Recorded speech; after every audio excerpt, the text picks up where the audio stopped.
This should be working now. Can everyone speak one more time just to make sure that it's being captured? Okay,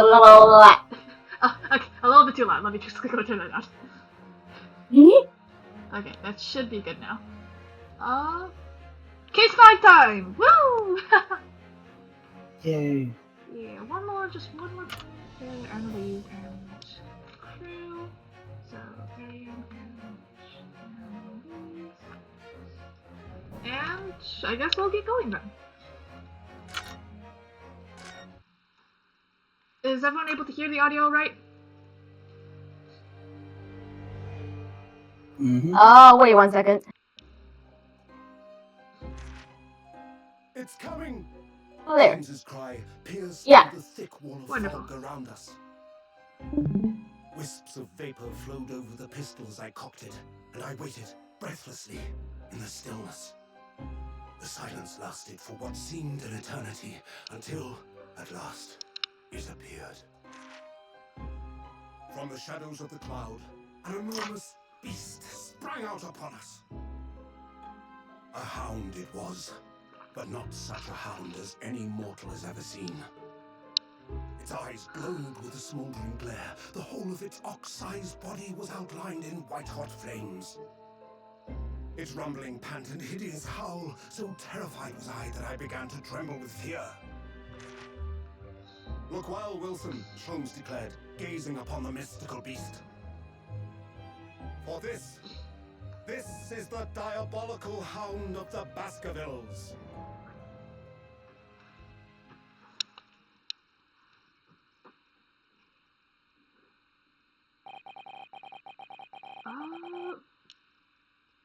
Okay.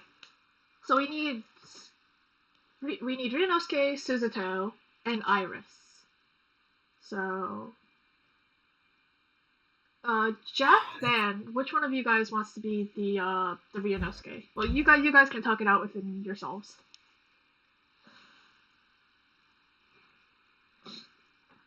Because I think we should have enough people for now. I think I'm our usual backup, Rio. Yeah, so that should be fine. Jess, are you okay with being Iris again? Yeah. And I feel like I'm missing somebody. Suzuto, yes. Zoom, can you be our Suzuto?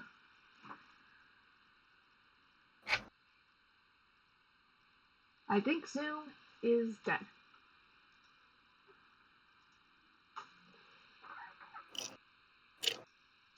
Oh, fuck! I wasn't supposed to press that. In that disconcerting courtroom, our first 2 months in London passed by in a flash. In that disconcerting courtroom experience we were first thrown into on the day we arrived in the country. And in Soseki-san's terrible ordeal that had followed closely behind, we had emerged victorious. However, there then came an abrupt end to our opportunities to appear in court. Which was hardly surprising, of course, since I was nothing more than an amateur, an unknown student of law from a faraway land. So life in our little office was very quiet. That is, until it was shattered one day by that fateful telegram. 15th of April, 9:13 a.m. Naruhodo's Legal Consultancy. We don't need to do sound effects like with Hawkeye Comics Eye. Oh, that works too! That morning, I was woken by the unreserved knocking on the door by the telegram boy. But after he'd gone,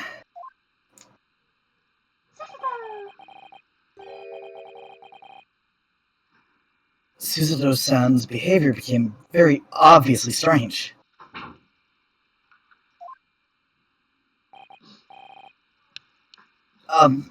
Suzuto-san?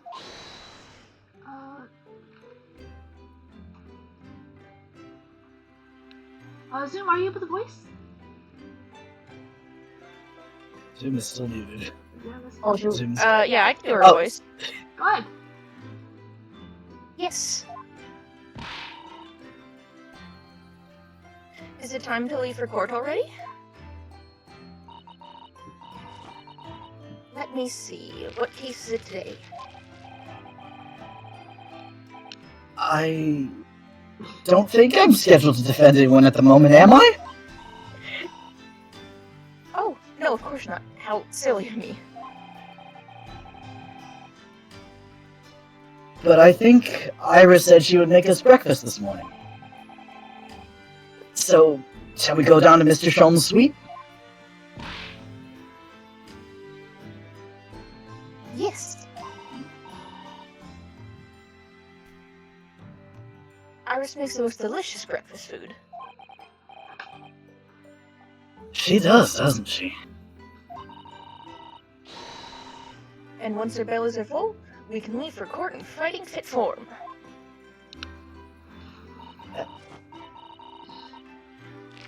Let me see. What case is it today?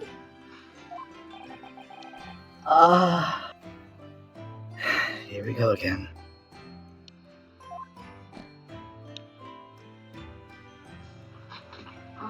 Do we Let me vanish my book to the pocket dimension where it lives. forever? Telegram.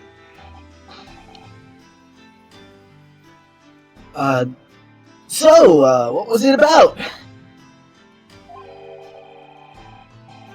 The telegram that was delivered this morning, I mean.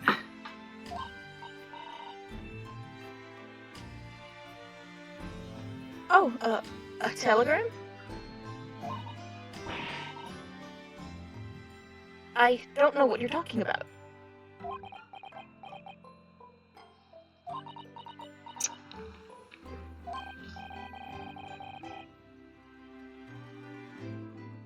Sorry, but you're not gonna get away with that.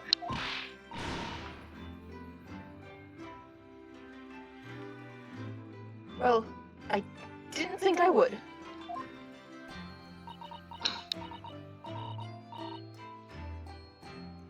Actually, don't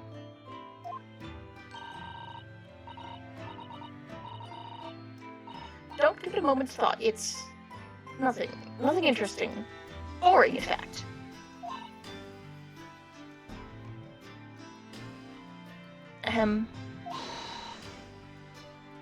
It was just a boring old telegram. That's 3 times now that she's tried and failed to convince me it was nothing.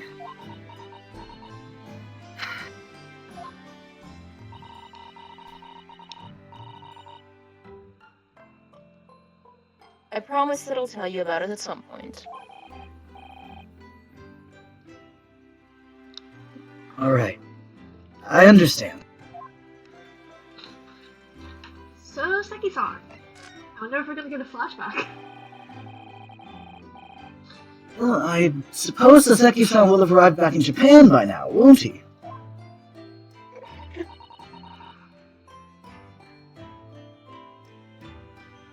Yes, I should think so. He left immediately after that terrible ordeal. Which would mean he should have completed the voyage already, or be just a few days away.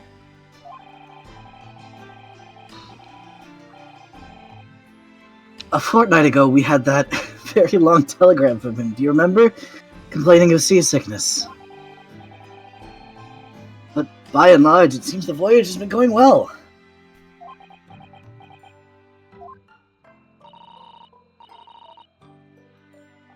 Is something wrong, Naruhodo-san?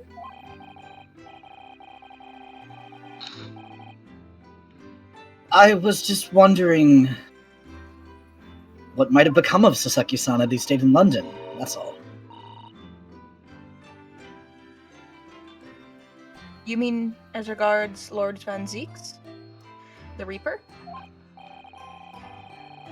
Yes. I can't help wondering if seasickness would have paled into insignificance in that case.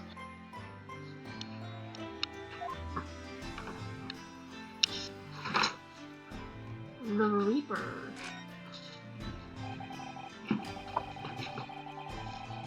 What is it they say? That no one who stands in the dock can be saved from the Reaper.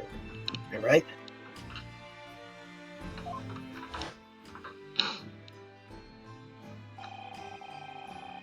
Like the way that nightmarish trial ended on the very day we arrived in London.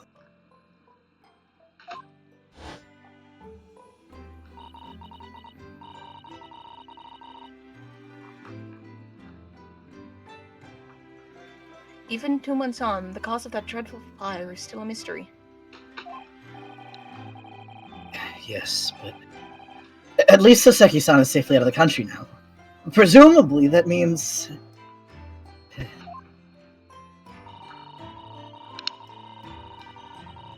That the curse of the Reaper can only take effect within the confines of the city of London, perhaps? Even if that's the case, it's little comfort. I have a terrible sense of foreboding.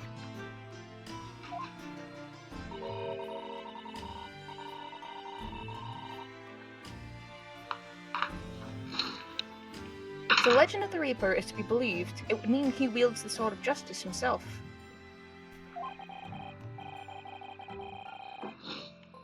Come to think of it, I wonder what he's been up to these past 2 months.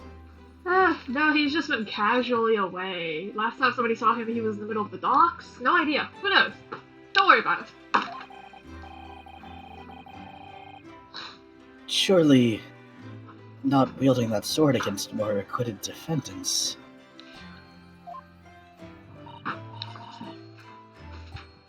No, I don't think so.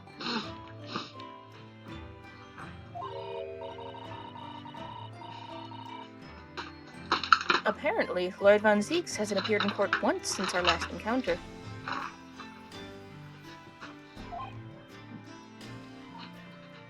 Oh? Yes, since Soseki-san's trial, he's withdrawn from judicial service again, it seems. So he goes missing for like 5 years, comes back for us for 3 days, I think? a few trials, and then disappears again? Yeah, he shows up, prosecutes McGill, and prosecutes a random Japanese guy who did not kill anyone and then vanishes. Kinda gay, not gonna lie. Yeah, I was about to say for Pride Month? Really? Quick, call him a Victorian slur. I don't think we're allowed to say that. I don't think so.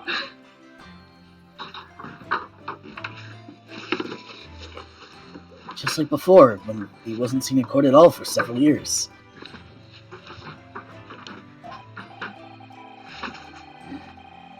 So it's just been me who's had to face him in his recent spate of trials, then?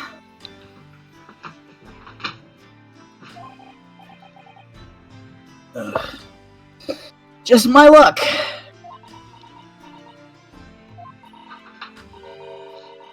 I wonder if luck doesn't come into it. Sorry? What was that?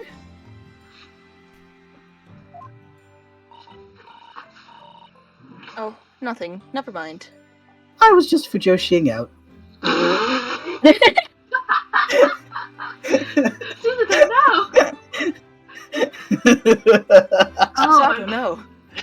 Oh my god. Oh, wait, can that... Okay, I'm putting that as one of the possible titles for today's... Oh god! Happy Pride! Happy Pride! Happy Pride! Let's look at this treasure trove of a room. So this is the tea set that Susato-san brought with her from Japan.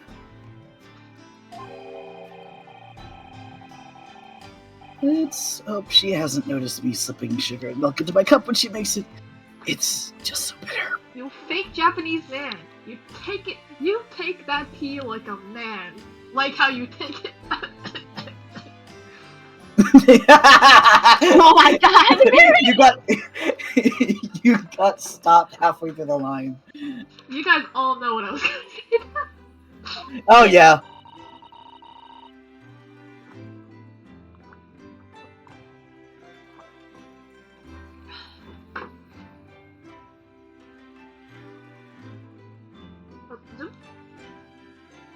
Oh, I was looking at tattoo ideas. Ooh. Tea is a drink to be enjoyed, Naruhodo-san. You really don't have to force yourself to drink it, you know. I don't like to see when you screw up your face, so... Right, she can read her thoughts. Or Ryunosuke talks extremely loud.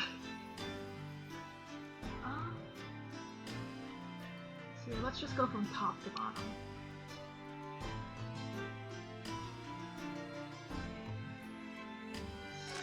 Dharma? The Dharma doll I brought with me from home. Still with only one eye colored in.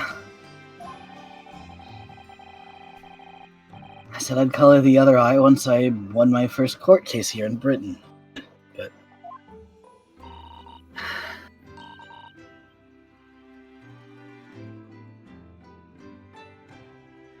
But you have one, haven't you? Twice, in fact. Because I feel as though I'm still lacking as a lawyer.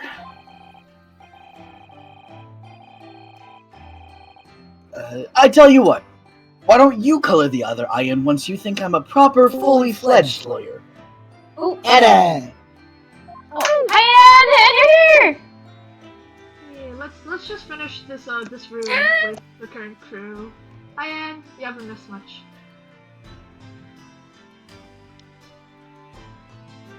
So It just like bolted out of bed. yeah, no worries. Oh No worries, no worries. If you insist. Let's see. Suzuto got a telegram and won't tell us what it is. And she's acting weird. The Reaper of the Bailey hasn't been seen since the end of Soseki's trial. It's been 2 months. Soseki is supposedly almost back home to Japan at this point, and was seasick, but is still alive. And we haven't been having that much work either, because we're still anew. That's what you missed. Yeah, and then every single time Ryunosuke mentions What more was than that noise? Sorry, a Rube Goldberg effect, I knocked something into my recycling bin. No. Okay. Yeah, every single time that Ryunosuke mentions Lord Van Zeke, Suzuto gives him a weird look about it. But no, that's us adding to it for Pride Month. For Pride Month. Happy Pride Month, everybody. Happy Pride Month. We're probably gonna stick with because right now Van is Ryunosuke and Zoom is Suzuto, so I think we're gonna keep it with the current setup until we leave the room, just so you can have a little time to wake up and leave. Cause I know that you just woke up. We've only been in here in London for about 2 months, but my desk is starting to look a little messy already.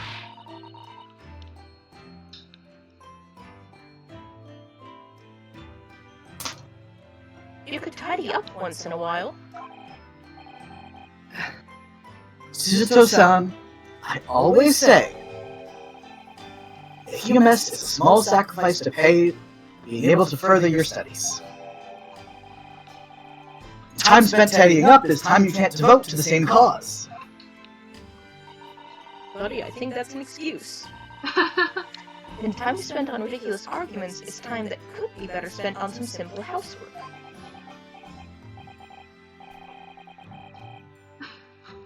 She wins. I'm supposed to be the lawyer here. Oh, time for my favorite bit in the entire series. That spade has been in here since we started renting the place. This argument. Oh, that's not a spade, Naruhodo-san. It's a shovel. No. Shovels are for digging. That's for scooping up loose material. It's a spade. No, spades are for digging. That's for scooping up loose material. It's a shovel.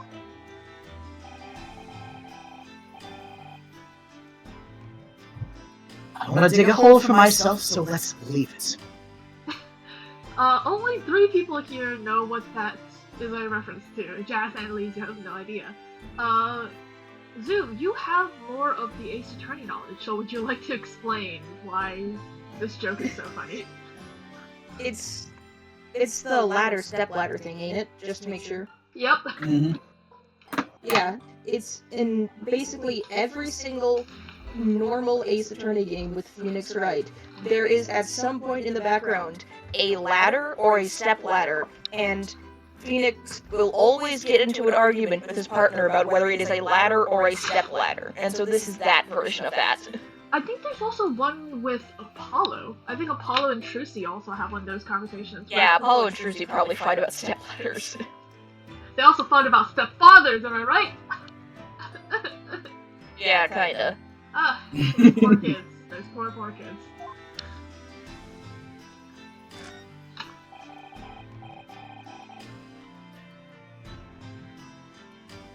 It's spring at last, and the weather is warmer now. I love the smell of the fire and the steam rising from the kettle. Oh, would you like some tea, Naruhodo-san? Thank you, Suzuto-san, but I'm alright for now. Green tea Suzuto-san makes me from time to time, and Iris's unique herbal infusions. This place is paradise for a true tea lover. I'm just sipping my actual mug of tea here, like,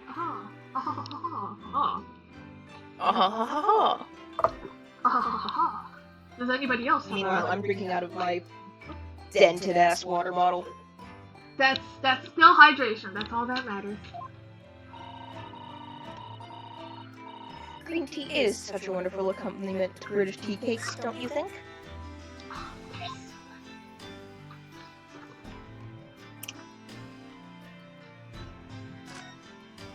Oh! Bright blue paper! Oh. Ah, this must be the telegram. Let's see. Ah! No, you mustn't look at that. Not under any circumstance. Alright, I won't! I'm sorry, Naruhodo-san, but you can be very mischievous at times.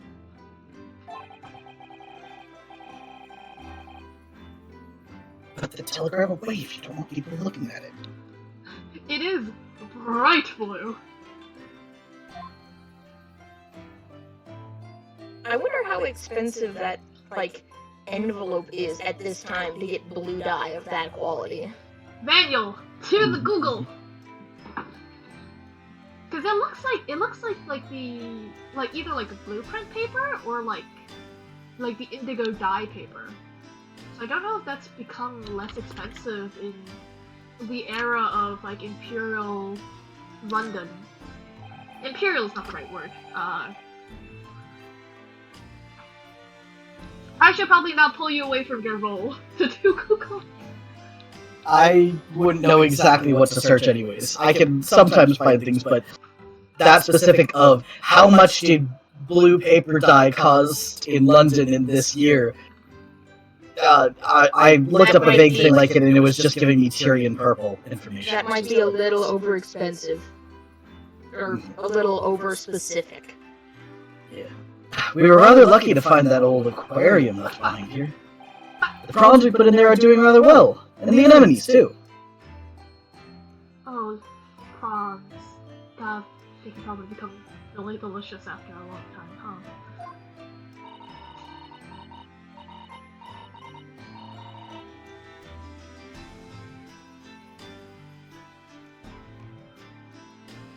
It's a wonderful invention, isn't it? The sea behind glass inside your room.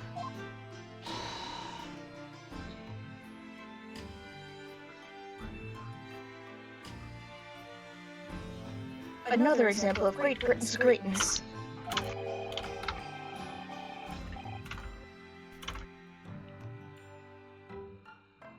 Having to clean it out and change the water isn't so great though, is it? Is that everything? It looked like one on the door. Try click the room in the back. Yeah, there. Do you know, I've never seen inside your room there, Susato-san. And you shouldn't, pervert. I've never even peeped inside. Wait, everyone pause. We need to go bother Temp to take medication. Quick, it's 4 p.m. EST. Everyone, go, go, go, go, go! Go, go, go!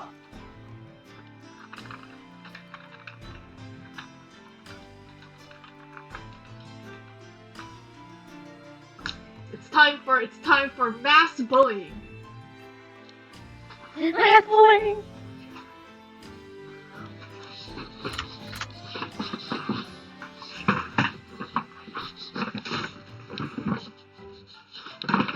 Okay, we've done our part, and now let's go back. It's time for drugs. Six.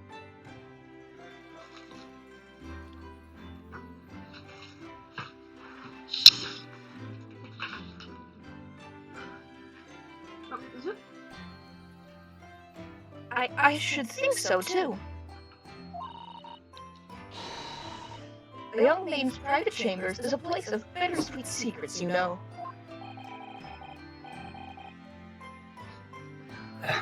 Whatever you say, young maiden. He's just asking to be flipped. Question, does Ryunosuke even have a bed in this room? My guess is that he lays a futon on the floor. Somewhere here. Right next to... I feel like he's the type of person to sleep right next to the heater. Which does he warm, his head or his tootsies? I feel like he's Tootsies. He's a Tootsies man. I feel like he's a Tootsies man. Well, calling him a Tootsies man is a little... Too much to it. Sorry. He seems like the type of person to not get hot easily, but get cold extremely easily. Like a pussy. Sorry. I'm calling myself out. Is that everything now?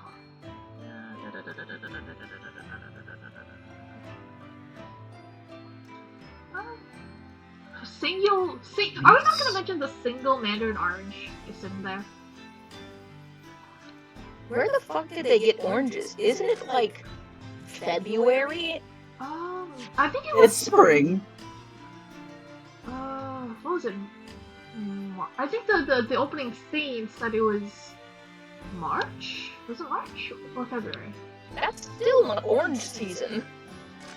I mean, if this was right before World War II, then England was importing a lot of bananas, so there's a possibility that they were importing oranges. Don't ask why I know about the bananas thing. Oh, don't worry, I don't know what Banana Republics are. Oh, it was for the coal miners actually. They really like their bananas. They need potassium. They need the potassium.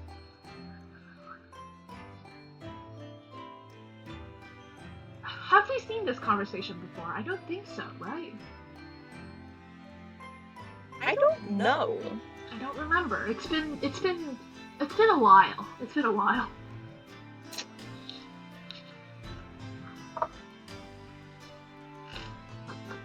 It means a great deal to me, you know?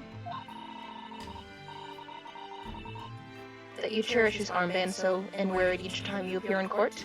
That's all he has left of his boyfriend. God damn it. Well, it's very important to me. It's what shows that I'm a lawyer.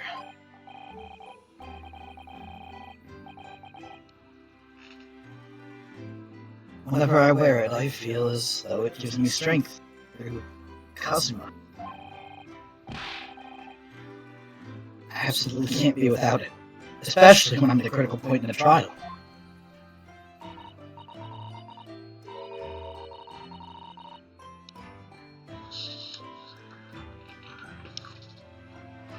But just the other day, I noticed you wearing it when we went to visit that park.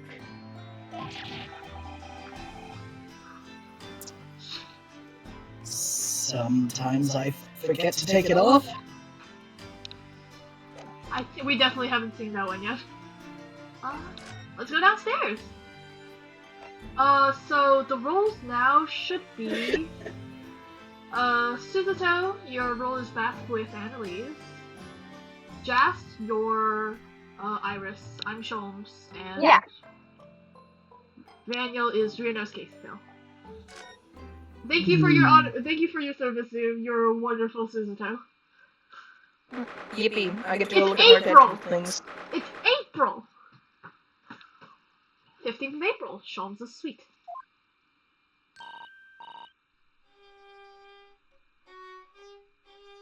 Oh, my Oh, ears. it's this! Oh, my ears. I forgot about this. What is going on, huh? Jast, Okay. quick, get through the scene. I don't want to hear this anymore. What is that? What is the thing?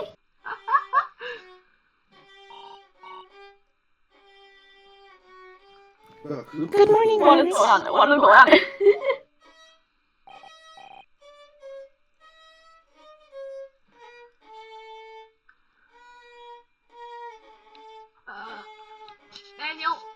Daniel, please. Iris. My ears.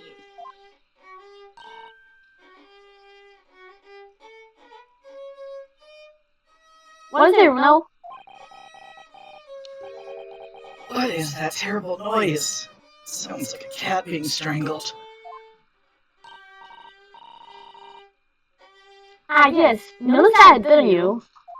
Did you? Sorry. Oh my god, stop! Ernie isn't the best form this morning, is he? Oh, he really does have no ass. Wow, that is a flat. He does have no That ass! is a pancake.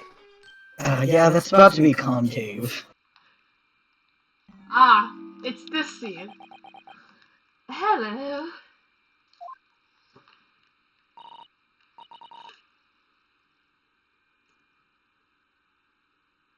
Hello, Mr. Sholmes.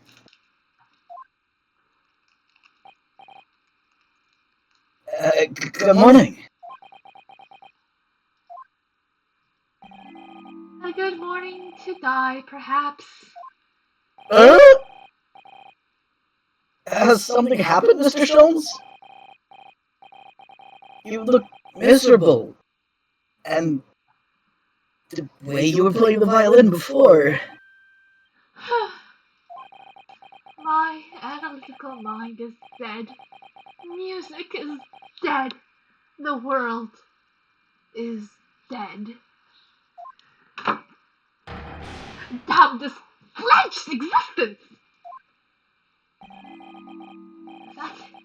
That's all it is, my dear fellow. Nothing of consequence.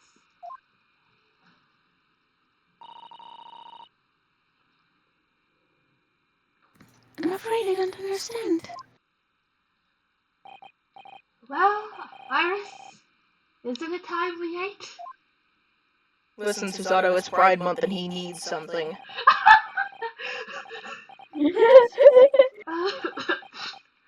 Some dry toast and insipid coffee for me, if it's not too much trouble. Oh, kitty! Oh, kitty! Wagahai! It's Wagahai!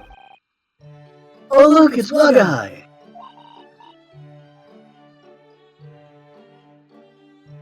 Good morning, boy. Oh, absolute angel, kitty!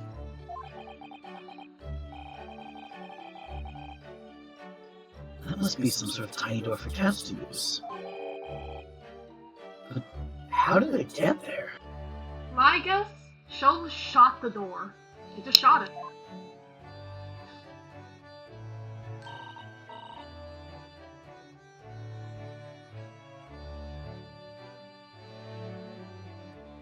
Jess?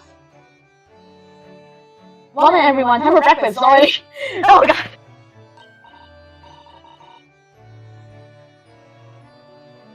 Wonderful. Let me help you, Iris.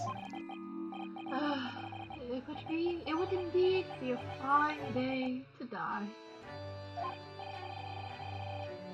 I knew something looked different.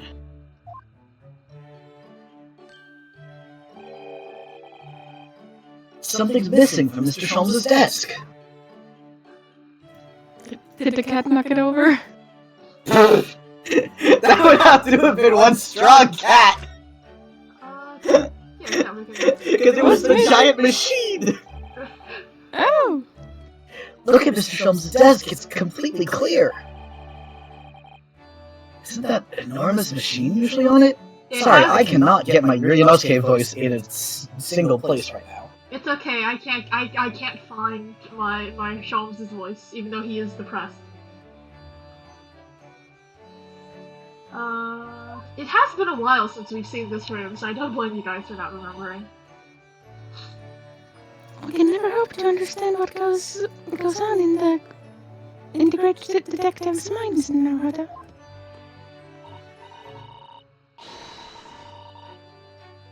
Why, next time we're invited, we may find he's vacated the entire suit.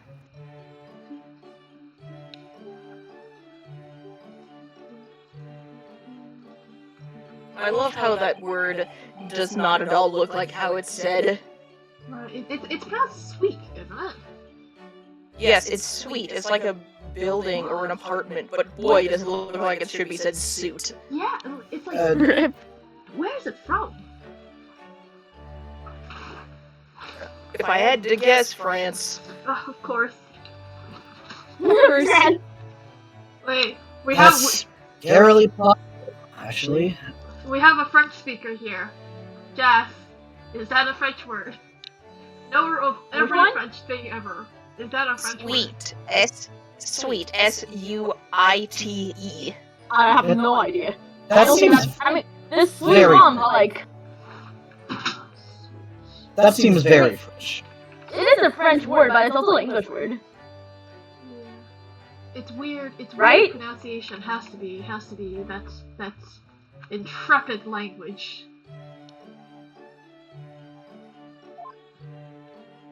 Has anything else changed? No. Oh, no, this is different. There's all sorts on these shelves. Chemistry apparatus, books, papers, and lots of things I've never seen before. It's all heaped up so high, I get up feeling the whole lot is going to topple at any moment. Yes, it is French. God damn it.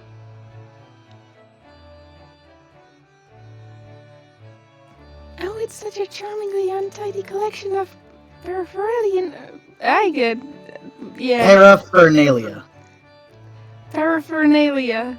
That is a word. You gotta love paraphernalia. It looks like it's supposed to be a disease.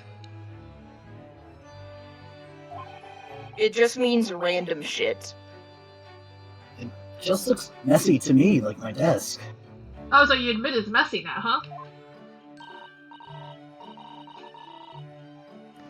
But you, Mr. Naruto, must learn to tidy up after yourself. Favoritism there, then. Oh, he's so salty. He's so salty. Oh, fuck. Nope. I investigated thoroughly, but I can't find anything out of place. Oh, so errors. That's new. That's new? Wow. Why I guess swore we went through everything, so... No idea why we have to click again. Looks like that huge metal chest is being used as a table for tea and coffee. Seems very sturdy with an equally sturdy lock.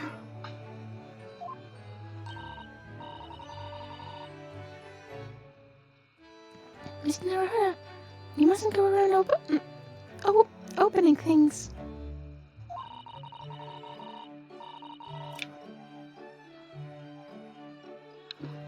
I always have to keep an eye on you, don't I?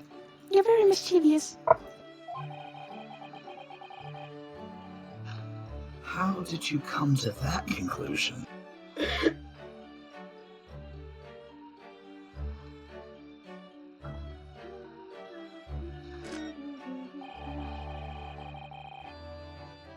Fire's burning comfortingly in the grate again today. It's a very different feeling to a Japanese hibachi somehow.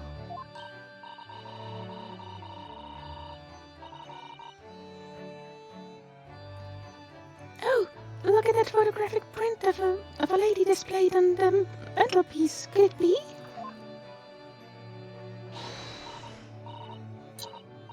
Yes, it must be. It's the woman. Oh, how exciting. Is that supposed to mean something to me? Is that who I think it is? I'm pretty sure it is. I think it gets mentioned more in the second game. Is it... Okay, wait.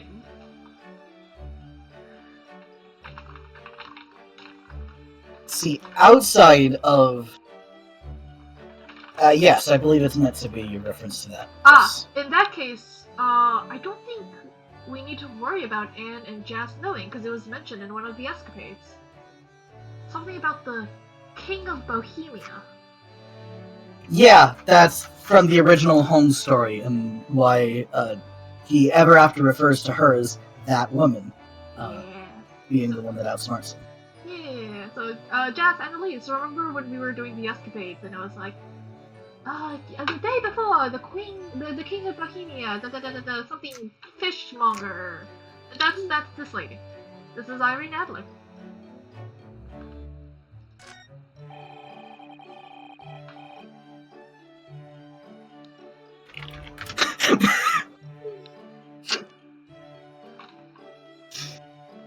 These are all mementos of Mr. Shum's past cases, I think.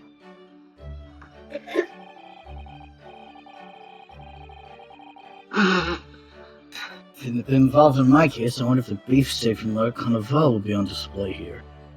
My god. Do you think they still have that steak in evidence, or did somebody eat it? Or throw it out, at least? They would not have eaten Throw it. it out. Gumshoe would eat evidence. Gumshoe would eat evidence. Gumshoe doesn't exist yet! Gumshoe tried to give a loaded gun to a small child. Good for him. Listen, I feel like if a perfectly good beefsteak that was maybe out and about for like a day got put into evidence, and then the case was solved, and it turned out that the steak wasn't poisoned, I would eat that steak. It's a I perfectly think good if a steak has been out for 24 hours, you shouldn't eat it. It's fine. I mean, I guess it also depends, how cooked is it? Because if it's like really well cooked and really dry, then maybe it'll like stay good for a bit longer. Also, where did Hosonaga put that? Where did Hosonaga put that? Good question. Good question. Ugh, I guess we'll never know. We'll never know. A mystery shoe, a curious hammer, some mysterious dancing men, a bust of Napoleon. Ah, what an enticing collection. Looks like an untidy assortment of junk to me. Rather like what's on my own shelves.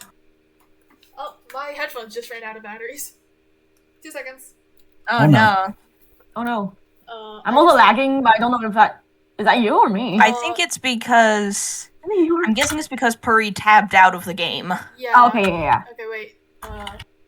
Test 1, 2. Okay. Can you guys say something? Bingo bongo. Bingo bongo works. No, the game just froze. The game's frozen. Yep. Oh no.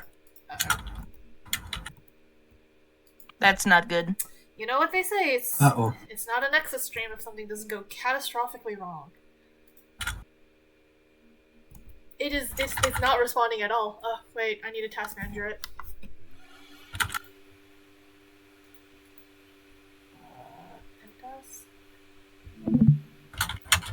Oh.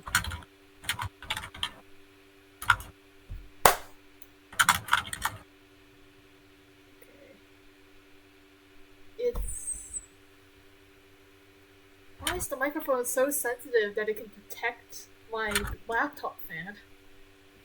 My god. Egads. Well, what other ways can I say fuck without saying fucking British? Blimey. Fuck. Blimey? Blimey.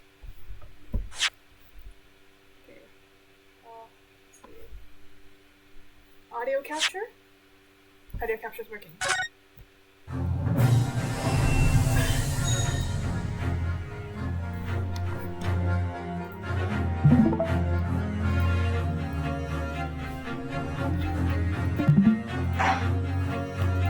Okay, where did the last autosave? No, the music! Oh, not again! Not again! Click! Just click Click! through. Click! Speedrun it. To be fair, this isn't particularly that bad. This sounds like a Chinese apartment. I've taught middle schoolers. Oh, right, you were a music teacher. Oh. Okay, wait, I was wondering why you specified a Chinese apartment. Oh, it's because when I lived back in Chinatown, it was very common for like Chinese 7-year-olds, 8-year-olds to be practicing, and the walls were not very thick. So it was a lot of pianos and flutes and violins. Specifically those three.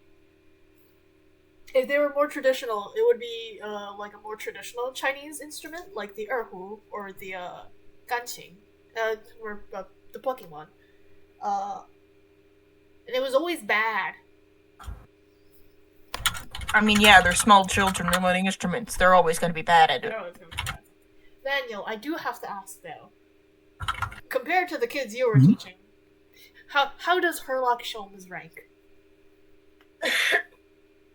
I mean, one, I didn't do that much small group lessons with them, not for extended periods. Two, I know what's going on in this specific situation, so the extenuating circumstances make it more difficult to judge his ability. Three, I am projecting my thoughts about the real Sherlock Holmes's supposed violin abilities onto him, which, again, influences my judgment. But I mean, it sounds like his tone and bowing is fine. It's just the note selection. He really is just depressed.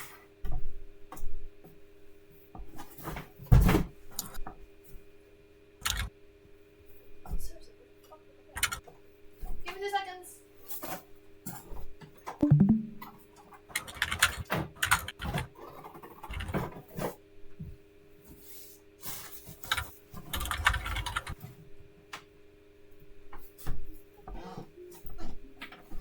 Okay, we got through all this dialogue. We were just looking at stuff, right? Mm-hmm. Yeah, we were just looking at stuff around the room. We get it, old man. You're sad. Vine boom. What is he? I think I checked recently. He's like 34. Actually, I check think the court- he's we in can his check the court 30s. records. Right? He's 34. Yeah. He's just sad. I Wagga hi. Kitty.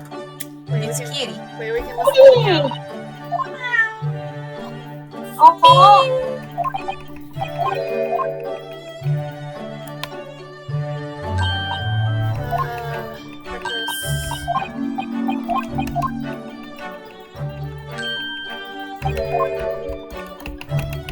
Should we click on everything again? It should be fine, right?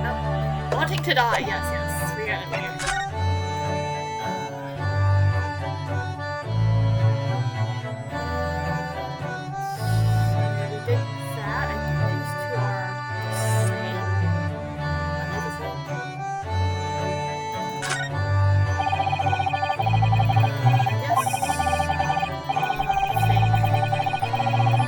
Right, no, this is the picture of the woman, and that's the mistake.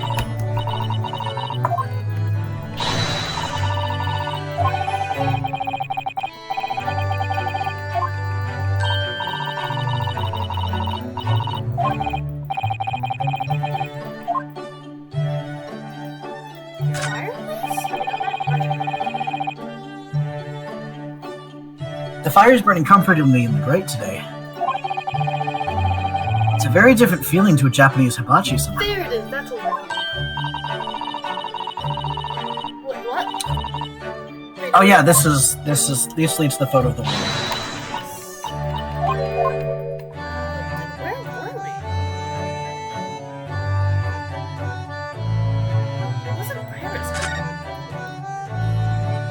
I think we were at the end of talking about the items on the shelves, so we hadn't moved over here yet. This is where Iris notes down ideas, isn't it? Let's see. What does it say today? The Boscombe Valley mystery.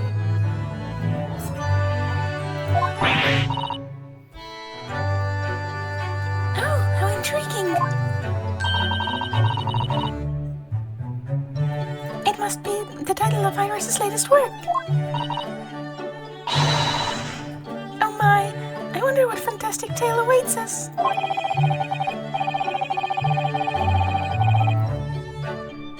Suzuto-san looks like an angel, but I bet she's dreaming of the most unsavory crime you could imagine.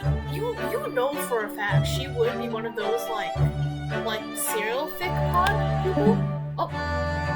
Like true crime stuff? True crimes, yes. True crime. She would be a true crimes girl, and she would be like on the bus with a full adorable outfit, and then in her earbuds it's like 17 people were murdered that day, violently, gruesomely, and then goes into an hour of right. She does seem like that. And also of Fujoshing.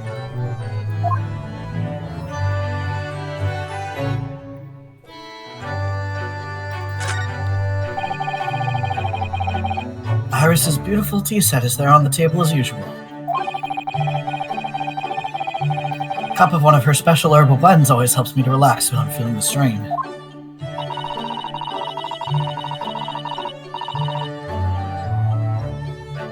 The English pastime of tea has many similarities with our own tea ceremony customs, don't you think?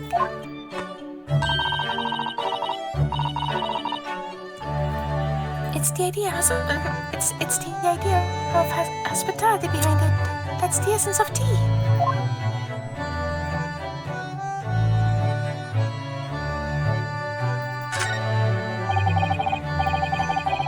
Come to think of it, I haven't seen Iris doing much writing recently. She's in a writer's block. Such a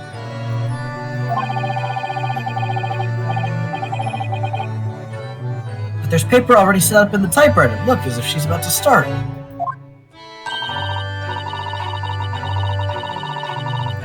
That reminds me, when I mentioned that Iris was in the process of writing the full-fledged novel. Mr. Natsume was most impressed. Ah, yes, Mr. Natsume.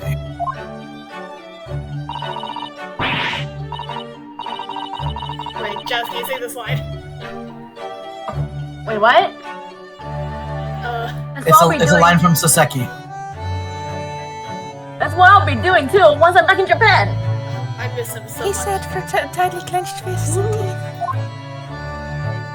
Wow, Suzuto, that was a really good impression. You got you could almost hear him doing the weird poses as he spits out what type of poetry was it? Is that poetry or is that just bullshit? It was mostly just alliteration. Alliteration, yes. Beautiful alliteration. That's a charming little white shelf, and full of charming little bottles, too. Big explosives, but the contents of them aren't quite so charming, it seems. Science is the future, Mr. Naruhodo. You can't deny it. I'm saving my money so that I can buy some chemistry apparatus as well. Chemistry, takedown throws. What diverse skills you boast, Miss Suzuto.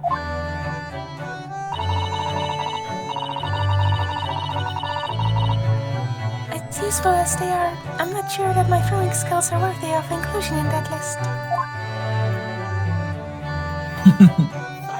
I think Ryunosuke begs to differ.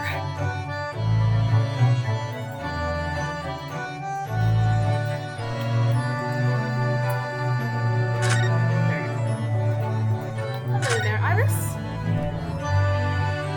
Oh, we can talk about Wakai!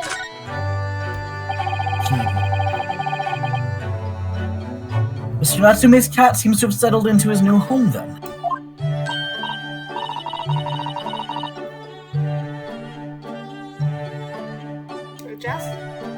yes, I've become very attached to little leg.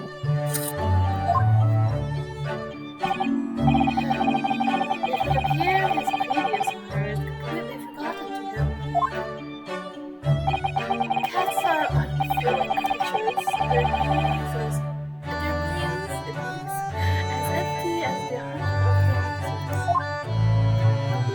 Ah, he's so cute! Mr. Natsume has no intention of taking Waggy back to Japan. I wonder why he kept him in the first place. I expect he would have taken him if he could.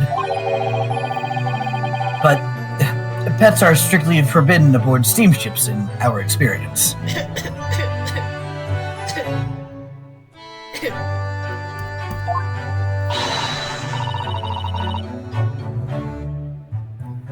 And for good reason. Terrible things can happen if the rules of passage are not obeyed.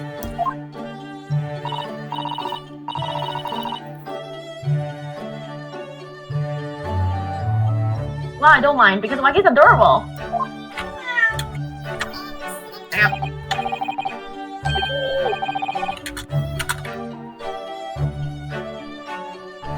Yes, he really is. Oh yeah, what about the door? I don't remember seeing that tiny thing in the main door before. Where did that come from? Oh, you noticed? You're a sovereign, sorry, words. I use this. It's my laser vision.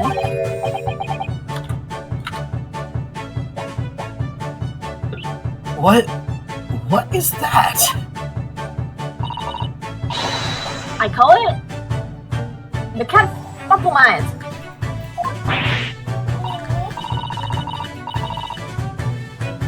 Gosh, a machine for making doors just for cats. That's right. It can make a cat flap for a little furry friend like Waggy in seconds. And it can do it in any door at all, no matter what it's made of. It's very powerful, you see.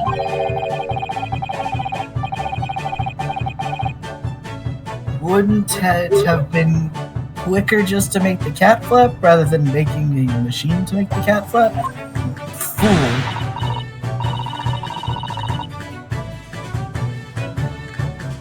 Well, yes, maybe. But now I can make cat flaps anywhere I like.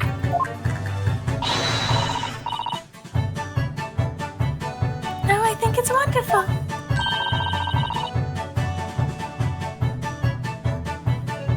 You must make one for us in the door of our office upstairs, Iris.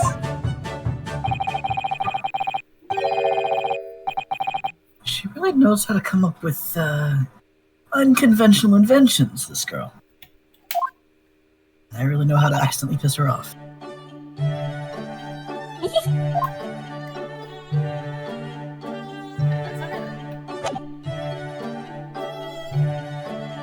it time to talk about Sholmes' wanting to die? Sholmes' Sholmesness. You seem to be very unhappy this morning, Mr. Sholmes. What's happened? It used to be the case. Everyone has this violent son, what the god calls. It's the Malicinant. I think he's combining two words there.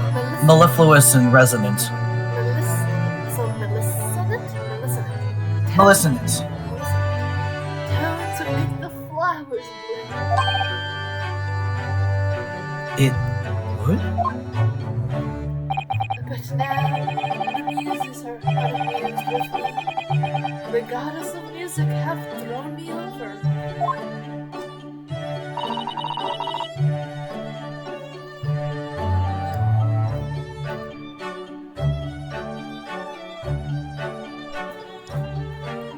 Whatever do you mean, Mr. Sholmes? For hours I have burned, for days even. Through the night I have endeavored to no avail. That sound, my tone, is lost.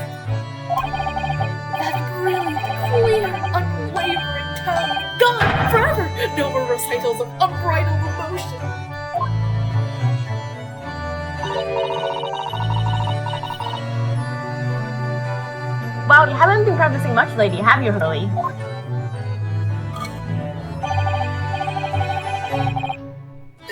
Don't worry, I'm sure it'll come back to you in time. These pioneers stood our the goddesses of art were fickle. One day they bestowed genius on her, and next they unmercifully withdraw. Oh dear. Why is this happening to me? If they take the turns I have for the violins from me, what is left, for pity's sake? What is left? Your job, sir?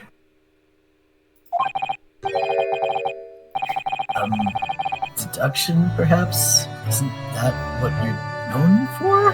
Then pray tell, Mr. Garib, who shall play that wonderful background track during our dance production?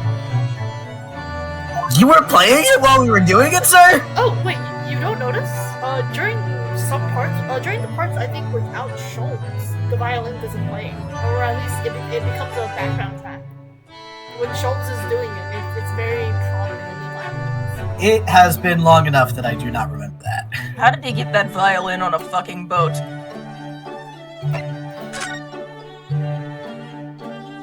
His depression work, poor man.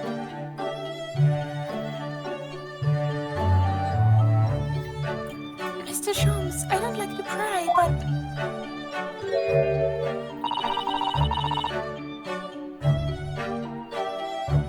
your desk looks rather empty today. Well then, Miss Sisseton, your observational skills do you credit. Oh no, Mr. Sholmes, they pale into insignificance when compared to yours. Struggle not to notice, wouldn't you?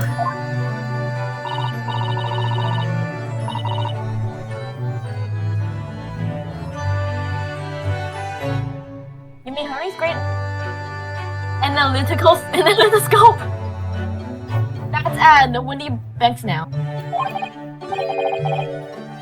Sorry? It's at a windy bank? Yeah, exactly. No, Wendy Banks. The pawnbrokery.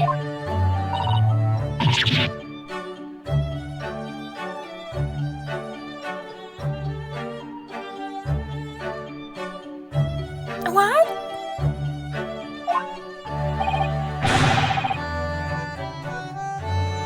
You mean you've pawned that enormous machine of yours? He's so sad. Have some considerable value, quite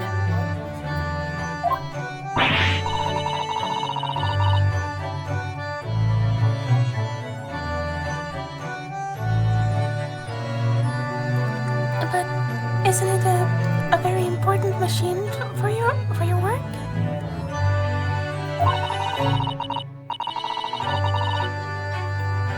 I do wish you had consulted us first if your situation had become so desperate.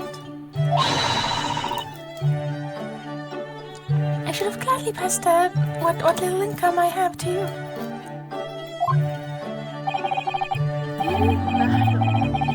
things are far from desperate.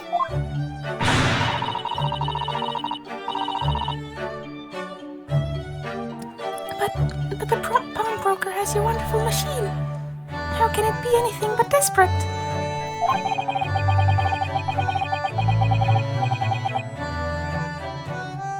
Making use of a pawnbrokery is quite ordinary here in London, I assure you.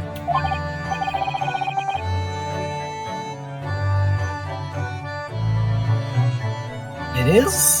Doesn't sound ordinary at all.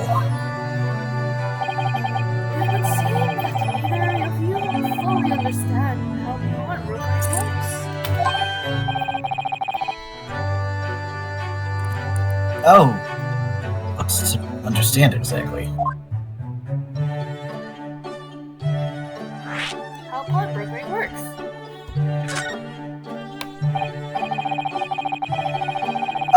What did you mean when you said that we didn't fully understand how pawnbroking works?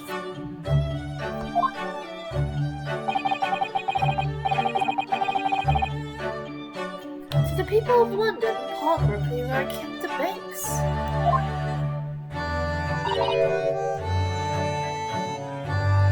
Oh no. Thanks. On Mondays, merchants relinquish their finest jackets and their trappings to their pawnbroker of choice. With the money they receive in return, they are able to trade happily through the week. And on Saturdays, they go and recover those things using the money they've earned.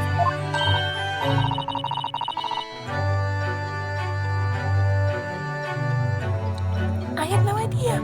This has been a fascinating lesson for us. Everyone does it, you see. Especially people in inner London. And should they have money to spare, they would purchase another fine jacket. Not to wear, obviously, but to pawn, should the need arise.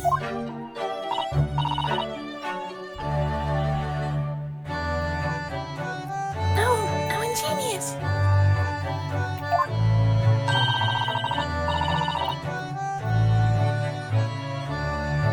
So whenever we have something that's getting in the way, we leave it at Windenburg, you see. A pawnbroker can be thought as an extremely secure vault. Who would have thought that even pawnbrokers are different here in Great Britain?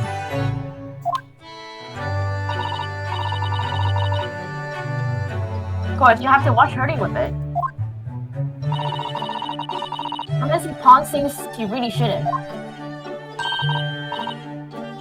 Don't you, Hurley?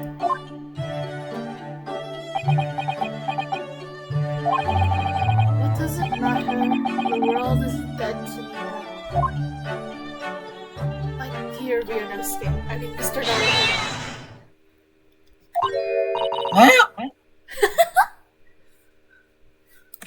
Oh, what was that? Oh no. Van, do you want to do those two?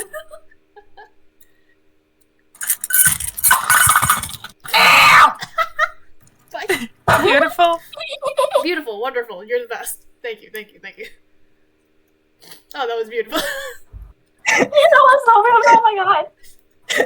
You asked! We should have just gone that, like, Rude Goldberg situation that happened earlier and just played that.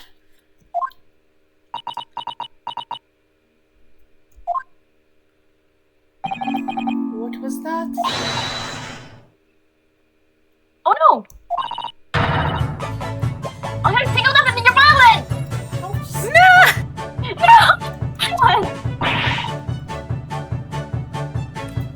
I think he thinks it's a toy. Oh no! No! What's he doing to it? Oh dear, Mr. Shrum's precious violin. Why should I care? What? What? Why shouldn't you be surprised? If the cat is more accomplished musician than I. Oh, if the cat is a more accomplished musician than I. He's so sad!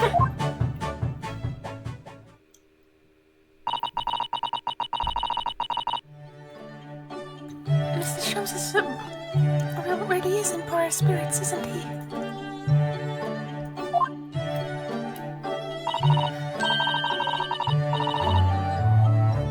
But anyway, I'll put it back where it lives. Shall I, Hurley?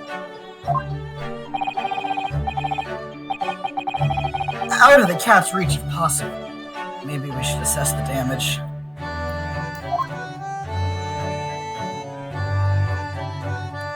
It's probably at least out of tune. It's perfectly fine. Never mind. So this is the violin, is it? It's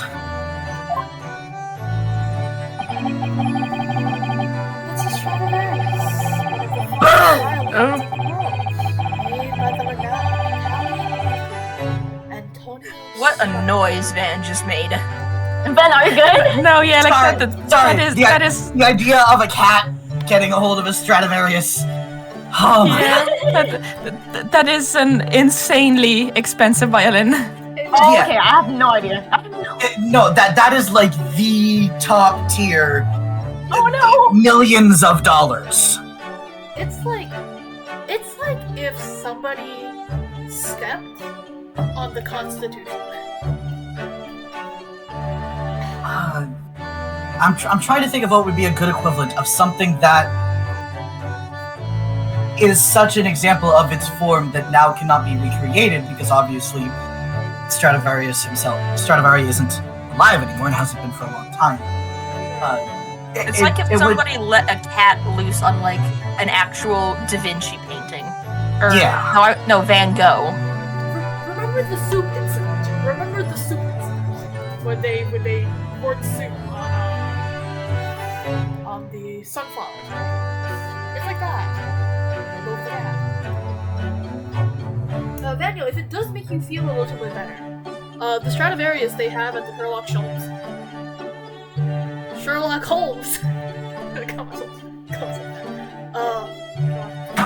Sherlock Holmes Museum is a fake, so people who bump into it aren't actually destroying your Stradivarius. Yeah, that makes sense. And also, at this point, it's so desired for play that keeping one just in a museum would probably not be well advised because there's so few of them left. And it's not even a good museum. I heard so many complaints. I was buying tickets, and it did not accept a single one of my payment methods. And I went, oh fine, the grapes were sour anyways. And I went to Google a bunch of bad reviews about the place.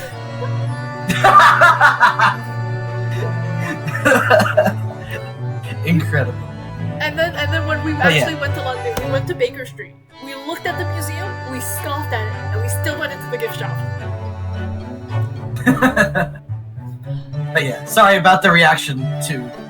No, it was hilarious. Yeah. No, you're good. It was just a very funny noise. You are very valid in that response.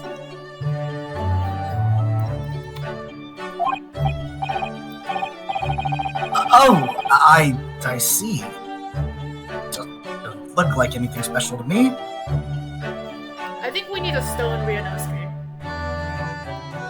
I mean, if you don't know violins, you wouldn't know what a Stradivarius is. And you cannot necessarily tell a Stradivarius just by looking if you are not exceptionally trained.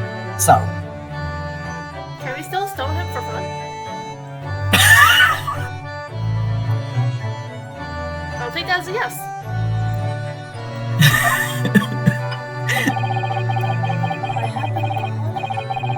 I happened upon a pawn shop down a nondescript back alley. The broker had no idea of its value, so I was able to purchase it for a mere 55 shillings. How honorable of you. And until today, it has been my faithful companion in every Paganini. One of the violinists of all time. He had the same thing as Tchaikovsky, where his hands were like a different size, and he was able to just do these incredible feats. He was like violin's first rock star. In the shows that he would put on, and the pieces that he's written are still used as like the height of complexity display in violin technique to this day. Daniel, have I ever mentioned how glad I am you're playing this with us? I know certain things, okay? I had a music history class. And we appreciate you. I don't think we say this enough. We appreciate you.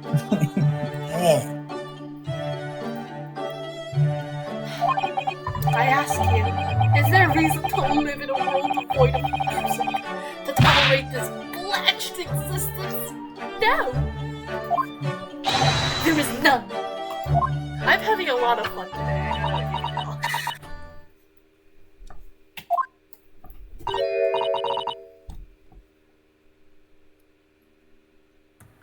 Mr. Shums. What, my dear madame? What?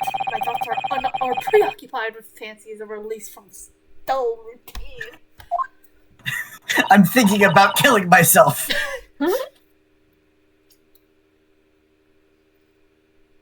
That's what he said. You're not wrong. Yeah, you're not wrong. Well, it's about the violin. It looks very different to normal, don't you think?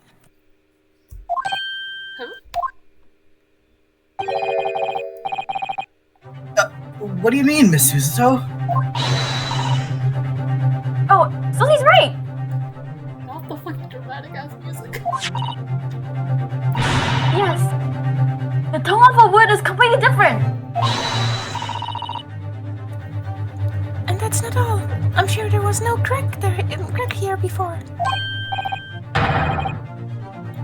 Wait, it's not even the right size, is it? What's this?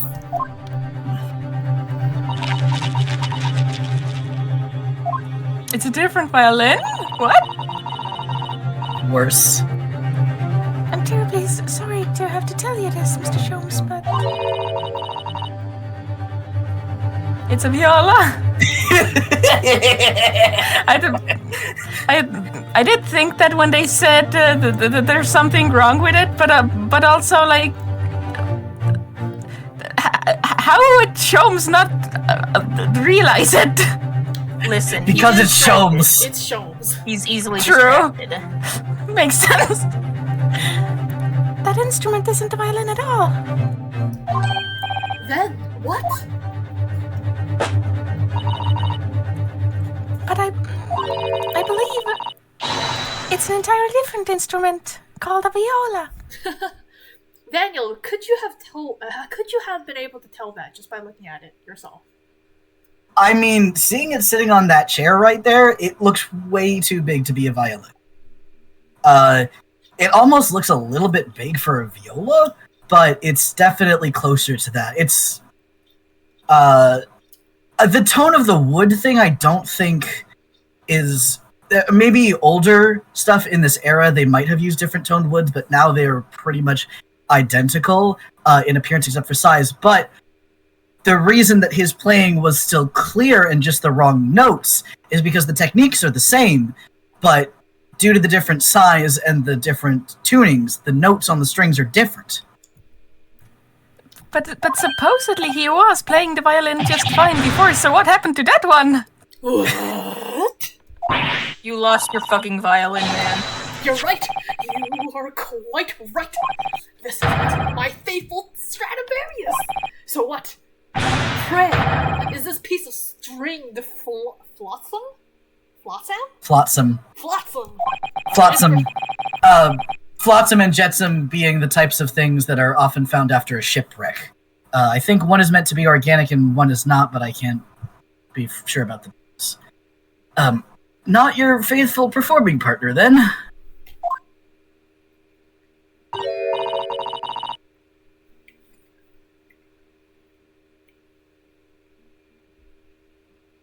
Yes. I see what might have been sorry. I see what must have happened.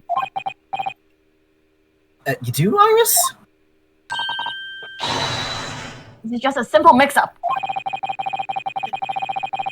It sounds like Iris might be able to tell us exactly what's happened if we ask her. So let's ask her. I'm surprised we don't see a very depressed Shums. Just like in that corner. Actually, is there a closet here? No closet for him.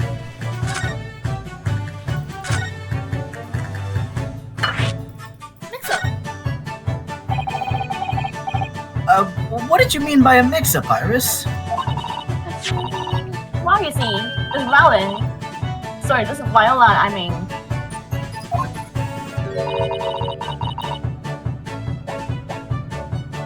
Was at Wendy Banks until last week.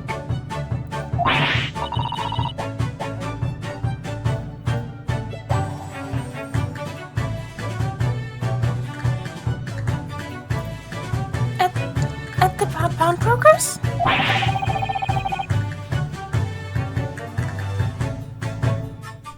Not Mr. Sholmes' beloved musical partner. No, he's There's a better. proverb with which you are no doubt familiar with, my dear friend. Always let a beloved child travel.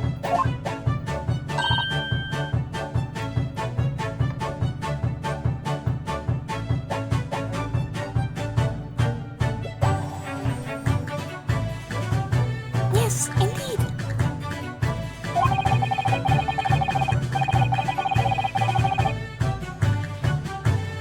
So you sent your beloved violin to the pawnbrokers in the hope that it would experience personal growth? Oh, what a wonderful idea. I don't think that's how it works. Suzuto has what we call a parasocial relationship. Oh my god! Last week I pawned my great analytoscope in order to release my precious instrument. But it would appear that the little Winnebags mistakenly furnished me with this tawdry fiddle instead. But my No, ears- he didn't. Fiddles are based on violins. It's mostly about tuning and technique. They're the same instrument, and you can actually go from one to the other. It's not a lesser instrument, it's a different form of using it. Eat shit, Mr. Naruto. Make me.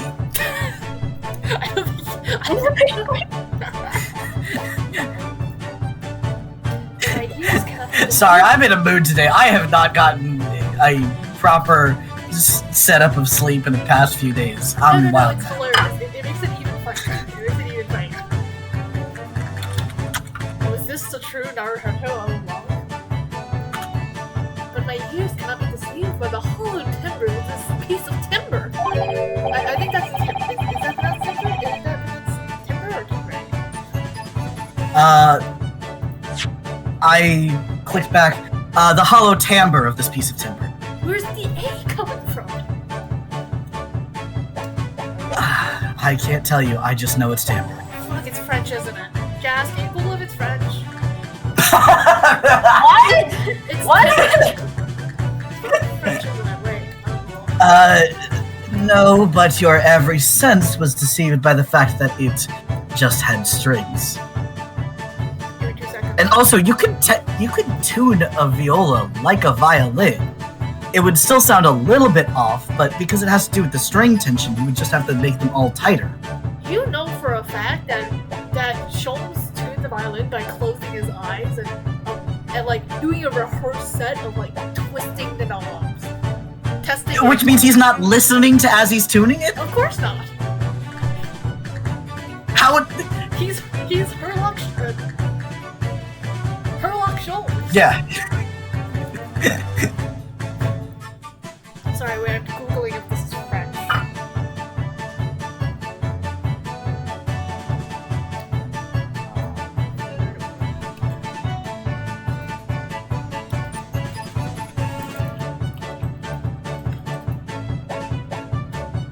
It is etymologically.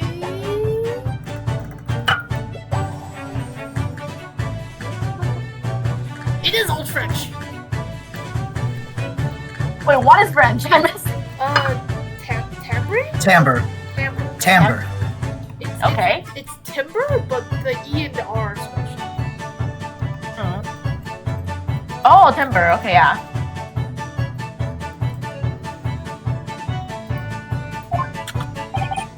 Pshaw!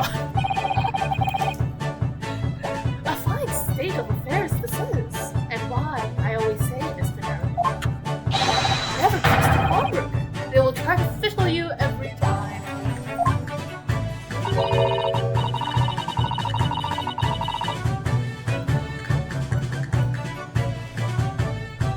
But earlier you told us that you could think of a pawnbroker as an extremely secure vault.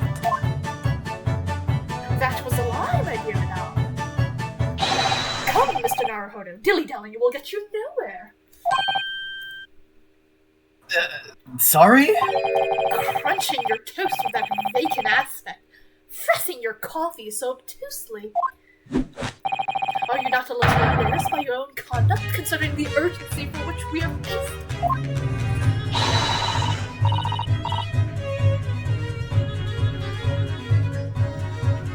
We must visit Mr. Windybank's brokery at once. That's right, isn't it, Mr. Sholmes? Actually, let me increase the music for this so you guys can hear this. So he sold the machine to get back the Stradivarius, but he wasn't given the Stradivarius, so the pawnbroker is scamming. Yep. Can you guys hear the violin? Yeah? Not really? Yeah. Wait. Oh, yeah, there it is. Yeah, I can hear. Keep that in mind the next time we do with Sholmes, and it's our turn.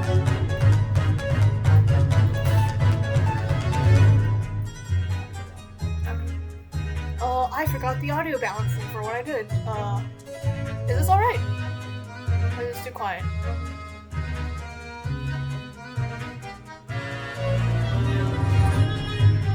I'll take that as too quiet.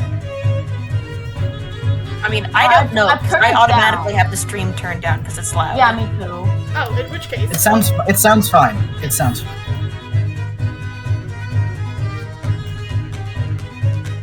Well, sorry, Vaughn. Have fun. Precisely this time, without a moment's delay.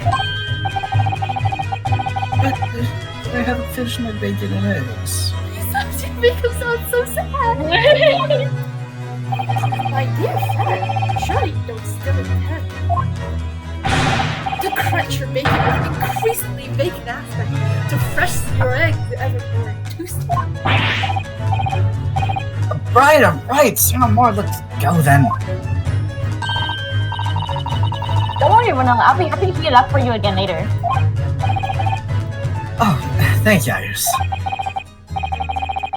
As it happens, I'm rather curious to see what the British pawnbrokers look like. I can't land the voice, so I might as well make him expressive. We're done here. Do we have time to present our man? Or is he gonna complain about it? I must stop you there, Mr. Narada. Unofficially, I might be, unofficial I may be, but I'm nevertheless professional. I couldn't examine such a humdrum item for anything less than £5. No, I didn't really want you to examine it. I just wanted to ask if... My dear friend, professional consultant, you like possibly venturing off the market for anything less than £5.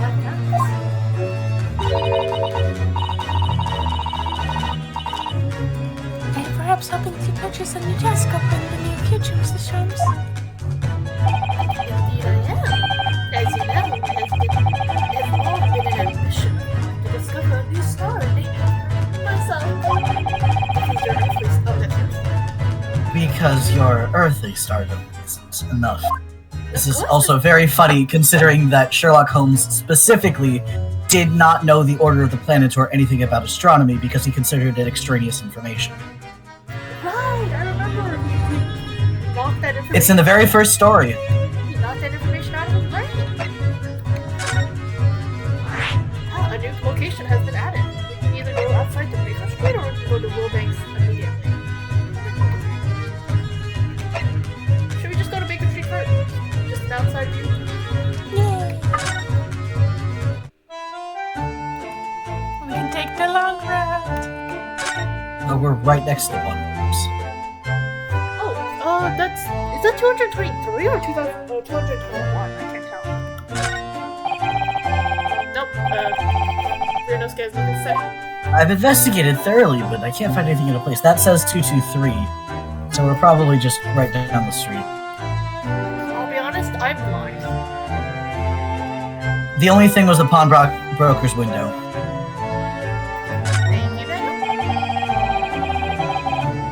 Look at all the different things in the window in this shop.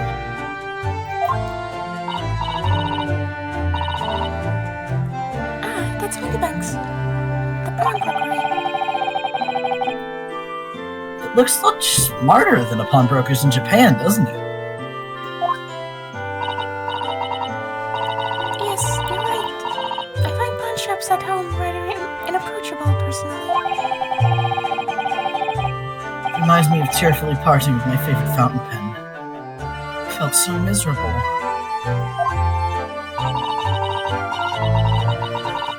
What doesn't kill us makes us stronger, Mr. Naruto. Okay, sure. I think that's it. I would go to a store like this. Oh, We live right here. it looks like a shop that would have a lot of like trinkets and tiny bits. I love that. That's how pawnbrokers can be. It's already been 2 months since we started taking lodgings here above Mr. Sholmes' office. Is it just me or does that potted plant look like it's about to fall? It does. No, it's just a tilted hanging. Some of them are meant to hang at an angle so that you do not get the leaves tangled up in the ropes. Interesting. Jas, Yeah. you took engineering statics, right? Oh no! Quick, we have to Yeah? find the amount of tension within those ropes for it to remain I'm gonna static. kill! I'm gonna kill! I'm gonna kill! No!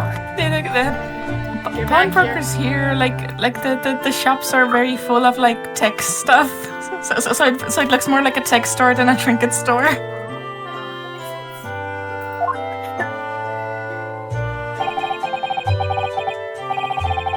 I still can't quite believe it. I never expected things would turn out like this. God, I wonder how expensive this house must be, because I feel like that's 1, 2, 3, 4, 5. Does that count as a window, or does that count as I think it's a door since it's a balcony. But it might be a glass door, which might count as a window. For the window tax. Even if they don't do it anymore. Yeah. Also the blue little pinwheel. It's so cute. So that's at least 6 windows. When was this house built? There's 4 more on the sides too. Oh, I know. To actually be sharing accommodation with the world's greatest detective. If I ever find myself before a court of law now, I will have not one regret. I don't know what you're talking about, but I'd be happy to defend you, of course.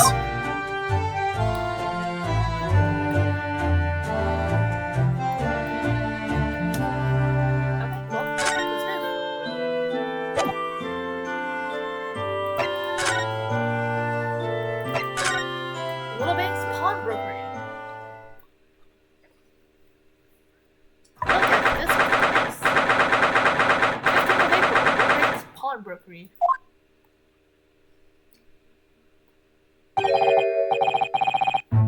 So this is a British pawnbrokery. Oh my, there are all sorts of tools and contraptions in here that I've never laid eyes on before. Ah, Sister Sun. That spark of wonder in your eyes. You can't wait to scour the shelves, can All the hats in the ceiling. I get the impression you enjoy places like this? Oh yes, I don't know why, but seeing such a lot of things, I don't understand. It's a real thrill for me. That is a weird sentence. My dear fellows, let us not forget why we are here.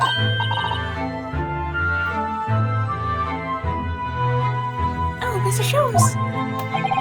We are calling on the matter of business, not pleasure. And clearly Mr. Sholmes means business too, judging from the spark of fury in his eyes. Don't punch Suzuto. Is he actually making contact with Suzuto's right? Wait. Almost. It's going behind you. Behind. It's going behind. Ah, Mr. Sholmes, sir. Welcome back. here? That's brazen. Well, yes, we are potential customers after all. Hey guys, look, it's shovels.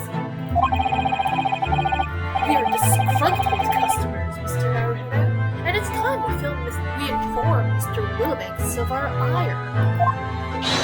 Come, the fight is afoot.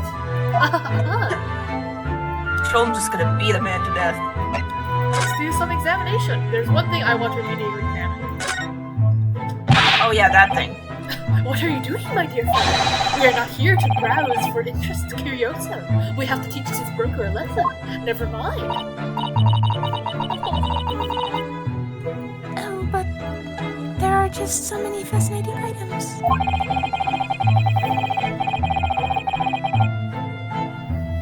It looks as though we'll have to talk to Mr. Winterbank first before you can explore in here, Miss Susato. Little bitch boy.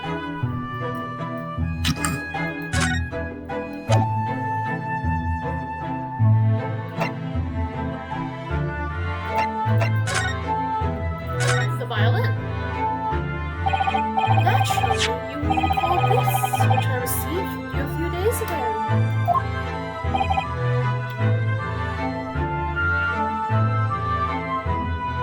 Yes. This second-rate fiddle is not my faithful instrument, Mr. Willibanks. The color of the wood is different. It has holes in it. It's not even the right size.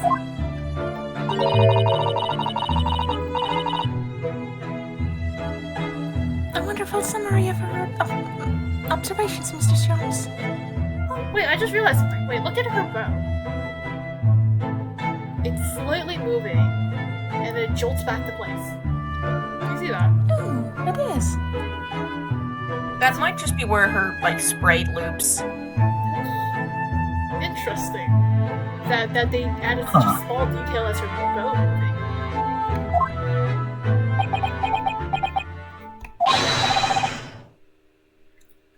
I'm so very sorry, sir. How utterly unforgivable of me. An inexcusable mistake for a pawnbroker. There is only one way to make amends.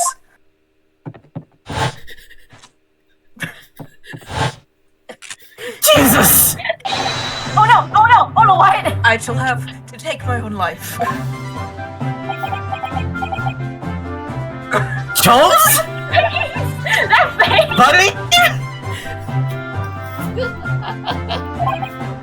I don't think that will be necessary. Do you?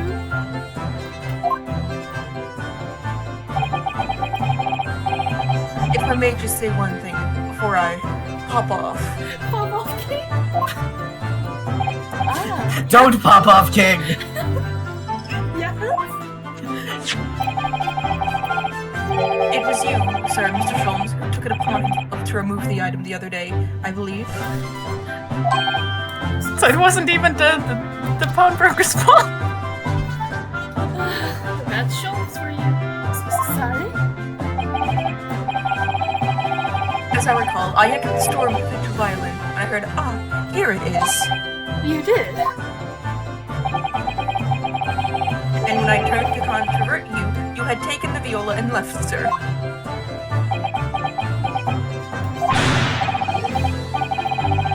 However, there can be no doubt the blame lies firmly at my own door for allowing you to leave.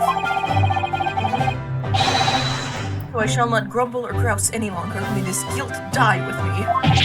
No, stop it, fella. The fault is mine!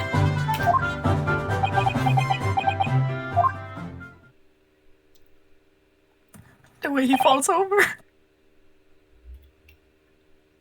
If you.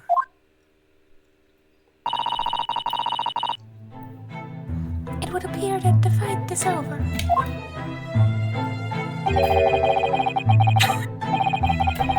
I do humbly apologize, Mr. Wilbanks. I meant by my questionable disposition precipitated this tragedy. Well, you wouldn't be Mr. Herlock Sholmes without that questionable disposition now, would you? I do believe you may be right, sir.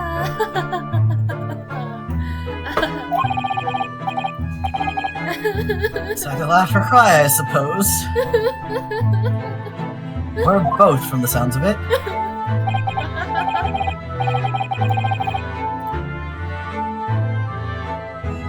You are, it must be said, one of my more challenging customers. I need to remind you of the peculiar collection of items you've brought through my door in the past.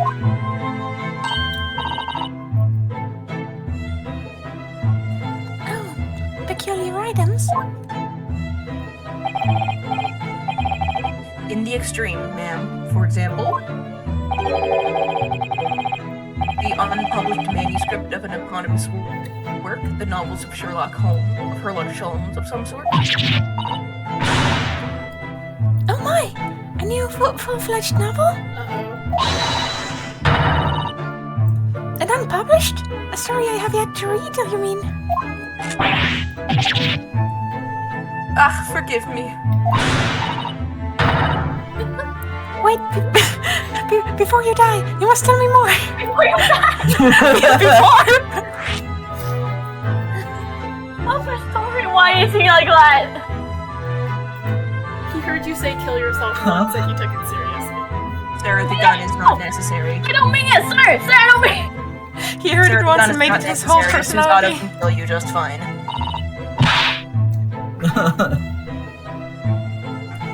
I must know more. Tell me everything. Give me 2 seconds, I'm reconnecting my headphones so I can charge them. If the game freezes, tell me.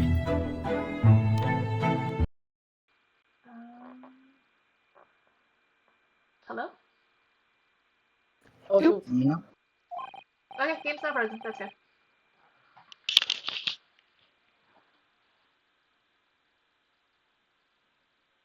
Is the game frozen for you guys? Fuck, my internet cut, didn't it? Ah, damn it. Wow, Susanoo is really fired up now. Yeah, it's frozen. No, it's not frozen, but the music is not Yeah. the thing once, but it hasn't since. No idea that the arrow is moving. Very fast, but it is moving. My internet cut off. Oh. God damn it! Where is Kazuma when you need his goddamn headband? Oh, and there it goes again. God damn it. We can tell from the little arrow at the corner. Yeah, but it was so much better when we had Kazuma's flowing Hachimaki. Yeah. I miss him. Okay. I think the music's completely stopped normally, so it should be fine. Yeah. Oh, okay. Is there really an unpublished story under this very roof?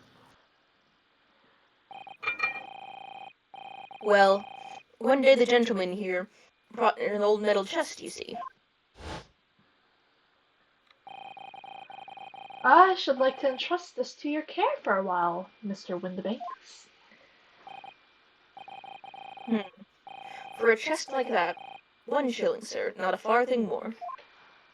It houses something of very great value indeed. The latest manuscript, recounting the adventures of one Mr. Sherlock Holmes. I beg your pardon, a manuscript? You wish to deposit a manuscript? Indeed I do, for I'm confident it will be quite safe here. That is not how it works. And that was that. As such, Mr. Sholmes' latest tale of otherworldly mystery lies dormant in my storeroom. Sir, should you be telling people this? Mr. Sholmes, is that really true?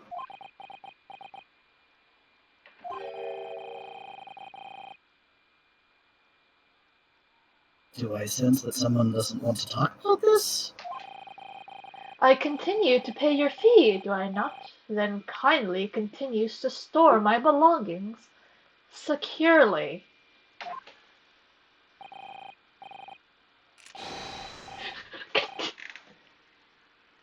Of course, sir, of course. They're safe and sound with me, I assure you. On my life. Was I too mean? I was mean for one sentence, and the man's about to kill his wife. Lovely, lovely, lovely. This is all very strange. Oh, if we don't move, he's just gonna keep pointing that gun at us. Lovely. I wonder, could I ask you something? So you please lower the gun. Ah, a gentleman from the east, I see. Yes, that sable suit. I suppose I could offer you 6 pence for it. Not even £6? 6 pence? That's all? To be fair, it is 200 years ago. Without wishing to offend, the tone is somewhat dull. I feel like that's basically a slur, is it not? I feel like that's the fashion sense of slurs, or the slurs of fashion senses. Sorry? But for your splendid attire, ma'am, 5 guineas, no less. The colors are exquisite, the design exotic, Eastern artistry at its finest, may I say. Okay, I do want to say something, because this actually came up recently in a museum visit I went to during the Brooklyn Museum. There's a painting called, I'm pretty sure it's called Woman in Japanese Costume. Uh, and like it's a whole like display of uh like racist or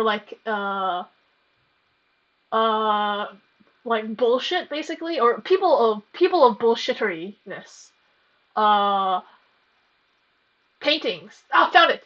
Uh, and then a bunch of drag queens like narrate why it's fucking bullshit. And this is William Merritt's Chase from William Merritt's Chase Gallery, women in Japanese costume. Uh, and they're like, oh, this man was a fuckhead basically who saw Japanese as like an exotic.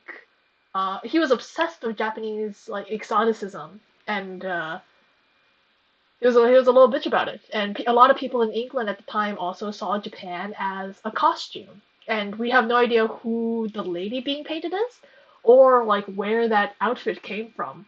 But British racism was surely was a bad. It was bad. It was bad. And that's kind of it.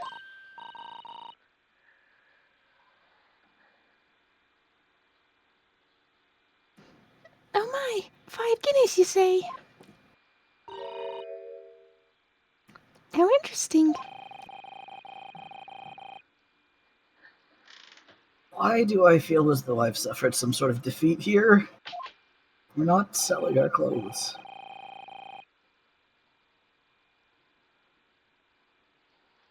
Actually, I was hoping to ask you about your business. I've heard it said that pawnbrokeries are used rather like banks here in London.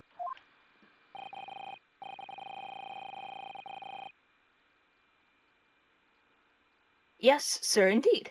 Many of my customers utilize the establishment as you describe. I appraise their items and offer them a proportionate loan and 2 months of secure stowage.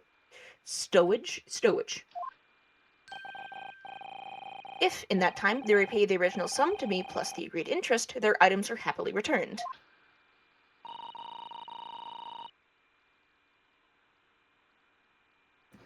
But what happens if they don't pay you the money? Then the items are offered for sale in my shop, as you can see on the shelves behind me.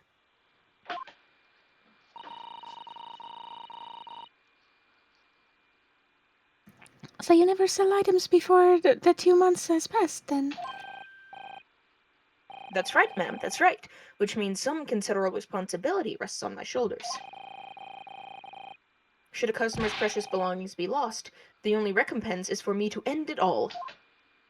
The very idea, Mr. Windibanks, is absurdity. One should never talk of one's demise so casually.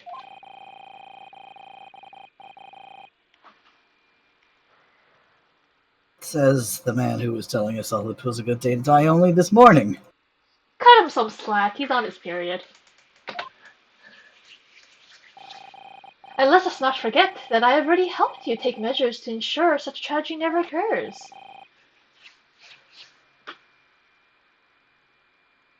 Did my internet come again? What sort of measures? I engineered a simple device which Mr. Windibanks has installed here in his shop. I call it the Red-Handed Recorder. Is that not so, Mr. Windibanks? What was that deep sigh?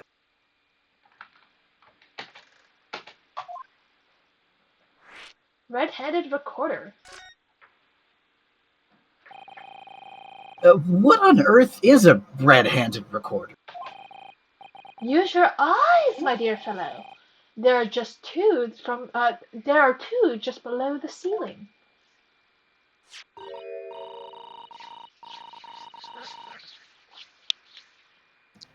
I can see what appears to be a camera attached to some sort of timing device. Very astute. It is indeed a camera furbished with some 100 pieces of celluloid film. And every 30 minutes precisely, the camera automatically records the appearance of the shop.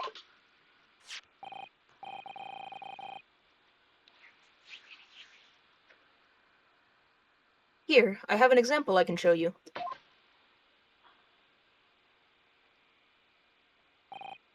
Ah, yes, a print from the camera set to record the activity at the shop counter. I developed a special type of film so sensitive it produces a crystal clear image even in darkness. Look at that picture of a dog! What a lovely human skull and a golden retriever. Really? That's extraordinary. Is that just a PNG of a golden retriever? It really just does look like a PNG of a golden retriever. It's a completely different art style from everything else if it's just a picture. If it's just a drawing. Doggy. Doggy. Doggy.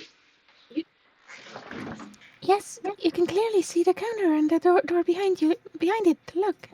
So-called free thinkers when they see a doggy. Puppy. Puppy. So you see, were someone to enter the premise with ill intent, his identity would be summarily exposed.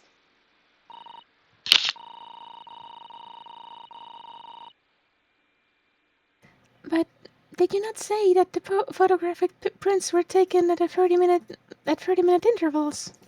I wonder if they're like offset by like 15 minutes. Or would that be less useful or more useful? Because hypothetically you could get shorter time periods, but then you wouldn't catch like the exact moment at the exact same time. I assume they would be in different parts of the shop. Like one's pointed at the desk there we've seen. I assume the other would be like pointed at the main part of the building. True, but do you think they're offset or do you think they're in time? I could not tell you. This could be an engineering problem. Oh my god! Indeed, as you say, my dear madame.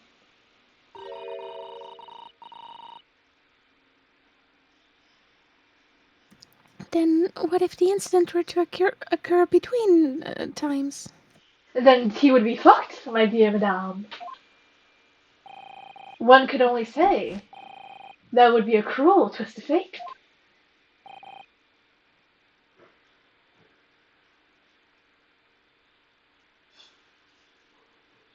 Does it?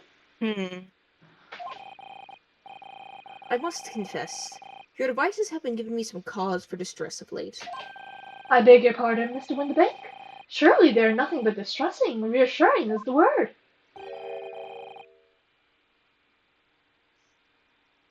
It's the cost of the film, sir. You most graciously placed not one, but two cameras in my shop after all. which means I must pay for nigh on 100 utterly useless prints every single day. I'm afraid the cost of the film will break me before I'm very much older. Have you considered killing yourself, my dear sir? Nevertheless, a small price to pay to ensure the safety of my preferred pawnbrokery node. My dear fellows, we verge on an age where safety and security come at a price.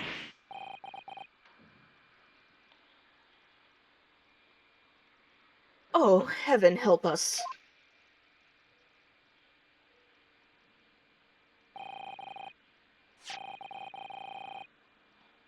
Now then, Mr. Sholmes, allow me to return your precious violin. Oh wow, that is completely different. Yeah, they've decided to really go for Ah, the that very particular. thing. Thank you, Mr. Windibanks.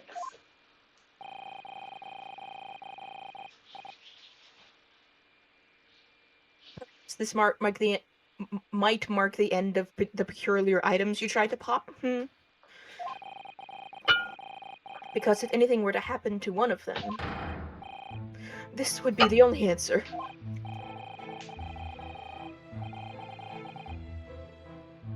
I really think you ought to stop waving that gun around. Someone could get hurt. Fear not. Sorry? I've only loaded a single bullet, so no one but myself could possibly be harmed. Sir, that's not better. That's not really what I meant. Your trigger discipline is awful. Good day to you. Good day to you then, Mr. Windibanks. Also, Mr. Naruto, it's not as if your trigger finger is any better. What? Remember case Remember how he one? picked up a gun in the very first case? Yeah. That was pretty bad. I mean... That was pretty bad. We do have to admit, that was pretty bad.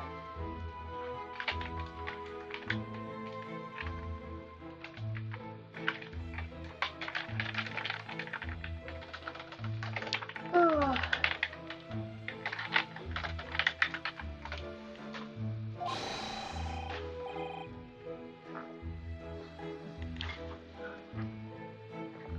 It's been a pleasure as always, Mr. Sholmes. Excuse me as I continue holding a gun to my head. So, Mr. Naruto?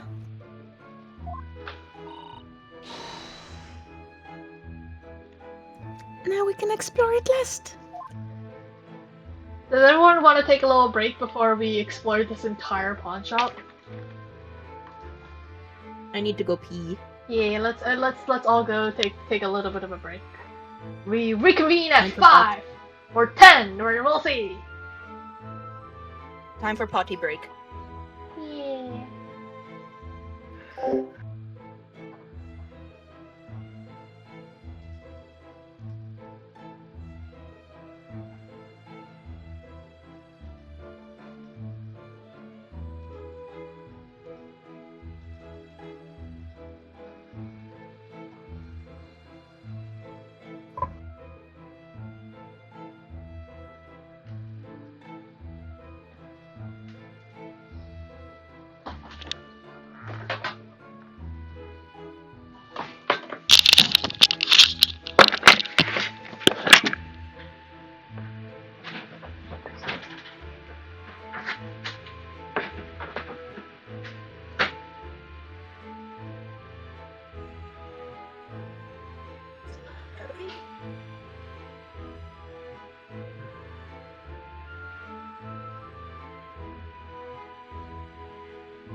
Should we pause?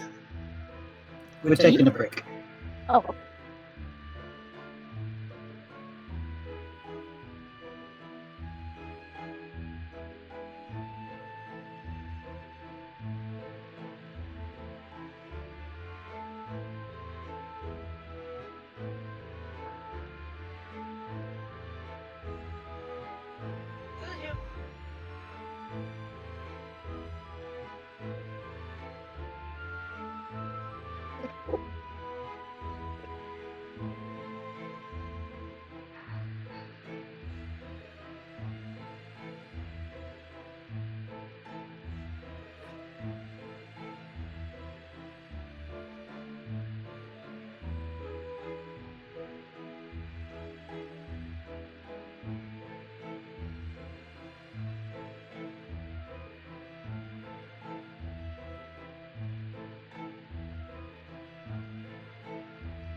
You guys back? Yep. I'm back. Yay! Still can't find my calculator. Again, you didn't buy your calculator? I still can't find it.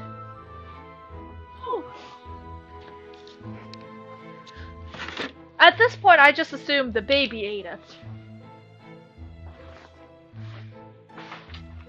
Which would be bad. It would be very bad. You can track the you can track the rate of inflation by how much that calculator has increased in price.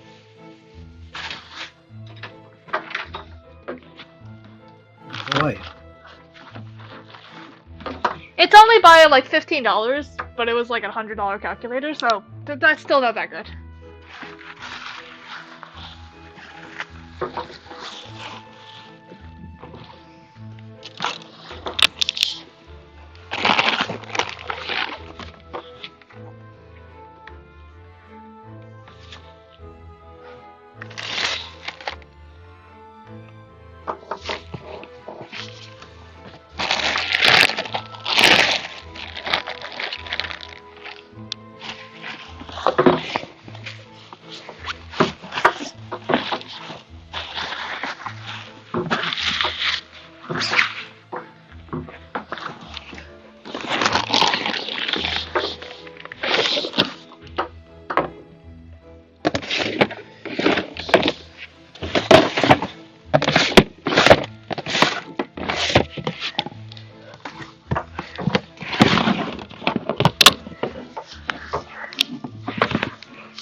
Maybe I sold it at a pawn shop and I forgot about it.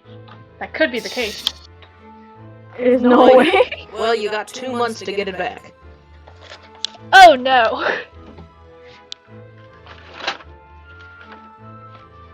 Where could it have gone? Wait. I hate to say it, but there's an entirely real possibility it's in my closet. As you do. You can't go in there, it's June.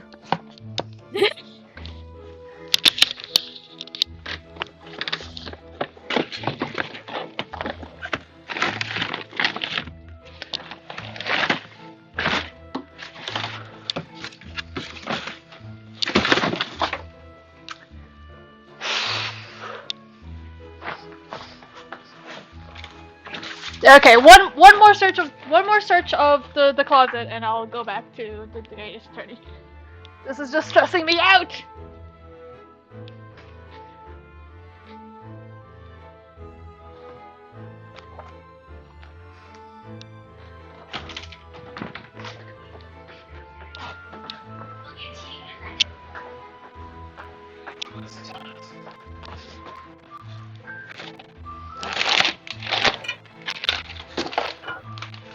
真正的不见到哪里了呢？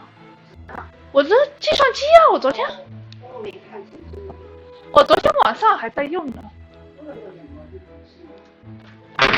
这个就是好问题，对不对？这么大，前面是白色的，后面是蓝色的。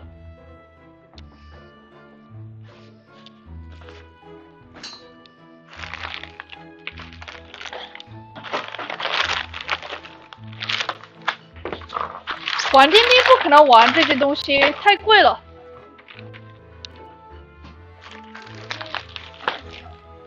喂，对呀。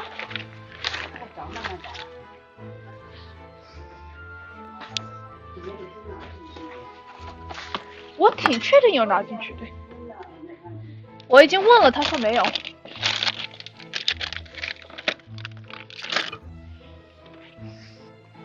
等会儿再找吧，等会儿再找吧。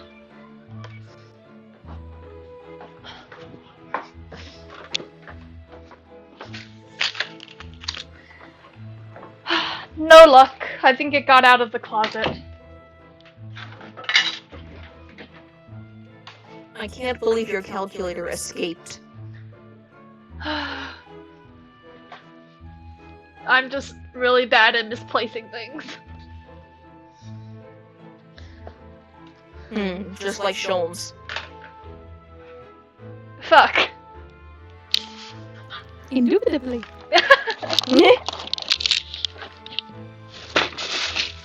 Okay, no more looking. No more looking.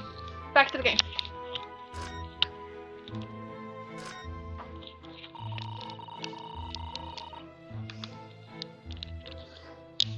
What an assortment of things there are on the shelf, on these shelves here.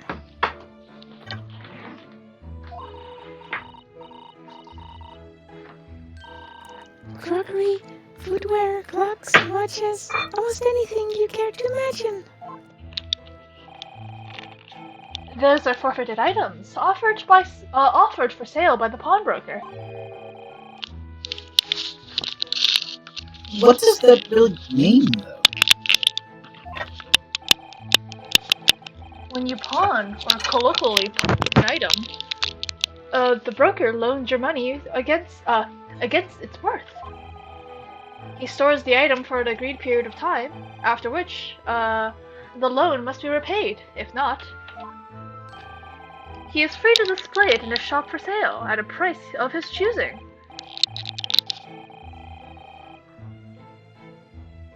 Oh, yeah, now that you explained it, I'm noticing little price tags on it.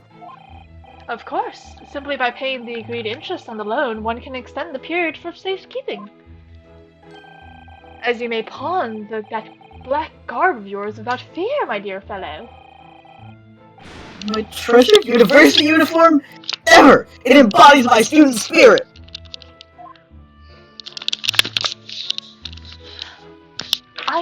That's all I have to say about that. Go ahead. I mean, that's all they seem to have to say about that. I'm surprised they don't mention the thinker statue.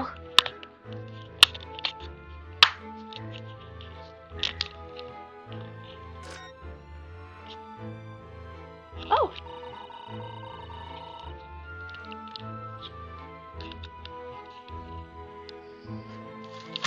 Look at that enormous ledger open on the counter there.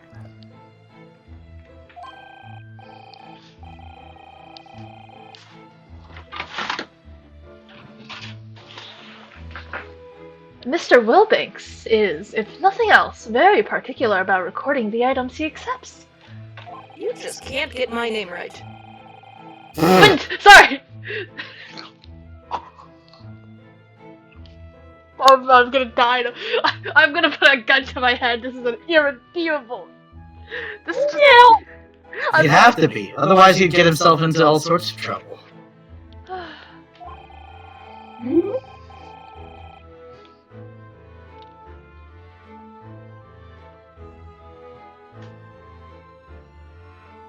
This might explain the thing that catches my eye far more than the ledger. This revolver here.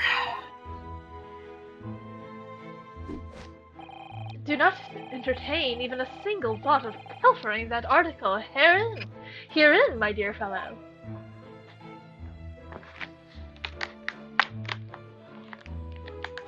Huh? We do know your wonderful track record with guns, Mr. Ryunosuke. I assure you, Mr. Windibank would not hesitate to draw that weapon with speedy belly his portly size. Belying. Belly. Yeah, lying or belaying? Oh, you don't mean he'd... Blow his brains out, indeed. In recompense for his blunder.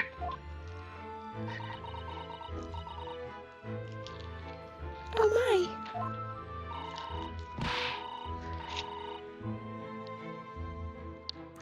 But in any case, of course we would never do such a thing. How could you even suggest it? Aw, we can't talk about the shovels and spades.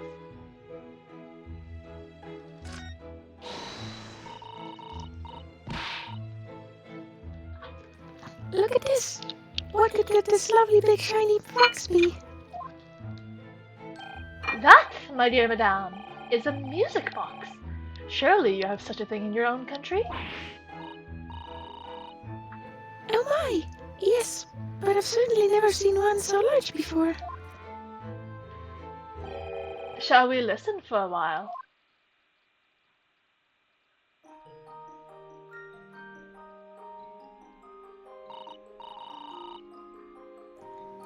What a sublime sound.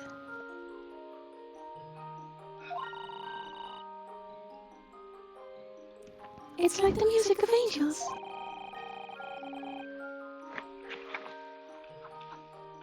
I've never heard anything like it before in my life. This particular specimen is of the larger variety, commonly found in public houses and restaurants. There is a metal disc inside, on which the notes are to be played and, there is a metal disc inside on which the notes to be played are recorded. Simply by replacing the disc with another, any music you care to imagine can be played.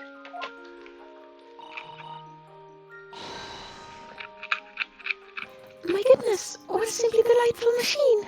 One time I was in a restaurant and somebody played What's New Pussycat 7 times. Huh? Oh, wait. Only 7, huh? Was it 7 times? No. Plays were it was 3 plays for $1. So, as the story goes, I put in $7 and selected 21 plays of Tom Jones' What's New Pussycat. I used to have the whole thing memorized. God. Wouldn't it have been 20 What's New Pussycats? Because there's one not unusual. Well, yes, because that's the way that he tells the story is that they selected 21 plays, but then they get to the middle. I think it's number 5 or 6. They put in one. It's not unusual, so that they have the. On the other hand, when we went back, holy shit. Yeah. Jazz, I'll send you the thing we're referencing. Okay. Because I know it makes absolutely no sense. What we're talking about without it. What's New Pussycat? I feel like I heard about it, but I don't know. It's one of those comedy stories. Like it's told. Yeah. Oh, it was on Comedy Central? I didn't know that. That's not particularly surprising. You might know it because it was used a lot in like fandom animatics. Yeah, there was a period where people were really into throwing that on their blorbos. God, let's see.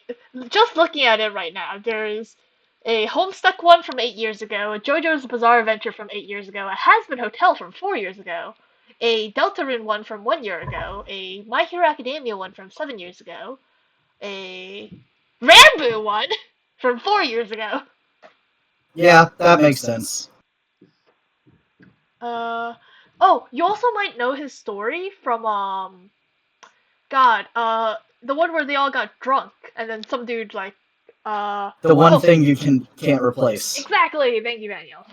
The last thing I remember was looking at a fence and thinking, I've never climbed a fence that high, and then I woke up at home.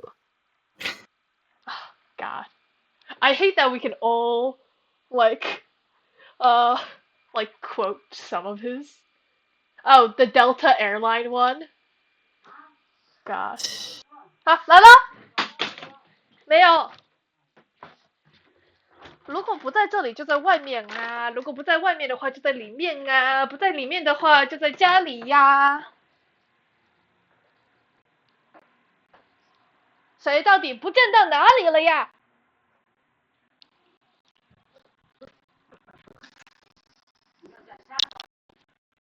我刚刚有看沙发呀，没有啊？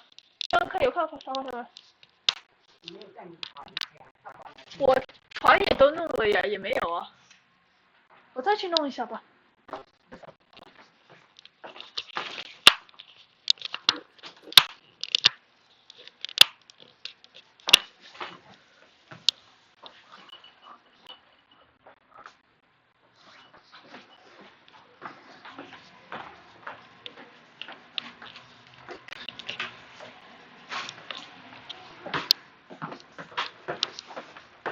Sorry about that.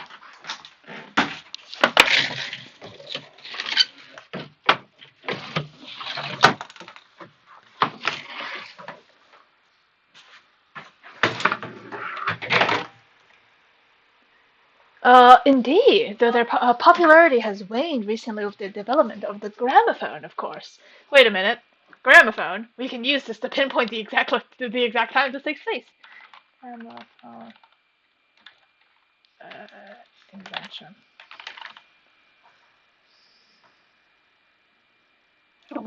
What's on your phone? Did my internet die again? God damn it.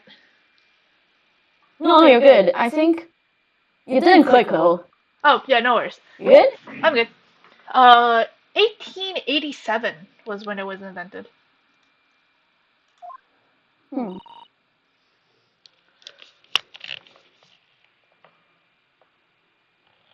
Oh, and Lee, sorry, this is you.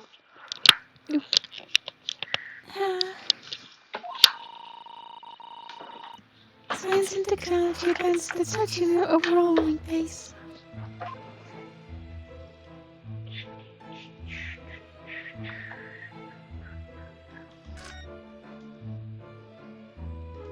What's this thing?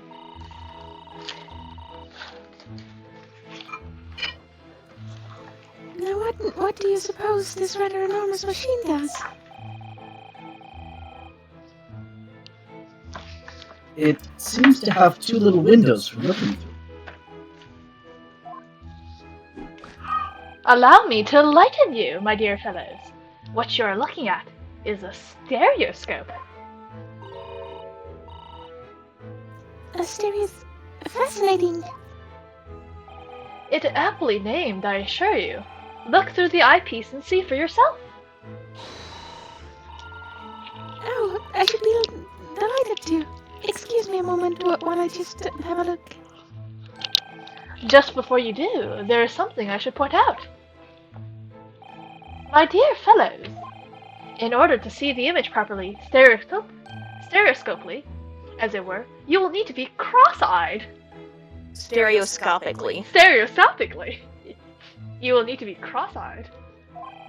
However, if that is beyond This is the part where you can tell this game first originally came out on the 3DS. Yep. However, if it is beyond you, it is of little consequence today. Alright then, I'm going to try it. This is also the reason why I told you guys to learn how to cross your eyes. Mr. Naruto, you must see at once.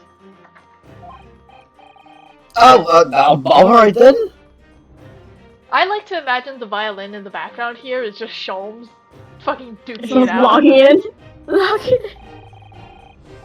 So I need to be cross-eyed, like I'm trying to look at my own nose. We have a visual. Oh yeah. What the?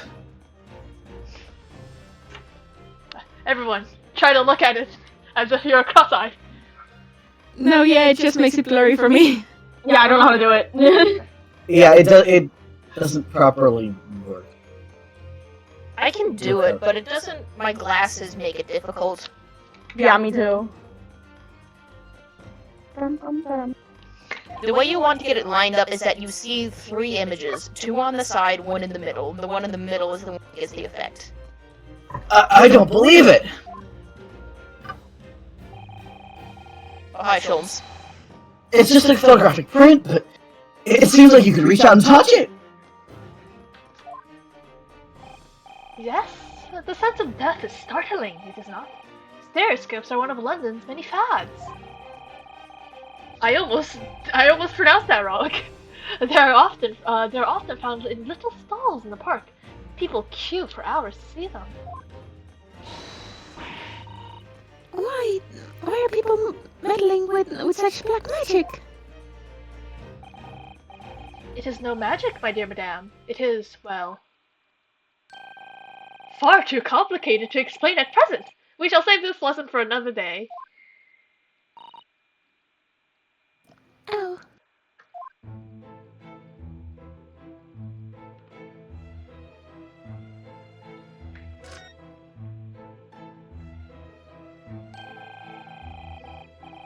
That's not a calendar you could easily miss, is it?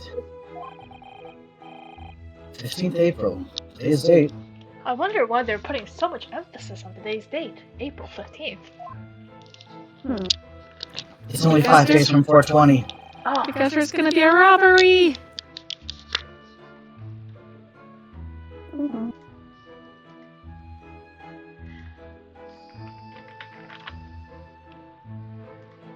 Zoom? Yes, that's not for sale, I must point out.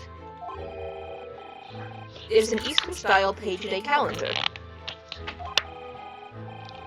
Every night at midnight, I tear off the front page to reveal the following day's date.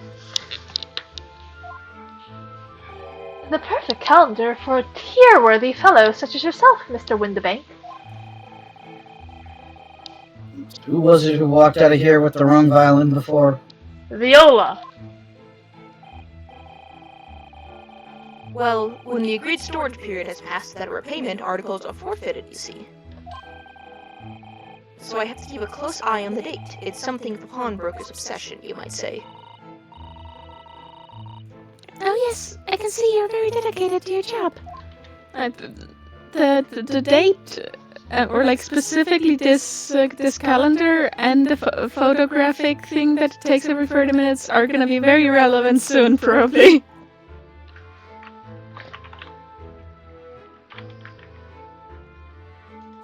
I mean, that's how it sets up, so... Yeah.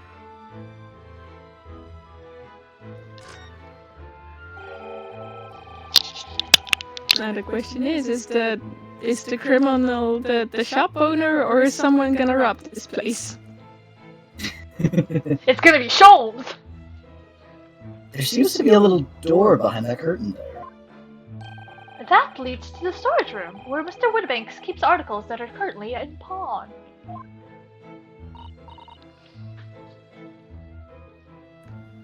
Ah, I see.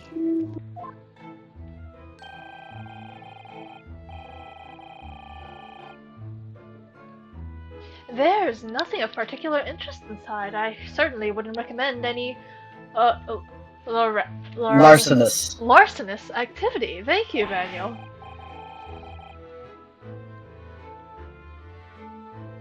Recommended or not, it's not something I tend to do. Why does everybody think I'm a thief?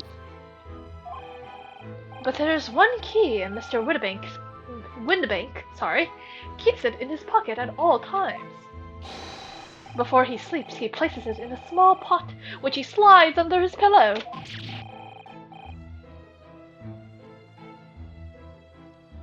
How on earth do you know about that, Mr. Sholmes? No comment! I am a detective, sir. It is my business to know what others do not. I am frequently assailed by information that I neither care for nor do I wish to retain. Mr. Sholmes, you're a wonder. That's certainly a word for it.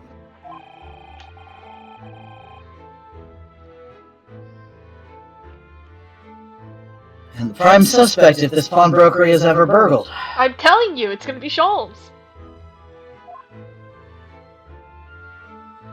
Oh, is there anything else to look at? No, that should be it. Nope. Wrong button. Nope. Shh. We don't have to look at the... That is just a golden retriever PNG. Sholmes, shut up.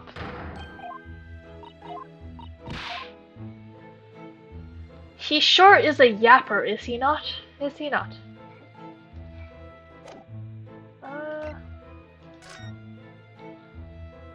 I think we can go home now. Oh, no?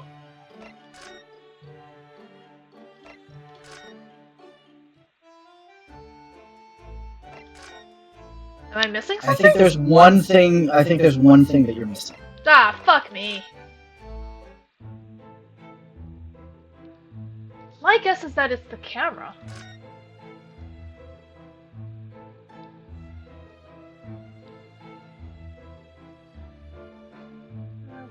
Talk to you. Stereoscope. It has to be the camera up here, isn't it? Oh, the door. 3 globes of gold. Is that some sort of charm?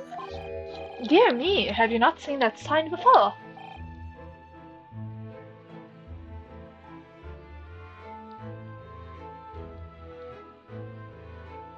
No, never.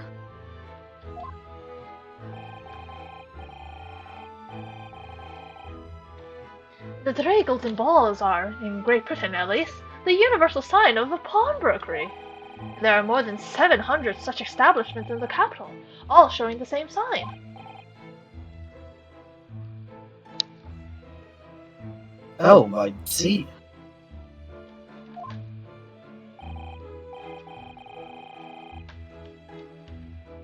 Haha! I had not imagined your ignorance was so profound. Fucking rude. Oh, well, what is the significance of the 3 golden balls then? Does it have some special meaning?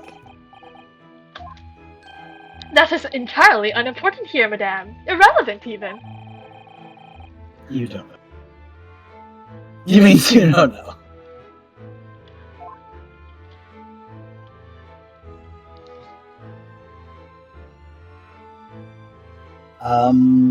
Have we looked at the bottom right corner on this screen? Yep. The gold thing? Oh, fucking Mhm. god. Yeah. This is why I have a guide open. Thank you. Look at this! Whatever could it be used for? I have no idea. Surely you don't, Daniel. With the wiki. I don't. It doesn't say what it is. It just says a small machine. Ah. There's a small catch just here, look!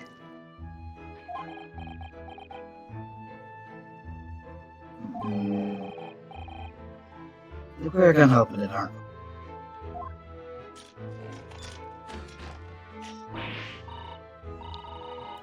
Oh my! That's amazing! It has some sort of spring-loaded mechanism.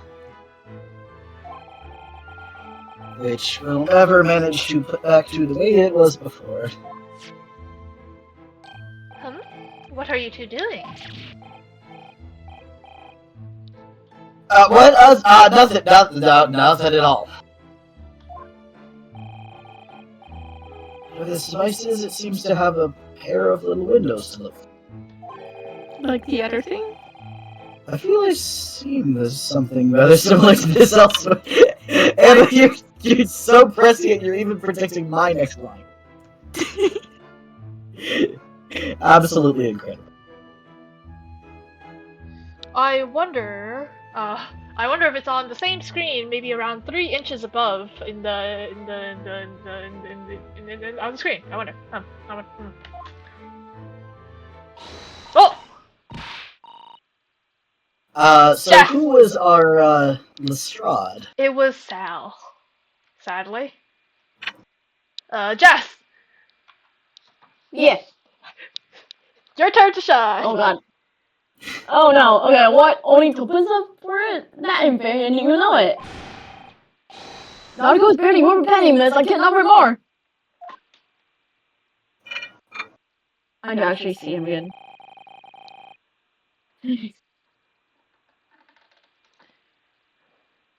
Sounds like there's an argument brewing over there by the counter.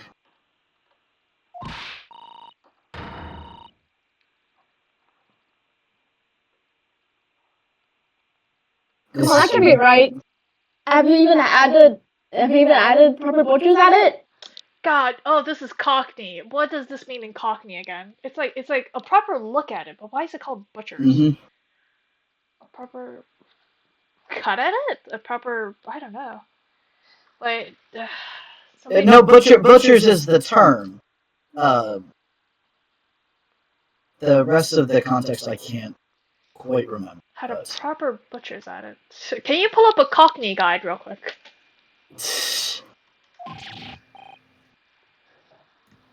I think I had to see, young girl. Oh, that's, I think that's the inside. Huh? Look at her! Wait, don't we know? I'm sure I recognize her. Oh, yes, it's the young lady from Mr. McGilder's trial 2 months ago.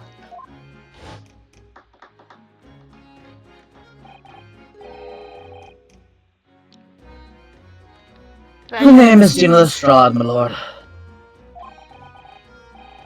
She's a chancer, and her custom among large crowds relieving people of their passes. What's commonly called a pickpocket.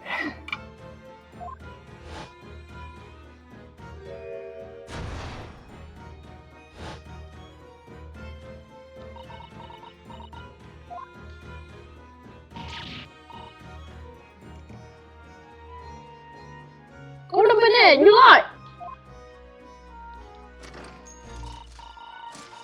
She still has that gun? Oh my god, whole animation. Oh my god. Hello, Miss Lestrade. I hope you've been well. Hey, what, you remember me then, do ya?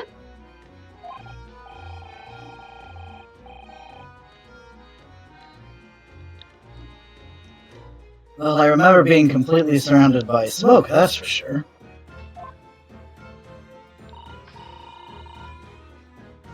So, what are you doing there? No, like the rest of us? Nothing to eat?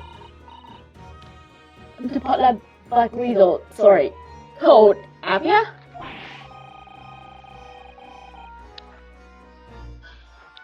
What is it about this black uniform that makes everyone comment on it? Ah, good day. Unless I'm much mistaken. You would be the young pickpocket who stole our experimental smoke grenade launcher. Ah, Mr. Jones! So, you have something of value to pawn, do you? Allow me to see the article and I shall negotiate with Mr. Windibanks on your behalf. Oh, yeah, the one. I don't need help from some stuck-up D. Get out of my business, go on! I'll make trouble for ya! As you wish, Miss Lestrade. I will happily remove myself from your presence.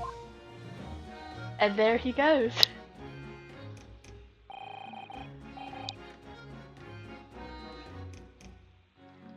He's really done it. He's gone.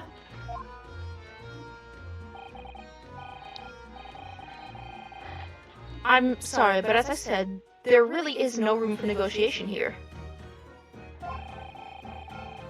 What is that thing he has in his hand? Another gun? Oh. Some kind of metal disc? You! Go on, leave me alone! Oh, Miss Lestrade, just pretend we aren't here. We shan't be offended in the slightest.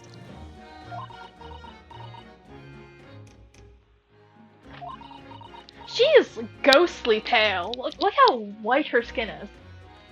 Even compared to like Suzuto's.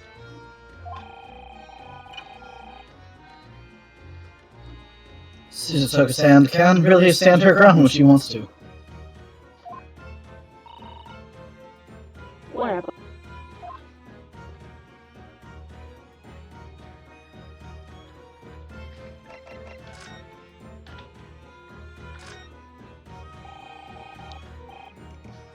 Would you have a look at,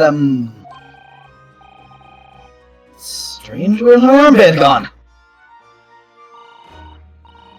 What's the problem? Was something wrong? Don't suppose... You're looking for this? Yes! But how? When? How again? I got time for it, haven't I? Not even...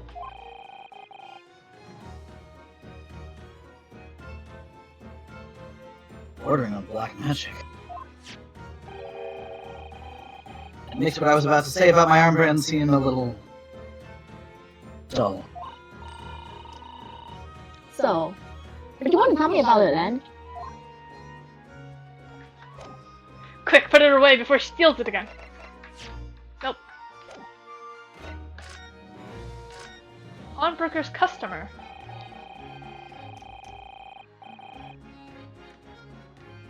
somehow I didn't really think you were the sort of person who'd use a pawnbroker, Mrs. Strahd.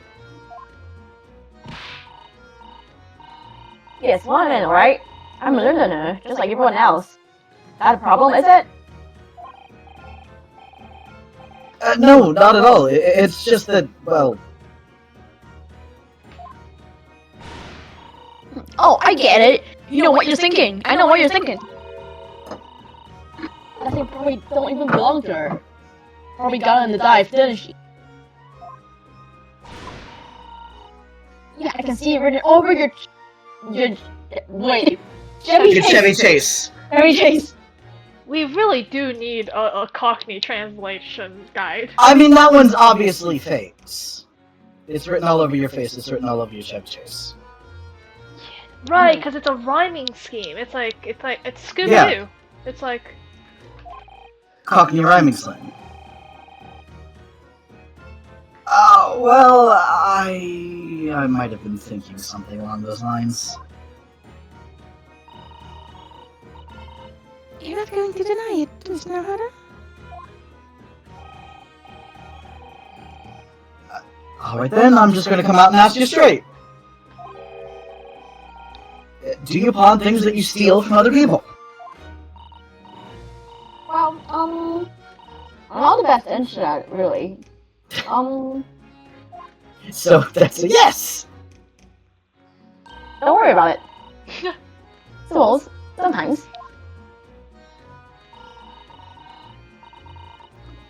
You're not going to deny it either, Mr. Lestrade? Mr. Lestrade. I get it.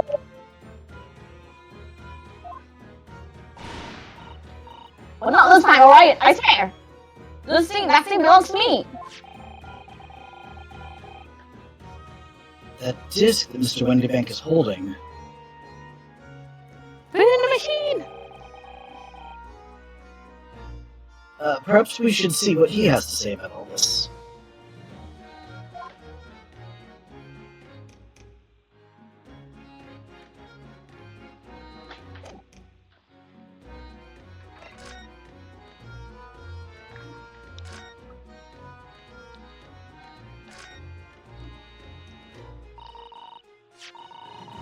Mr. Winterbanks, what exactly is this metal disc that Miss Lestrade has brought in?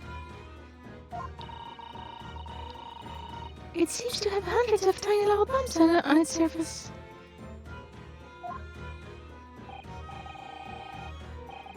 Ah, this is a music disc, you see, for use inside a music box. A music box, you say?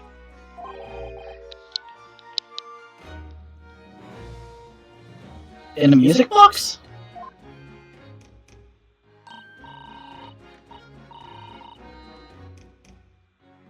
What, you don't even know what a music box is? You're still not until savvy, eh?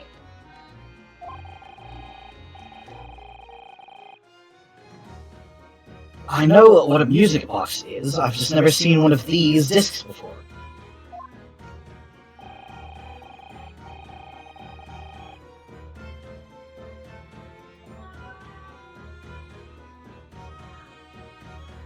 The small protrusions on the music disc encode the tune to be played by the music box.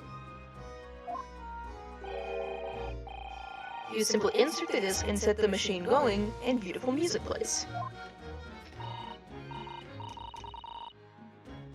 It's so incredible. Tell us, what tune is on this disc? Well, I'm afraid I couldn't tell you that. There are so many different types of music boxes, you see? German-made, British, Swiss. I have no way of knowing which particular machine this disc was made for.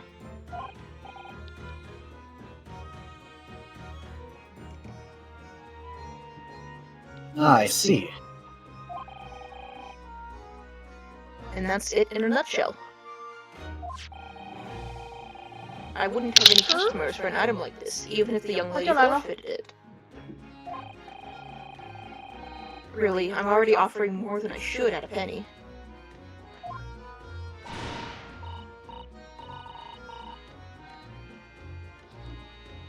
That's a packing of lies. It told me, it did. It told me and said it was, well...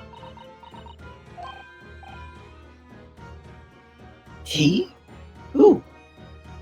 He-who? Who? He-who? Never mind, it just ain't right. That's all.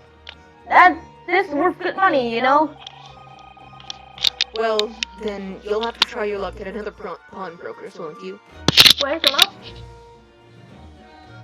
哦，好，就来。I'll be right back. Wow. 妈妈在外面。妈妈在外面。 Oh? After 10,000 years. Oh my god! Arian has returned. I made it. Hi. We're at the pawn shop. Yay! And then Bruce is gonna be like, let's try to end it in like an hour. Oh my god. The camera's I'm here. 你有没有看到我的那个 Yeah, I think so. Hold on, I'm gonna double check with 有没 her. 有看到我的计算机？ Yeah, 计算机， Carrie's 计算机。 told over by her siblings, I think. All good, man. "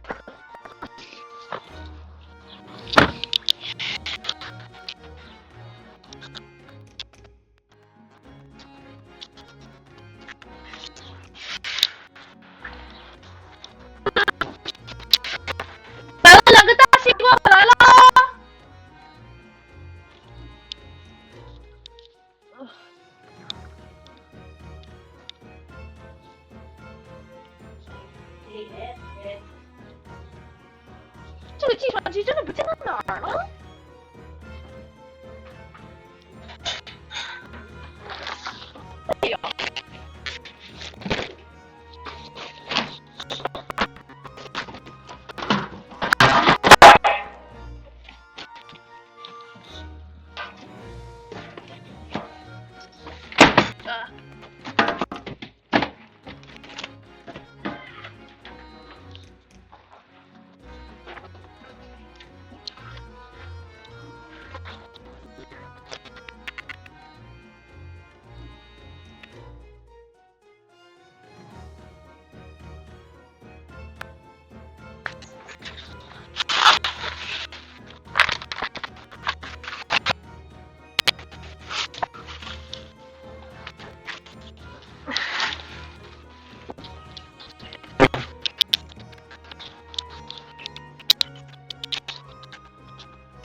？There are nicer ways.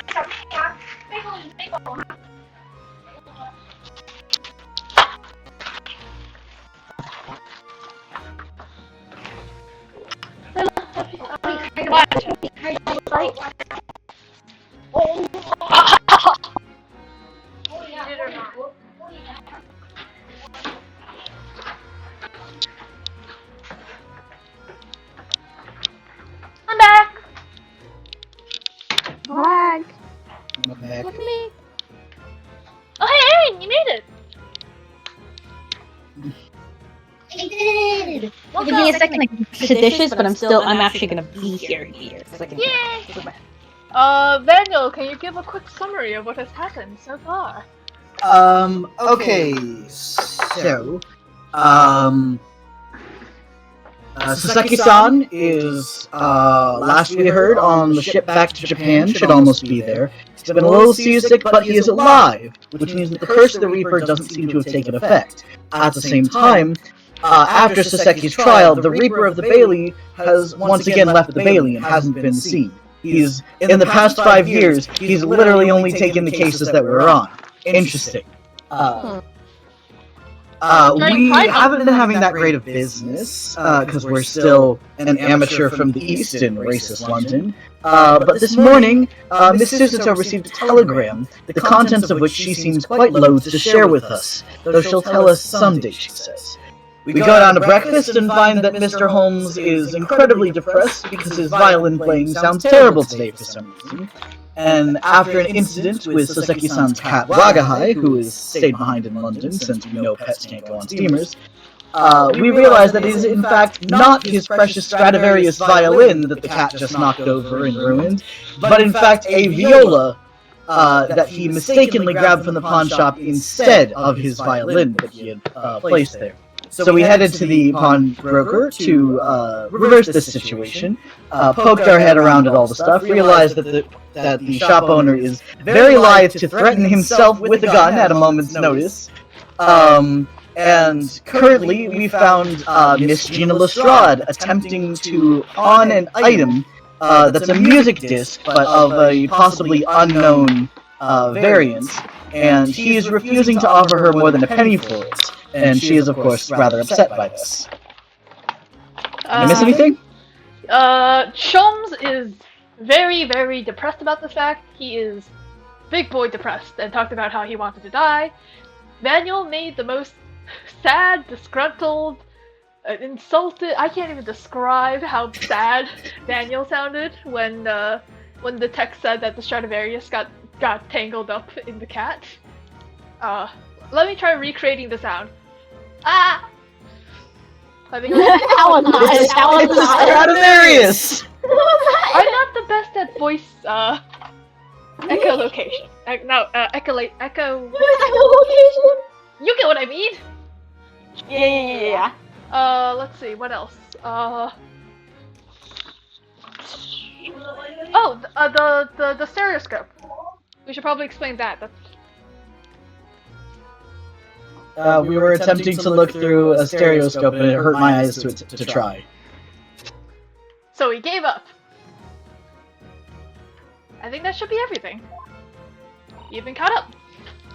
Oh, also, I can't find my calculator. That's a separate thing. That's a me thing.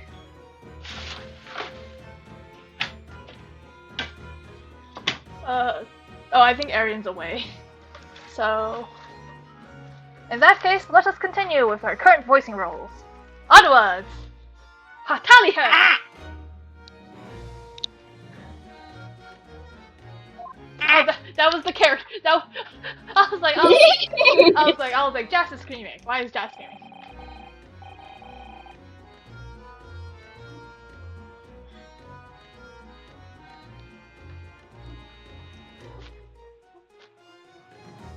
Zoom.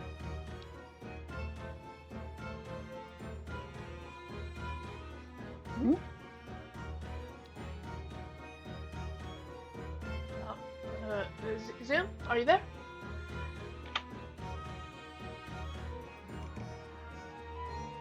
Maybe something happened. I'll take over for Windibanks then, even though I can't pronounce his name correctly. She's been here before, of course, this little Tatterdemalion. I see.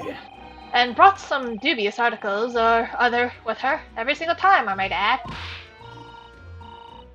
Dubious? What am I trying to say? I'm an honest customer, me. Good.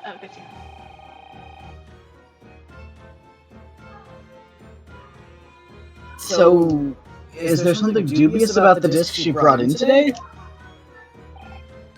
Well, if only it was that simple. Sorry, what do you mean? What she actually brought in was a storage ticket.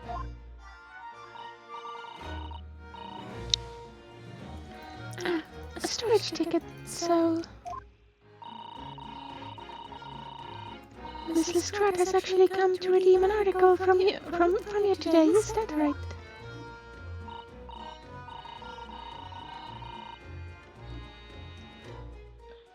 Yeah, that's right. A girl like me has all the stuff that what needs storing. Alright, yes, that's definitely dubious. The article in question would have been forfeited at midnight tonight. but as she gave me the ticket for it, and repaid both the loan and the interest, I was obliged to return the article to her. But what was the article? Do tell us, Mr. Windibanks. The little scamp is wearing it, ma'am.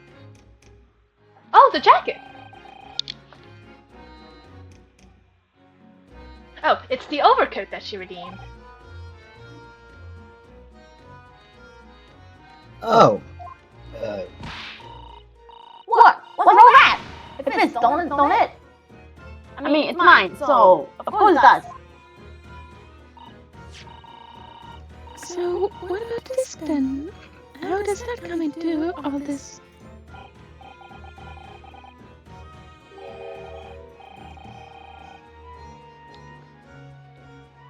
Ah, this is something else. A new article to pawn if the girl and I can agree on a price.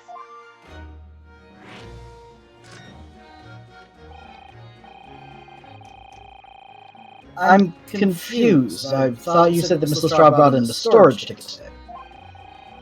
It's really quite simple. Sorry, that was my Shulman's voice. Yes, the child brought me a storage ticket and the money owed on it, as you say.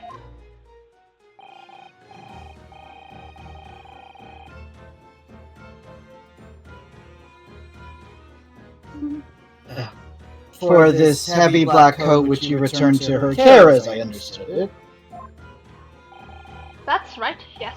And rather unsurprisingly, as soon as that little ragamuffin put the thing on, she went rifling through the pockets.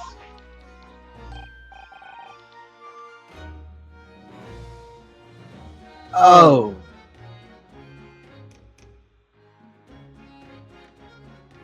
Oh, god damn it, froze.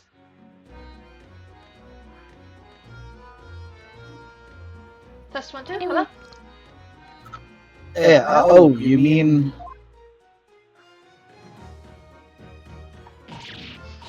What? There's no eyes notice there, lady. Ah, I see. So it came from the pocket of the overcoat, did it?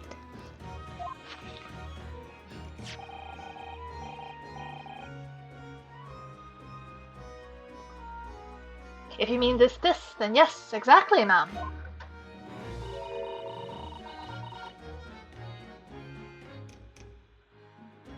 And she immediately tried to pawn it.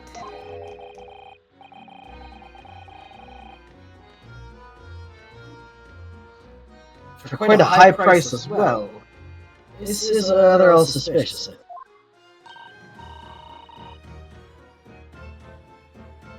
Keep it up. I was trying to pawn something like anyone else would. Ha! July, don't hurt!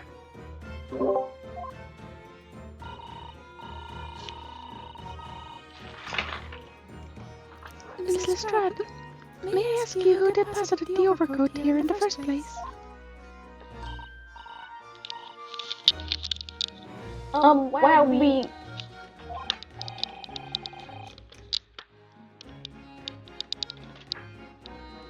It doesn't really appear to be your size. This is an oversized as a fashion! Meoman! It's Meoman, say it!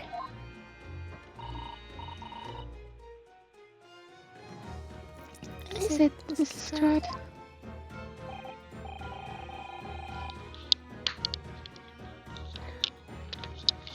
Yes, this is definitely rather all suspicious.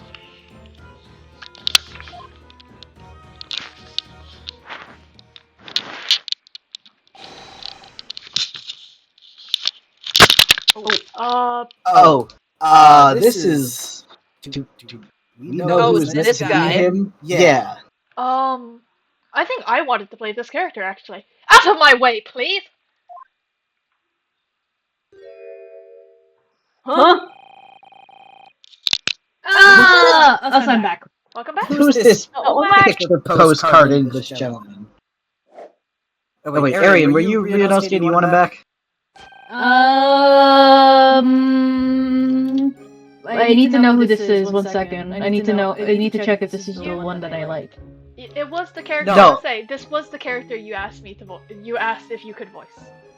Yeah. Okay, you can keep your Inosuke. Okay. Good day to you, ladies, gentlemen.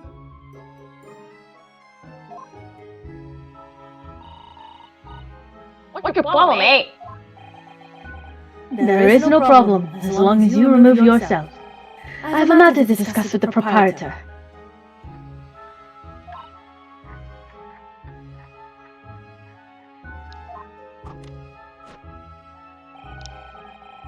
And if you intend to make a problem of it, I shall see you outside, little girl, for the hiding you deserve.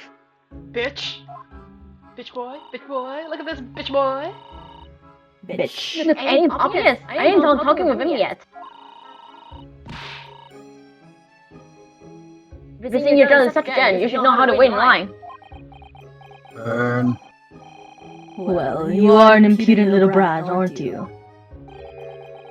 As well as a pickpocket. Hey! Who are you? I don't know who I am! At this point, everyone knows who you are, Gina. Yeah, girl. The question is, how do you not know who I am? It would be really funny if this is the guy she pickpocketed. You haven't the courtesy even to remember the faces of your victims, it seems. You're getting too good at predicting somebody else's lines, Annalise. What you mean? From you? Broker! Yes, sir. I believe this filthy pocket thief has just redeemed an article from you, no? Yes, The article in question belongs to me. I demand for it to be returned at once.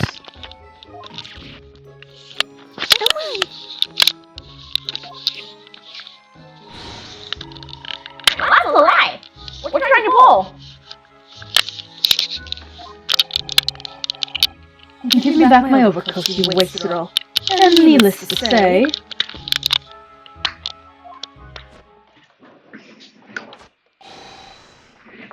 any music box discs, too. Look at this fucking... man. Gross fucking guy. No, you can't have it. You can't.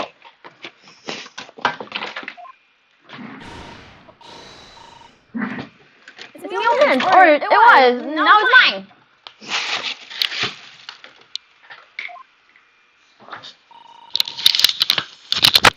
Goodness, Mr. Narada.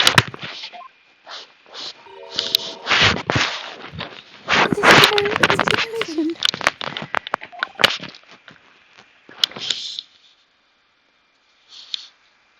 Yeah. I think perhaps we should hear both sides of the story in a little more detail. Oh my god. Cross inspection! Okay, give me 2 seconds. My headphones just snapped apart. Oh, Jesus! Oop. So this is very easy to resolve. If that Crap? Those were my headphones. no, Oh no. if the that pretty much proves it. Yeah. That's a clever way of doing it. I have Ethos Lab headphones, to say the least. Mm-hmm.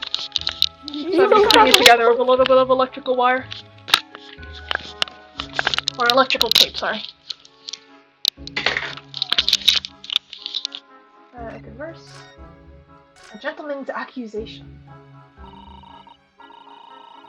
Mrs. Strad, is what the gentleman is saying. What do you think? It's all lies in it. Obviously. I saw my life. I ain't never laid down outside standing before. Let's hear it now, you little ragamuffin. You stole it, didn't you? That ticket you brought here in just now.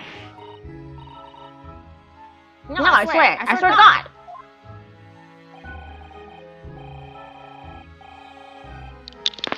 It was barely an hour ago. I was walking along the street minding my own business. When this little guttering ran into me, I knew at once what had happened. I've been robbed yet again, I thought to myself. Those wretched pickpockets. Yet again? Oh yes, as you can see, I am a man of impeccable style. This isn't the first time I've been targeted by these backslum scoundrels. Now then, relinquish my overcoat. Arian, was the reason you wanted to voice this man because of his extreme fruitiness? Yeah. I'm glad you made it just in time to voice him then. Really good. Just in time.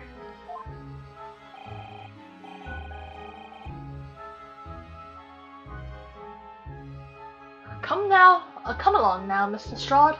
Give the good gentleman his coat back. If you're going to cause trouble, I have no choice but to call the police. Aw, no, why did everyone think it's me? Look at the thing, they go! And you think I'm the lucky one? I'm sorry, but no one's going to believe you. Well, what about evidence? Yeah. What's your evidence that I've stolen something, eh? Come on, let's see it. Oh, I have evidence, naturally. You want? You asked for it. It's my guess is that, because I don't remember, my guess is that like his name is like elegantly embroidered on the back of his collar or some shit. That's all. That is what they often do with expensive coats. True. Yeah, for sure. Especially, custom. Evidence that the article Mr. Strahd redeemed actually belongs to this gentleman. Of course. We need only consult Mr. Winterbank's ledger to know the truth. We'll be able to look up the name of the person who deposited the article in the first place. Yes, brilliant. I'm very sorry, but I'm afraid that just won't be possible. Oh. I never ask customers' names. That's a strict policy of mine. But why not? Well now, as you can imagine, some of my customers have circumstances to consider. A great many of them prefer to remain anonymous. Yes, I see.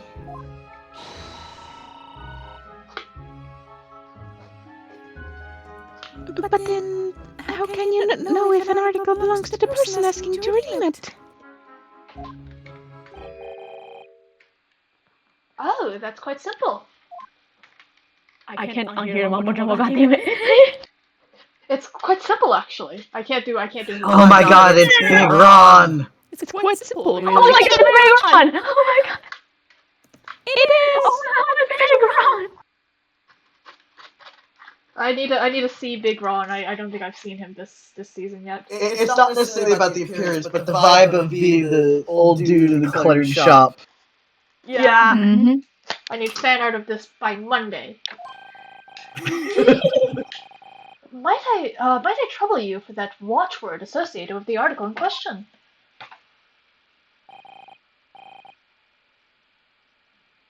Of course, it's...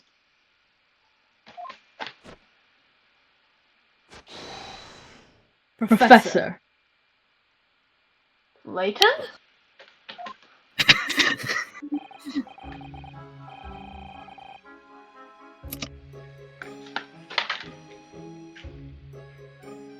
Ah, yes, that's right. That's all the evidence we need.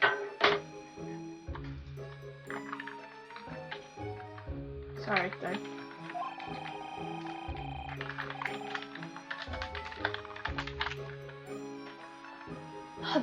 This gentleman is the rightful owner of the article, without doubt.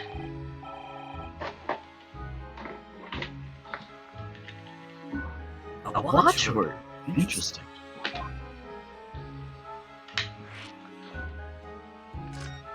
Watchwords. So about these watchwords, Mr. Winter.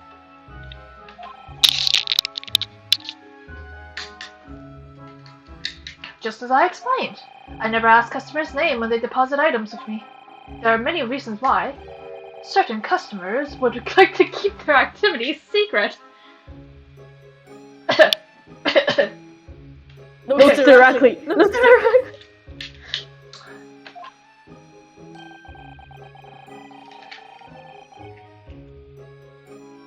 That wasn't exactly a subtle instance, Mr. Sholmes, now was it? That is flat ass.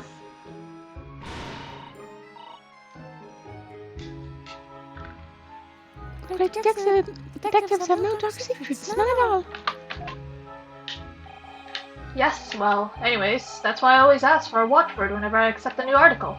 In many ways, it's like the secret combination of numbers to unlock a vault. The date of deposit, a description, and a watchword uniquely identify each item. And of course, then I give the storage ticket to the customer. When someone comes to redeem something, I ask for the ticket and the watchword. And if that someone tells you the correct watchword, you return the article? That's right, sir. Yes. Just as soon as the requisite fee is paid. And I have supplied you with the information you require already, but for the avoidance of doubt. The article in question is an overcoat, deposited 2 months ago on 15 February.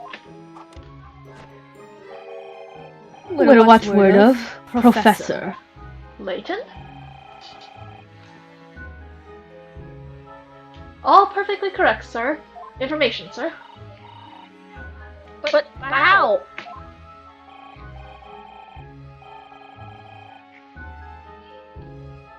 Really, this is beyond the joke now. There's no further room for doubt. I need to go grab food. Hola! It's due tonight and you can scream at us. Child.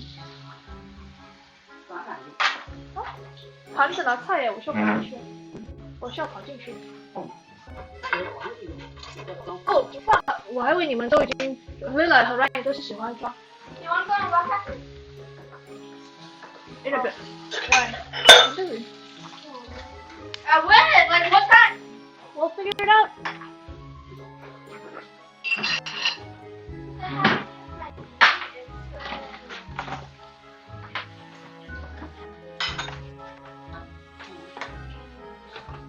这个快过期了，为什么没有看时间？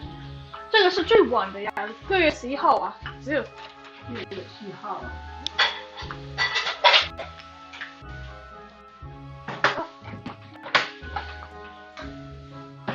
当年姐姐就是这样子选的。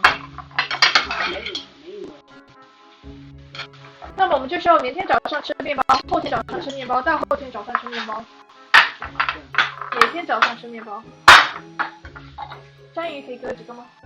鱿鱼再给我几个，再给我个。要。啊，到了。剩下的这半给我。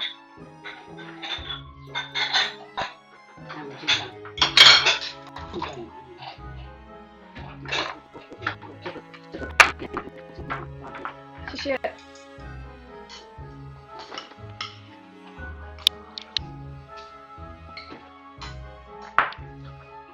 你炒这个时候有放什么呀？放好吃的。酱油，你就放啥油吗？啊，没有什么吧，只有酱油和啥油吧。上头。还有什么呢？还有那个怎么说呢？豆腐那个什么什么。豆腐，这个我就不知道。我就先进去喽。I'm back. Back. Today's dinner is broccoli, green beans, fish, and squid. Nice.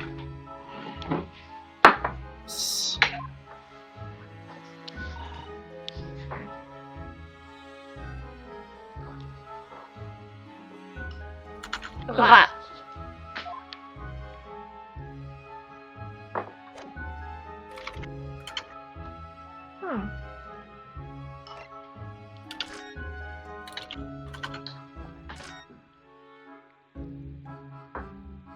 miniature postcard gentleman. Excuse me, but who are you? One would expect the Inquirer to introduce himself first. Though clearly you are not British, so perhaps our ways are foreign to you. Oh, sorry. Yes, we're from the Empire of Japan. We're studying here. Oh yes, Japan. I've heard talk of the place.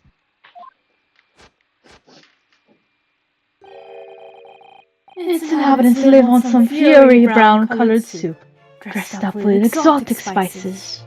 Misa's really good, shut up! I hate that he did such a gay little dance, but he's so racist. They really wanted to show off the mocap. They're really enjoying The the mocap's really freaking good. Mocap. I need to see that silly little dance again. You might be thinking of somewhere else. What's the theatrical gesticulation? Perhaps. Anyway, if you are a gentleman, sir. You offer your own name first before inquiring the name of another. Of course, yes. I'm Ryunosuke Naruhodo. I'm a lawyer. Well, a student of law, really.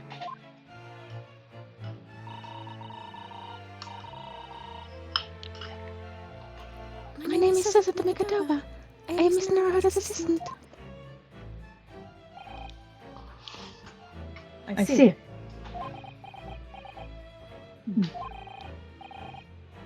My name is Benedict. Yes, Eggert Benedict. God, he has a stupid fucking name. Enchanté. He's so refined in how he holds himself and how he speaks, but that thing is suspicious. Maybe it's just because I didn't finish breakfast. Now, to the matter at hand.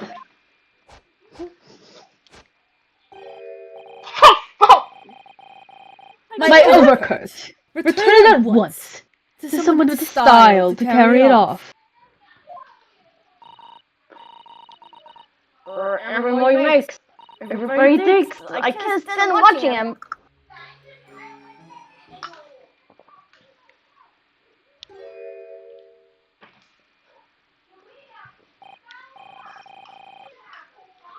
So, let that be an end to the matter. And thank you for your customs, Mr. Eggert Benedict, sir.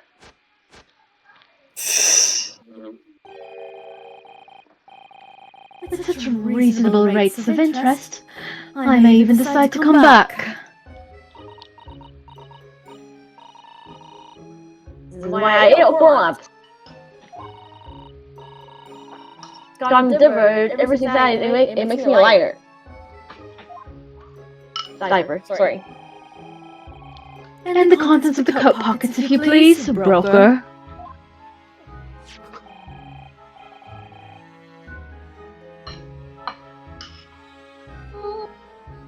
But of course, sir. Here's a gift for you.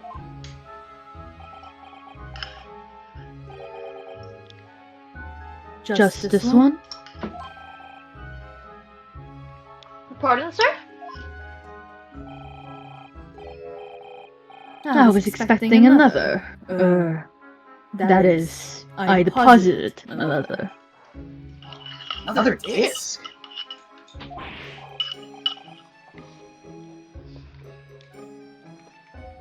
Uh-oh.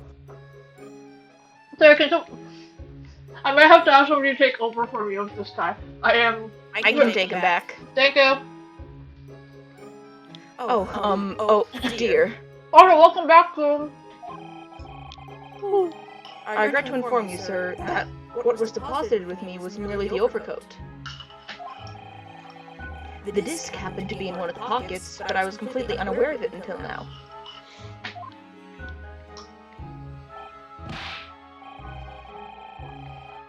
So, Gutterling, you're hiding more of what's rightfully mine, are you?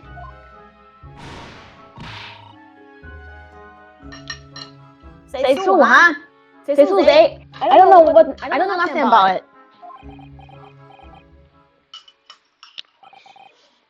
Very well.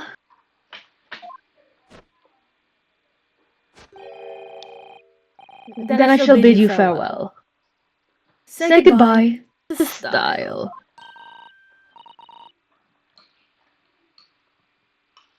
Wait a minute, that says... It's mine!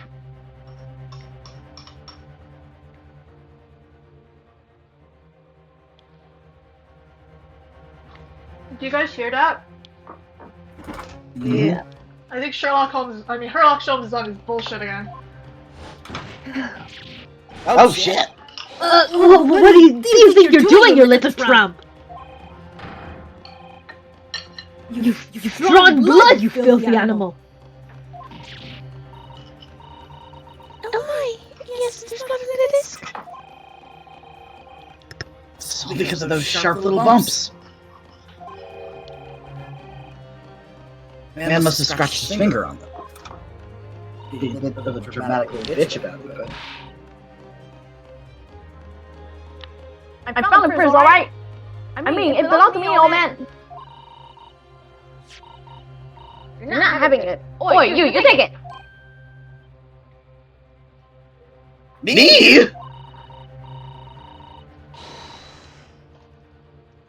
If I get down to it, then have it off me again. So you keep hold of it.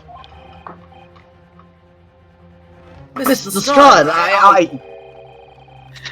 Why is this disc so important to her?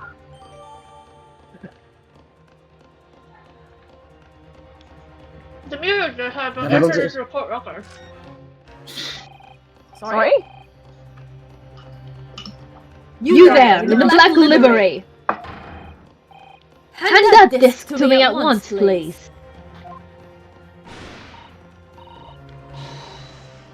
No, don't, he's lying. Run the lighters! Gina, you know I'm like 24, right? I may look young, but we are quite, like, old. What do I do now? Ryunosuke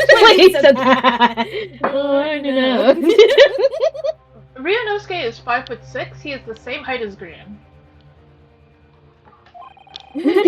Why is that your frame of reference? Because if I say, oh, he's the same height as me, that's not as a picturesque of an image as, oh, he's the same height as Grian. Because everyone knows how I am not intimately familiar with the height of Grian.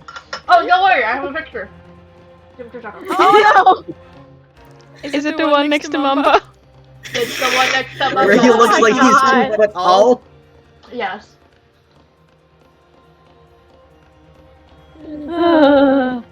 Sorry, I only have the edited version. I can't do this. Or I make Mumbo as short as Green. I also have the one where Green is as tall as Mumbo. I just if you stereoscopically like put these two images beside each other and cross your eyes, it'll be an accurate representation. Also, I don't think it matters, but it's in Jess's room. Yeah, I was wondering why you put it in there. Sorry, I was reading Jess's comment. I was reading Jess's comment.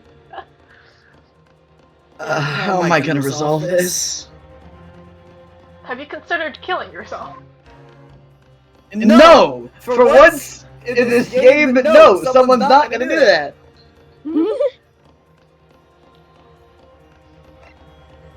What if we just leave?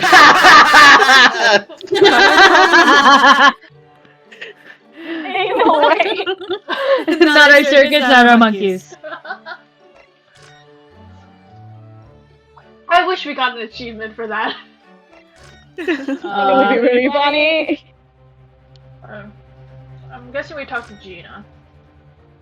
Actually, is Sean still there? Sholmes? Look at Mr. Winterbank watching diligently over his shop. There's still so many things I'm curious about. Somehow I don't really feel like this is the right time to be browsing.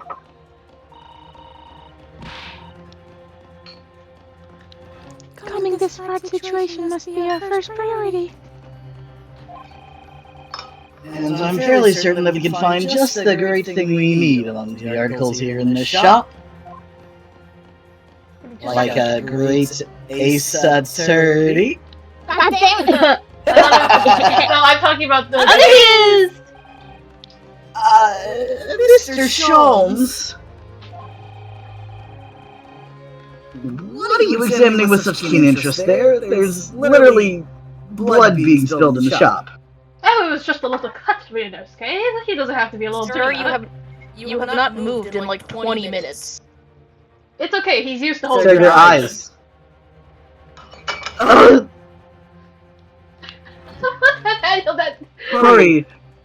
Corey, that would be an awful angle for it. This form is terrible. The guttural noise you just made. I'm sorry. Pride Month.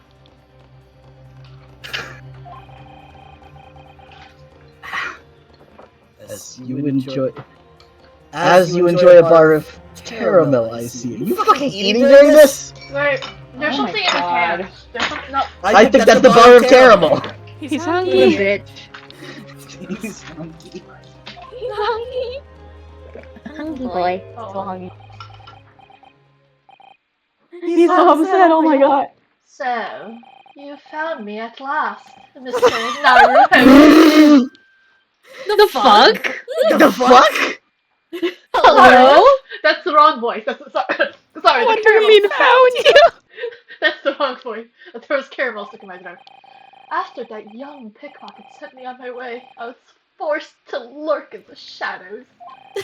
Oh my god. Cruelly ostracized as the rest of you partook in that jovial atmosphere of fellowship. We need to get this version on cocaine. I had What's nothing wrong with him? I had nothing to occupy my mind, but was too ashamed to let society see what my downfall had done to me. Oh my god. So, feigning mock interest, I pretended to examine the tedious trinkets in this desolate place. Whilst, as you shrewdly observed, gnawing on the only friend I had left, the 7% solution of caramel. Hello? It's the Sholmes of caramel. It's his whole brand. Look, do you guys see that? The little writing on top? I don't know if to call these two shit reasons. Oh, I did see it. There it is. Sholmes' caramel. What the fuck? It's like Scooby-Doo. Like, Pray, do you understand the depths of my despair, Mr. Naruhodo? But how could you? I was so lonely, so Question, desperately can we lonely. open the court record and inspect the caramel? No, we no! Oh, I wish we could have. Oh, Give it over. Hey, wait a minute. What?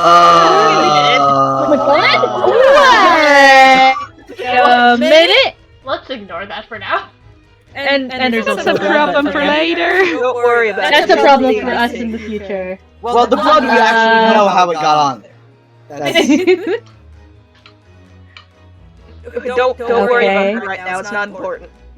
McGilded. Okay. Okay. Why the fuck didn't you rejoin the conversation? Mr. Naruhodo, there are children here. What? She's like 15. I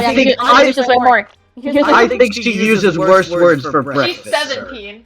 Suzuto's 16, though. Hey, Iris isn't. That's fine. Iris is like 10. Iris is 10. Iris isn't here. How old is Ager? How old is Iris? He seems like a 30-year-old man. See if it's in the record. I think It would it's be very I think it's funny if it 30. is. I think it's question mark. Yeah. Yeah, because you don't know enough about him. Bro, he's 48. Oh, hey. Looks You look pretty great good today. for almost 50. Yeah. Let's Yeah. I You're do, doing great. I do not believe Herlock Sholmes is 34. Because I'm pretty sure he's like was he 2 years older? Wait, how? Because he's like barely older than Van Zieks. If not younger. I thought you were saying Danielle. What? I thought you were gonna say Danielle. Daniel is He's not. like barely older than Danielle. 32? And that's the where it's going, so it's like, damn, okay. I know I'm one of the older ones in the server, but I'm not 32. They said Van. Yeah. Yeah, I heard the Van and I Van was like, Zieks, not Vaniel. Wait, okay, where did I put that information? Wait. what information? How old Van Zieks is? Van Zieks is 32. Vanilla? Van Zieks Yeah. is 2 years younger than Herlock Sholmes. Yeah. I don't Your fucking believe points? that. Herlock Sholmes does not look 32. I mean 34. He looks like a spry 27-year-old. Listen, he does a lot of cocaine. He does a lot of Real. Well, that's the case. Back to it.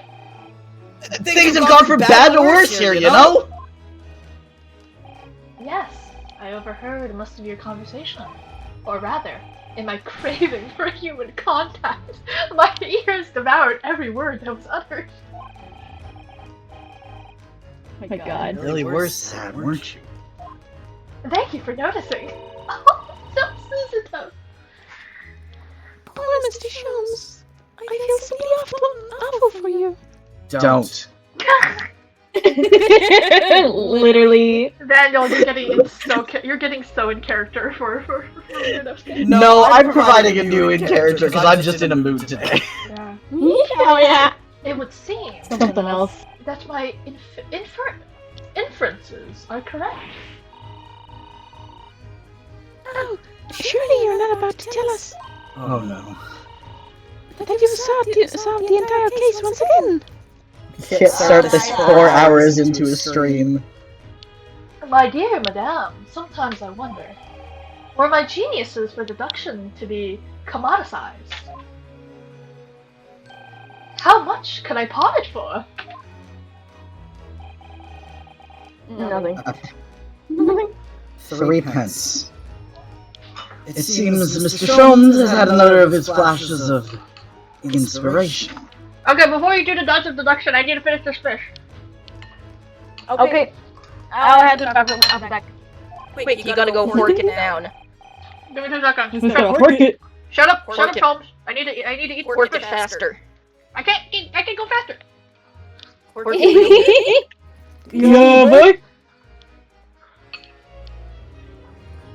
Hork it Oh. real good. Actually, since there are 2 Horking it. drivers, or 2 possible drivers here, Okay. there's a superstition, especially area. You can't flip your fish. When you're eating whole fish, you can't flip it. You can't flip it.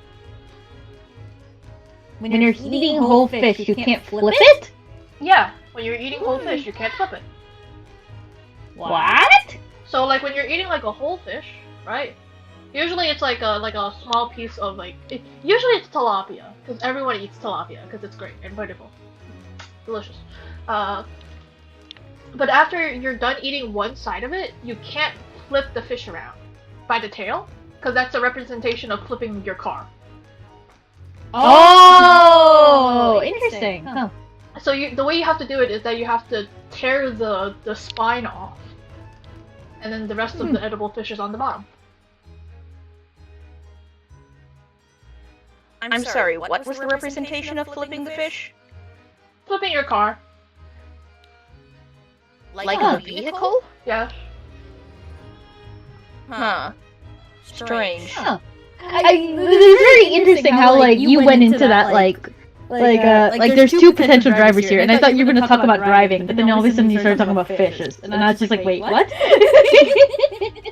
I do wonder where that superstition started from, because like it would have had to start like after cars existed. Here's the thing. my grandma told me, and when I asked my grandma, where did you hear this from? She was like, I was told. And I was like, by who? And she was like, I don't know. I wonder if it started as a ship thing. Maybe it could have been a ship thing, yeah. That if you did that, you'd capsize your boat. Okay, to Google. As the fisherman. I flipped my fish. But who knows if it will help to resolve the situation between Miss Lestrade and the mysterious gentleman. He really tends to just make the thing worse, and then I have to do all the work. Yeah.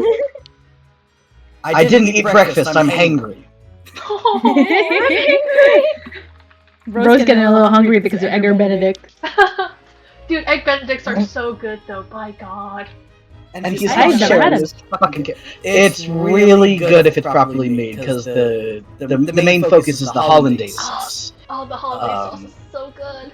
It is actually about capsizing boats, about flipping ships. Oh, you called it, dude!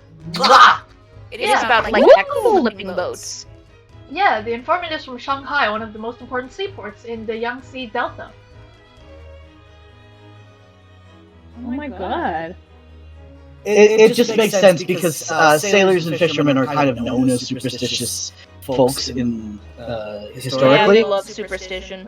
Well, because you're often, especially because you are so beholden to the work that you're doing, and for sailors, you are on a boat, out away from human contact other than your crew for an extensive amount of time. You're at the whim of the ocean, which is one of the most... You're gonna start making up weird traditions. I feel like I can't bring a woman to justify your survival. Overturning a fishing boat or other tragic occurrence. The ship crashed because of a woman. I must say, it's really weird that this is the second time this week that the conversation has steered towards. Oh, I used it just now. Ways that our vernacular our superstitions and vernacular have been affected by sailors.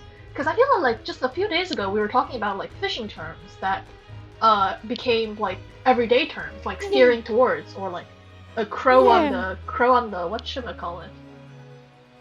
Shopping trip? No idea. Listen, there's a lot of water on this planet. There's gonna be fish everywhere. Yep. And by God, the fish are are they fishing. delicious. By God, are they delicious. The fish or the fishermen? Happy Pride Month! Amen. Let me know fishermen are. You've seen them. What's the right thing to do? Not listen to him. Wait. I'm pretty sure. Wait, let me say. I'm pretty sure that's just an out, or if we don't want to do it right now. That is fair. But just in case, I want to see what he says when we turn him down. I don't know. Oh no, if Mr. Sholm starts on one of his wild rambling deductions now... Fucking country? It could just fan the flames of this argument. I think it would be sensible to try something else.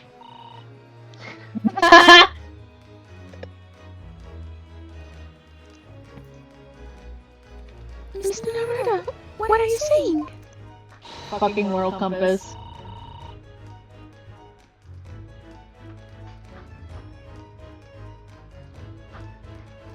It's like...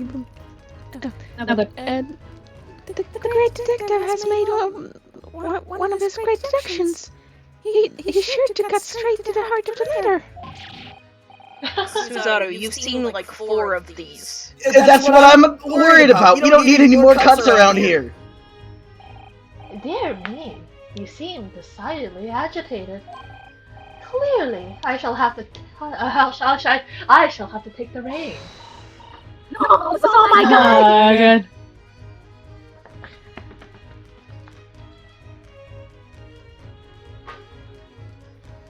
Yes, please do, Mr. Sholmes. It looks like we're gonna hear this deduction whether I like it or not. Okay, I'm gonna turn the volume up a little bit just so you guys can hear the deduction. Violin. No, yeah, the violin or the deduction theme. Because I'm pretty sure there's a difference between when he does it and when we do it. So get ready.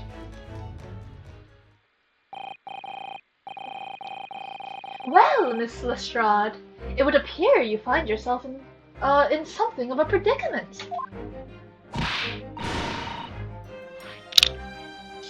Okay, wait. Too loud. It's too loud even for me. What a blue places have you been, eh? Pardon? When Lady's in trouble, a tutor's supposed to be here to help. Straight away, not an hour later. Or like 3 hours later. Harsh. And who, pray tell, are you, you gay son of a bitch? Oh no, they're gonna have a gay off. Oh no, there are 2 blonde men in this room. What could occur? Oh no, either they're gonna start kissing or they're gonna start duking it out. I must say, They're gonna beat each other. What's the difference? they're gonna beat each other. End of sentence. They're gonna beat each other. Interpretation pending. I must say, this feels like every Minecraft YouTube ship ever. 2 blonde men. It does look like it, huh? Both British. 2 blonde men in stupid fucking outfits. Fine. Look at that. Stupid ass outfit. I can see Minecraft skins of these guys. Look at his eyebrows. Look at his magnificent eyebrows. I would say blonde. Wait, yes, blonde. No, there's not that. The prevalence of blonde Minecraft YouTubers is not that high. Who has platinum blonde? Oh, not blonde. I don't think I remember a platinum blonde unless it's like a woman. Yeah.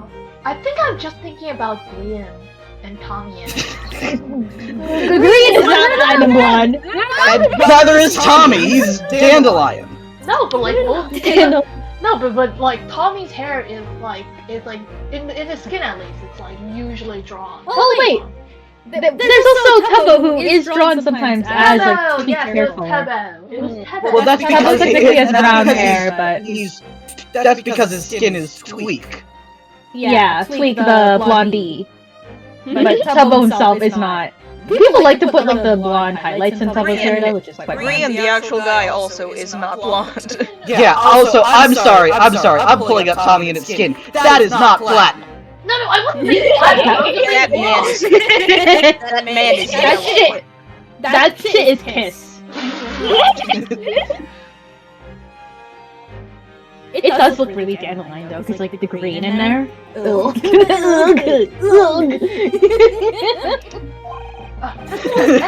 Tem wondering what led to this. God, wait, did you guys see Tem? What happened? No, Tem's just in the VC chat, they can see. Murder! He's dead. Murder!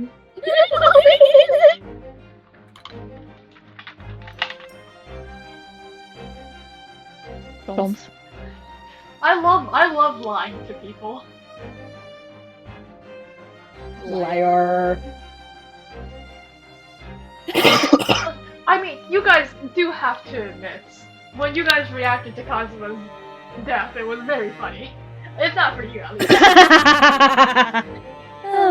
You guys. Edgar Benedict is. It is an alias. It would be an alias sequence also. It would be.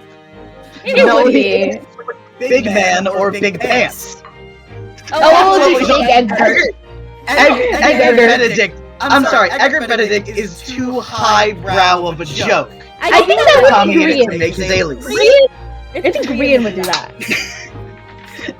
He would do that. Big Benedict. Big Benedicts would be. Big Benedicts is something that he would do. He would say that. Especially during Pride Month. Especially during He's bisexual. Good for him. I thought he was Or he's bi-curious. No, he's backed off of being bi-curious. He just wants to be happy. Good for him. That's so beautiful. Who needs Anyways, I mean, be right people back. need My labels, but food's you at the already door. know. Okay, wait. While Daniel gets that, I'm gonna put these dirty dishes outside. Oh, I can do that too. Fuck. Everyone clean their I got desk. the dirty dishes. I'm judging everyone. Everyone doing their. The only thing I Everyone have on doing my their desk duties. is like a cat brush and a box full of crickets. Oh my. To be fair, the crickets are for the lizard that is directly to my left. 这个鱼真的是很好吃啊。 A little snack for you. 哎，我们刚刚那个没有说话呀，对不对？ ASMR. I also have food with me. My food, not crickets. ASMR, I eat like a half-inch long cricket right in front of me. You can hear the fucking sound of it. 我也不知道。 Can I pick you up? 找了一下，所以以前 He's on the bed. 海上 I don't know what to do. 去抓鱼的人啊， I shall not betray her today. 你把你的鱼反过来的话，你的床会反过来，然后他们就说这个床反过来变成车反过来了。一样的道理。我这个还没找到，怎么找到了呀？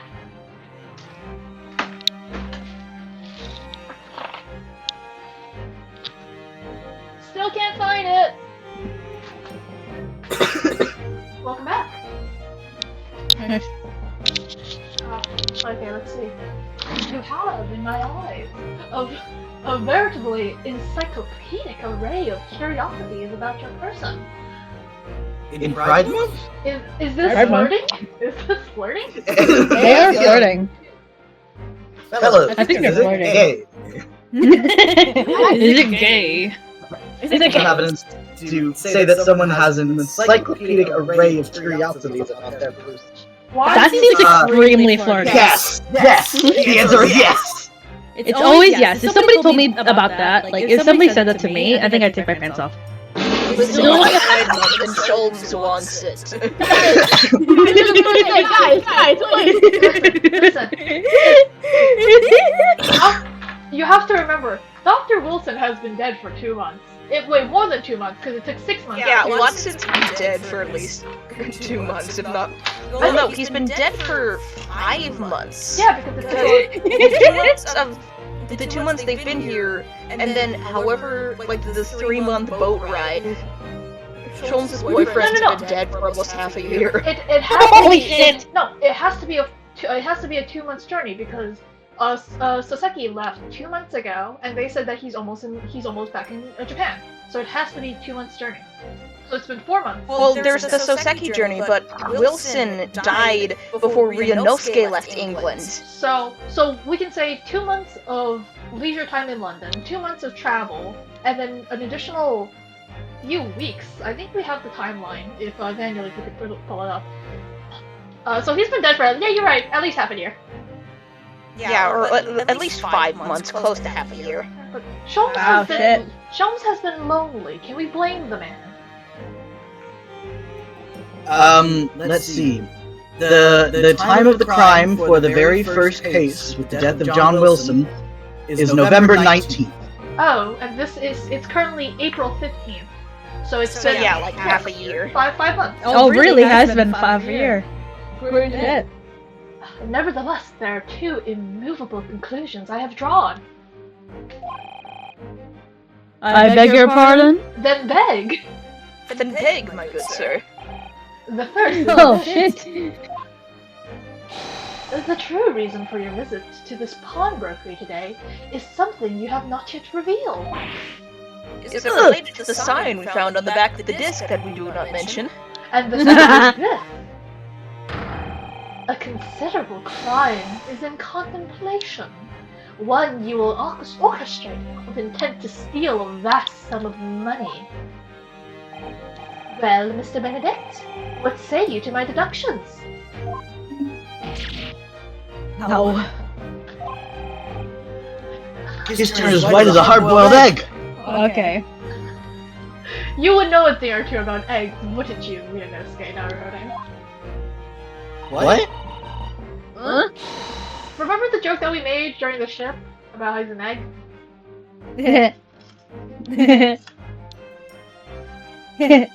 I do not remember. I also don't like I get it, Perry, don't worry. Thank you. I remember. See, to me, if he's anything, he's a cracked egg in the other direction. I see that too. Which direction are we talking about? That's the thing. I don't know which direction is the other direction if I don't know the original direction. Well, if you're saying he's an egg who hasn't cracked yet, I have no idea. I'm saying he is an egg. Period. Hard-boiled? Hard-boiled egg, yes. Okay. Wait, that means he's dead. Wait, no, he's fine.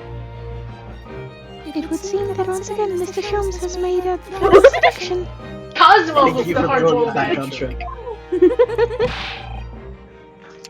do you think you are, sir? Ah, yes, as I hoped. That is precisely the pained expression I was looking for.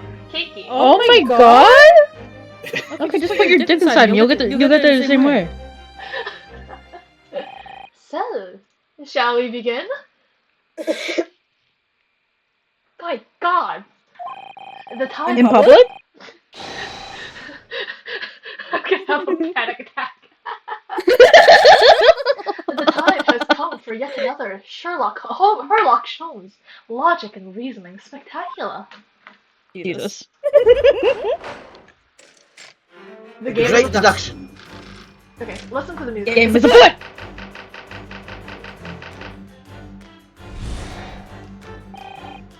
First of all, we must ask ourselves on what business you ventured to this pawnbrokery today. You claim to have followed this pickpocket here, having the redemption ticket stolen from you on the street. Is it just me or did the music get louder? Yeah. Sorry.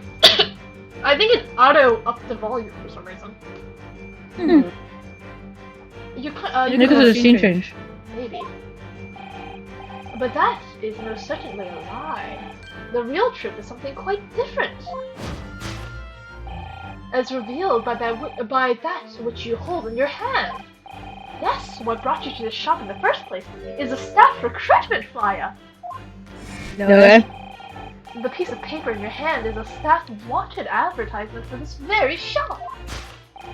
Yet even the most unobservant would have soon realized that a man of your appearance has no need for such employ. In other words, there is an ulterior motive for your actions. The cane, which you unwittingly clutched to your person, exhibits an incontrovertible contradiction. What the utter rot? I've had this cane for years!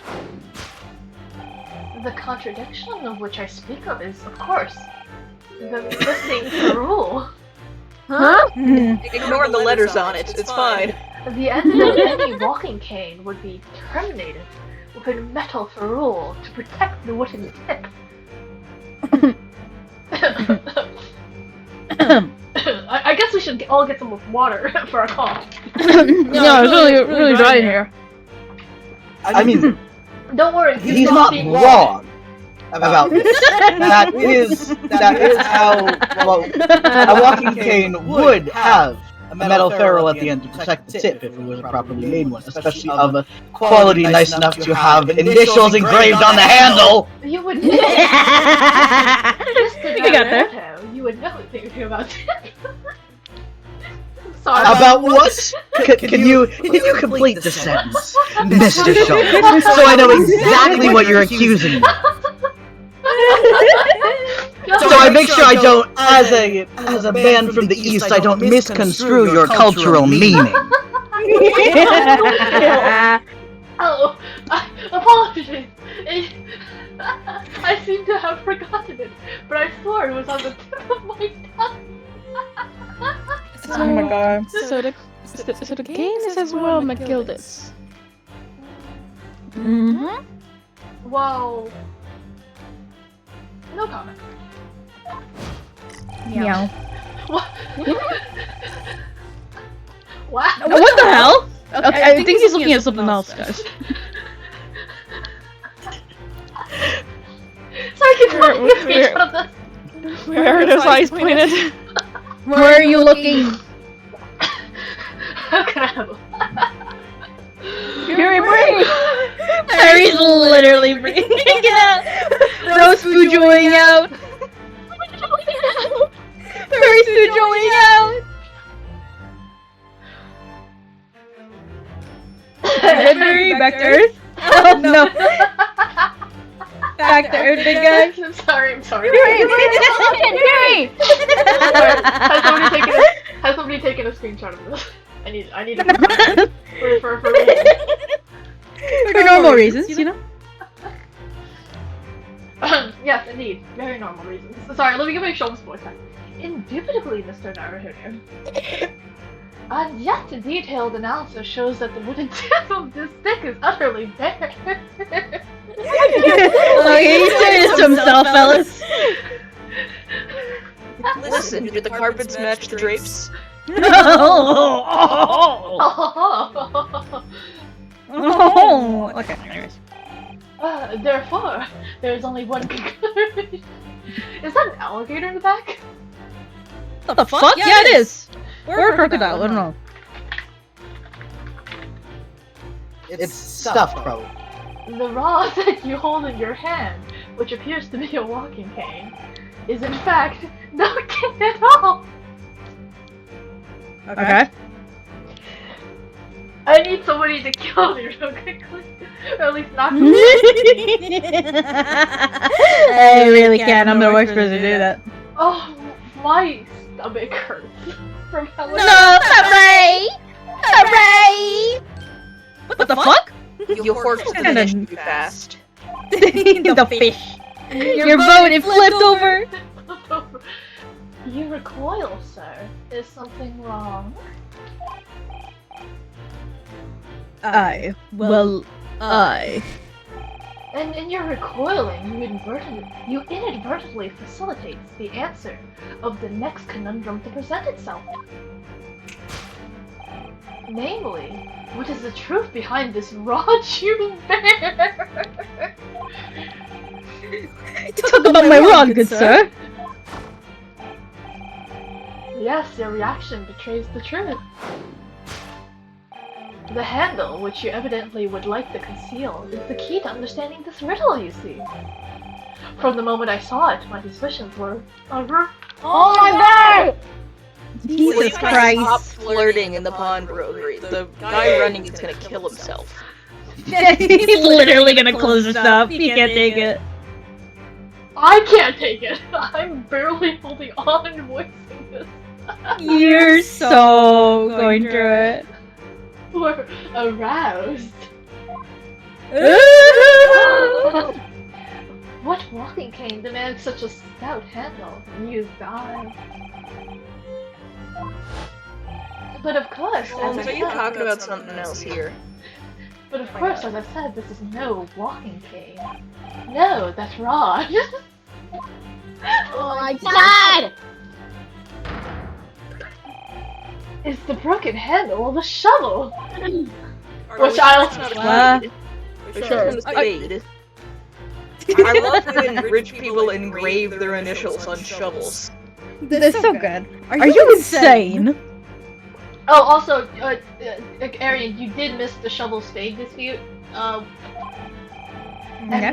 It's a whole thing. We'll explain later. And now, having determined this undeniable truth, the conclusion is clear. Your motive for coming here was to take employment at this establishment in order to excavate the ground beneath the premise. In which a calculated crime you have conceived, sir. A wickedly calculated crime. So calculated that it's not even true. 1B Baker's like 2 buildings over. Us and Iris can go for a day on the town while you two do something. Yeah, we can go fuck around, you know, just... For the love of God, please get Iris out of that building. Now, Mr. Benedict, let us continue. Really? Before we must expose the details of this elaborate crime you have been the planning. This is utterly absurd! You suggest that I, a gentleman, intend to excavate the ground beneath this prom bookery with a broken shovel? What on earth do you propose I could expect to find there? Some long forgotten treasure, I suppose? Say it's such a fanciful theory. What possible reason could I have to do as you say? Oh, but there is ample reason. As you're only too well aware, Mr. Benedict.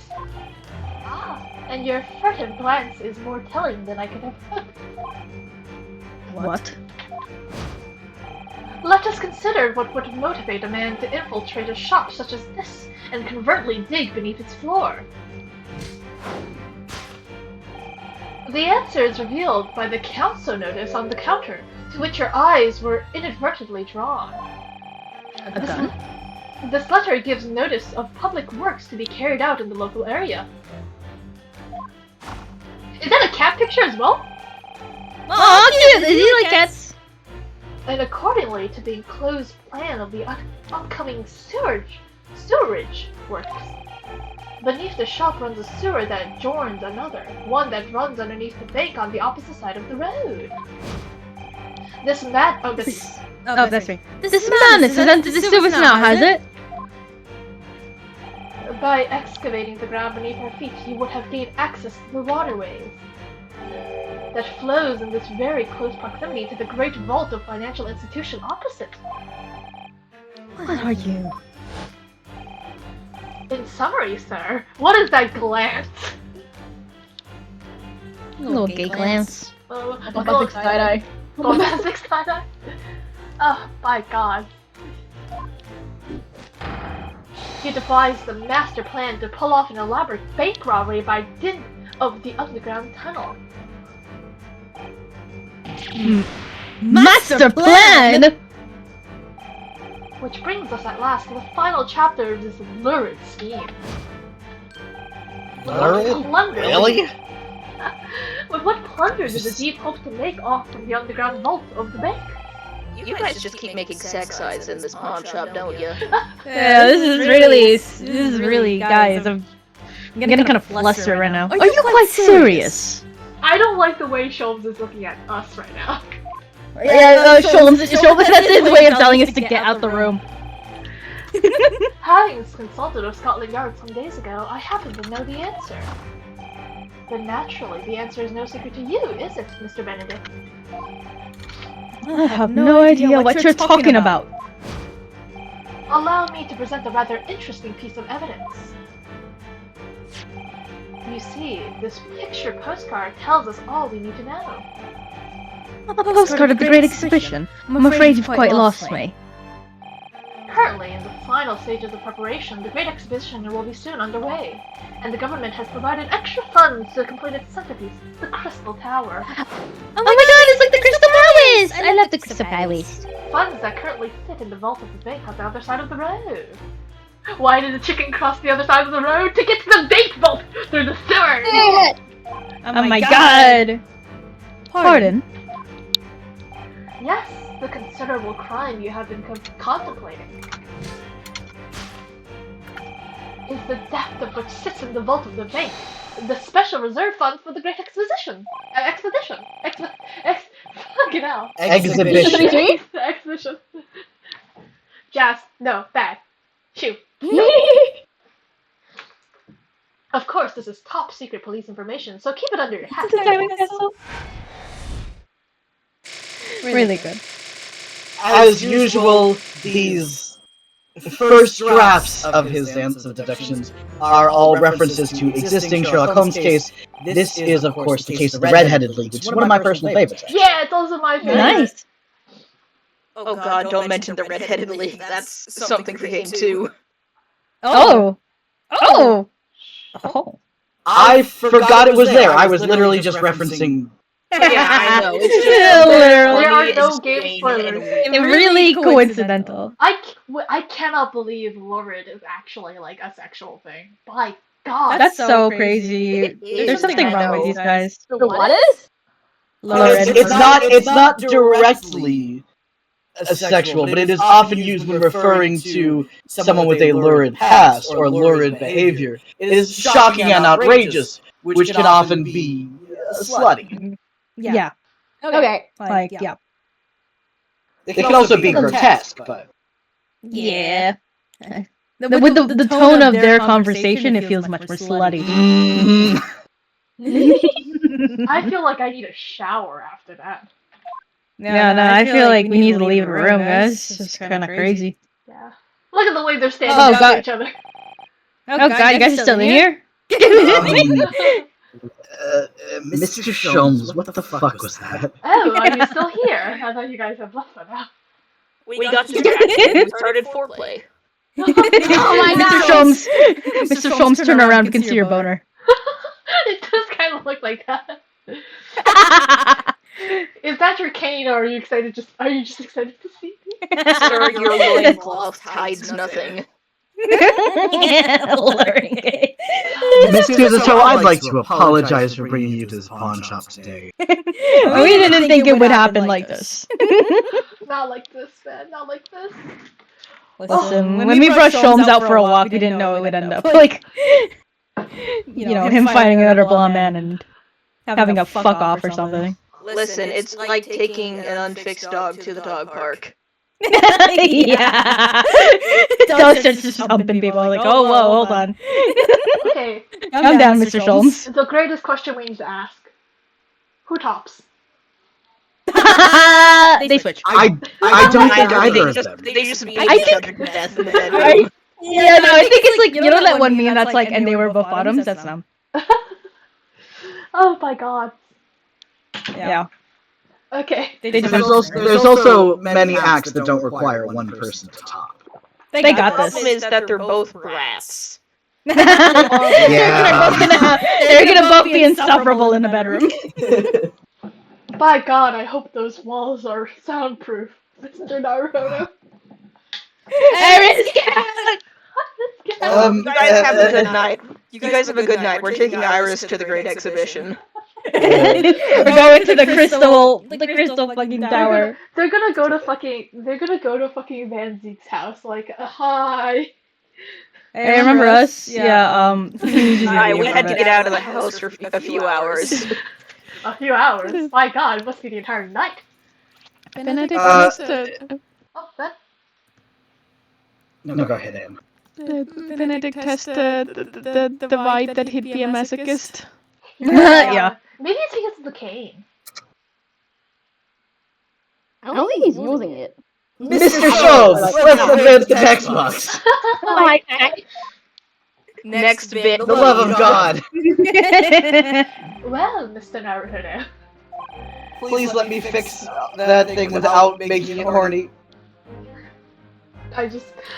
An impressively upbeat deduction for a detective raked with loneliness. Wouldn't you agree? It's Rack, Detective Rack. Though I think Rack should start with a W.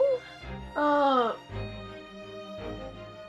think it could be either way. Yeah, I guess he's not lonely. Was it true what you said about the bank over the road and what it has in its vault? Indeed, though few know of its existence, it is one of the government's most closely guarded secrets. Gregson told me in the strictest confidence, which I promptly just broke. Why are you saying it here then?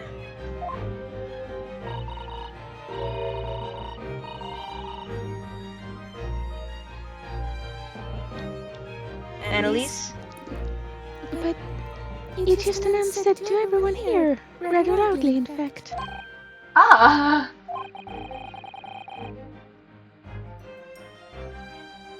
And if it's such a big secret, how would Mr. Benedict have come out to find out about it? There can be but one explanation for that. Clearly, it is because the man is a criminal. Oh, I see what his type is in bed now. Okay, that makes sense. But what if he didn't know anything about the money in the vault? If he is a criminal, as you said, then buying a brand new shovel is sure to be the first thing he does now that you've revealed the secret. Oh.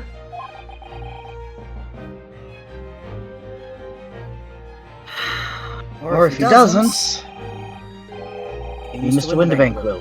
He already has plenty of shovels here, after all. Oh! Wait, that's why Mr. Winterbank is a ginger! Yeah, because Oh! redheaded lady. I genuinely did not even connect that to the redheaded league thing. Yeah. It's the same Cool. thing as in the original story, remember? Because that's how they get Yeah. him. Well, yes, I know how the original story goes. I had just not put that specific connection together. Valid. Oh, sorry. Zoom, that was your line. What? Did you say this line? No, I didn't. Oh, my life, I assure you I'm not so unscrupulous. I'm distracted back reading in Minecraft YouTube girl fails. Lovely. Yeah, my computer girl fails. Well, hopefully this has taught you a valuable lesson. Sensitive information should be handled with the most utmost of care. And also, how did Sholmes come to get this knowledge? It's because he's fucking Gregson. He said Gregson told him.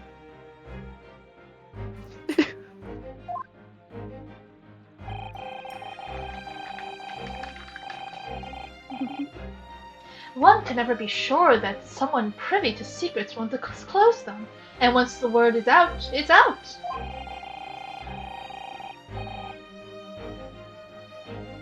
Perhaps I'll think twice before confiding in you next time, Sholmes. An excellent idea, Mr. Naruhodo. An excellent idea!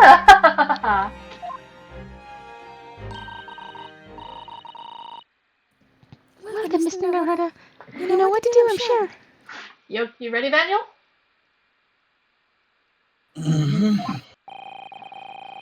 Yes, let's listen to that great deduction again and see if we can get it into shape. Coward. Okay, before we do that, let's examine Eric's a choice, not a coward. Making a choice. Look at all the little bumps on the disc, they're tiny. Yes, the protrusions are called pins. And they block the teeth of the comb to make notes. And just on the edge, there's a small amount of blood. Yes, the blood of the mysterious Mr. Egbert Benedict. When Miss Lestrade tried to grab the disc from him, the pin scratched his fingers, it seems. Like when you're grating some daikon radish and accidentally cut your finger. Ouch, just thinking about it hurts. Puts me off eating radish. Did everyone else flinch when she said that?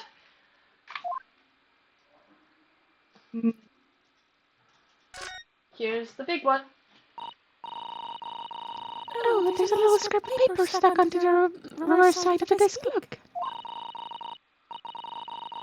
And a scribbled word or two. It looks like somebody's name.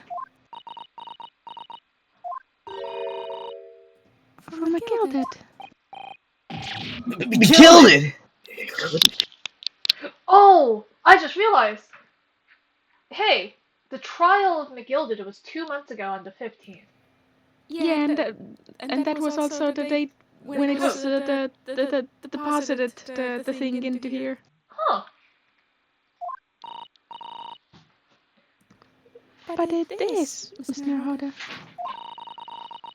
A name I shall never forget for as long as I live. Why? Why is his name on this? The music box this information has been updated in the court record. The reverse side is a note that reads, for McGilded. Thank you, Daniel. Let's get started! Very well then, let us start once more from the beginning. Of Herlock Sholmes' magnificent logic and reasoning spectacular.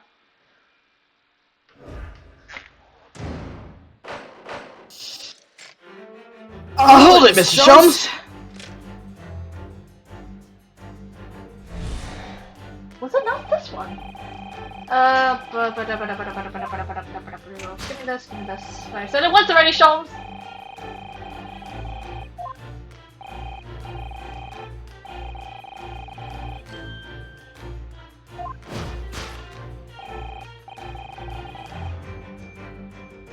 Look at that dog, PNG.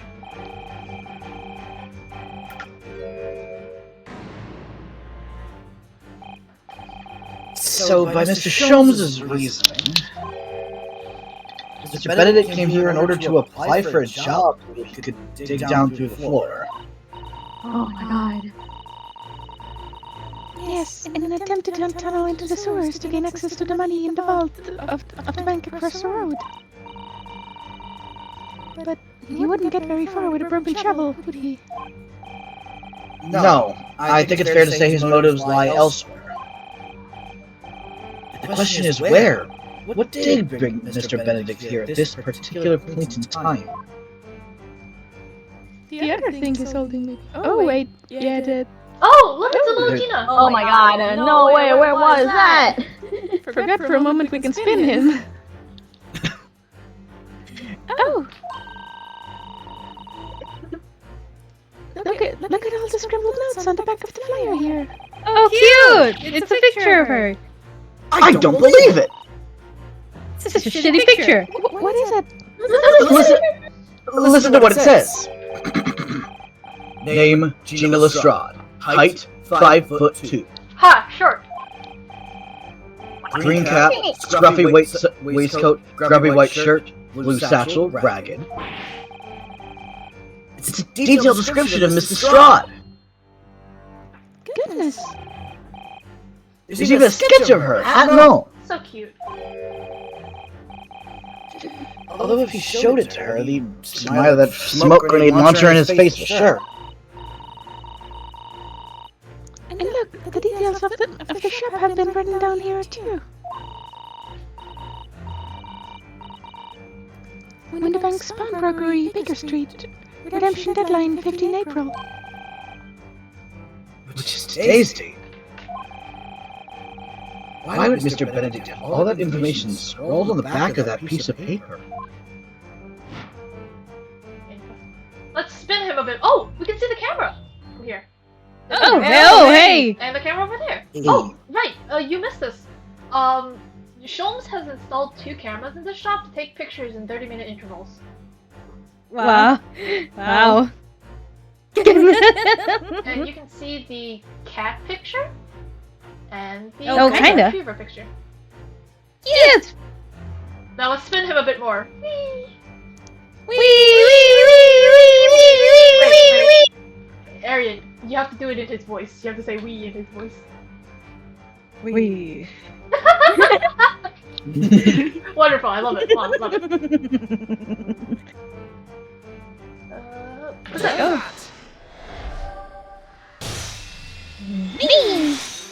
Hello, Fur! Fur is here. Yes. What brought you to this shop in the first place is the info about Miss Lestrade. Quite so, my dear fellow. It would appear that the writing and sketch on the reverse of the flyer pertains to the pickpocket Miss Lestrade and to Mr. Winterbank's pawnbrokery here.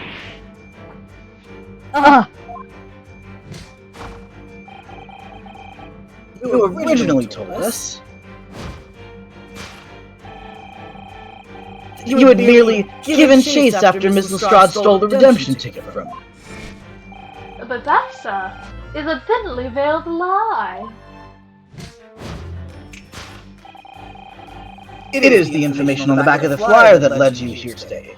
By which I mean here to Winterbank's pawnbrokery, and today the redemption deadline of that overcoat. So, you waited outside for the young woman matching the description you have written down to arrive. And you have gone to some lengths to hide the reason for your pursuit of Miss Lestrade. In other words, there are some ulterior motives for your action. Sounds fucking game! We said this already. Other rod. Blah blah blah blah blah. Of course. Yes. We know about the tip. We know you're the fucking tip. Yeah. Yes, your tip. What's a feral? Nothing. Tell me It's a metal cap commonly found on the end of a cane, Snowheader. the bit that makes the nice clacking sound on the pavement. Thank you two for talking about this normally. Yeah, me and Perry would not be able to do this. Yes, exactly. And Mr. Sholmes is right. It appears to be missing on this cane. It's so funny the contrast between Sholmes and Benedict and then Ryunosuke and Suzuto. So chill. But it doesn't actually look broken, does it? No, it isn't. Though the gentleman certainly did recoil when Mr. Sholmes... Oh, sorry. When Mr. Sholmes identified the cane as suspicious. In other words, there's some secret about the cane that Mr. Benedict would rather we don't know. I wonder if we can see the cut on his finger now. No, he's wearing gloves. I mean, then, That is actually another good point. How did he get cut if he has gloves on? Those must have been some cheap-ass gloves.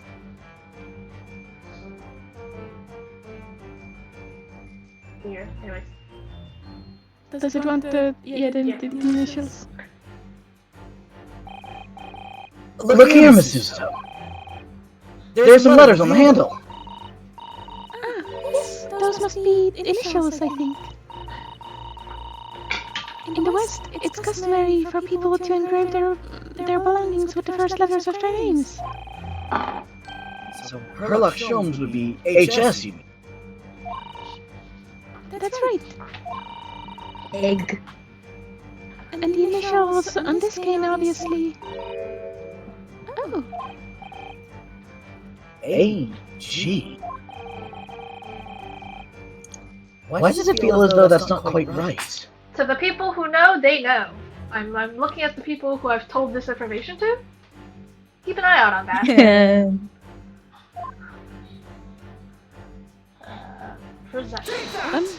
I'm thinking back to the McKilded, because I was like, what's his name? Angus? Or maybe it was Magnus. Magnus. Yeah, so then it wouldn't match. You made this Magnus, but it could be a relative still. It's really interesting that both you and Daniel thought his name was Agnes. Angus or Agnes, I don't know. Like the contradiction of which I speak is, of course, the initial. Either way, it's not that. A most astute observation. What did you say, Mr. Egbert Benedict? We are led to believe, sir, that your initials are EB. Yet, in a most positive, possessive manner, you have in your grasp a cane bearing the initials AG. An incontrovertible contradiction indeed, would you not agree? No, you're wrong. This cane isn't. You said before that you'd had that cane for years. I'm transgender. And you married in that same span of time to change your last initial? God damn it! No, he got disowned by his family for coming out as trans. Go! No! And you chose Benedict? Yes, it sounds amazing! So you don't try to tell us that you just borrowed it from a friend or found it in a park.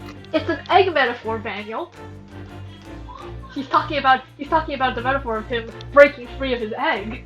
I'm going to lose my mind. In short, though you hold yourselves to be a gentleman, you have withheld your true name. Did something tear? Oh yeah, it sounded like something for... Is the coat too small for him? Because it's not his coat, you fucker. You're What the fuck? Sir. Is something wrong? Well, I are a terrible liar. And in recoiling, you inadvertently facilitated the answer for your next conundrum to present itself.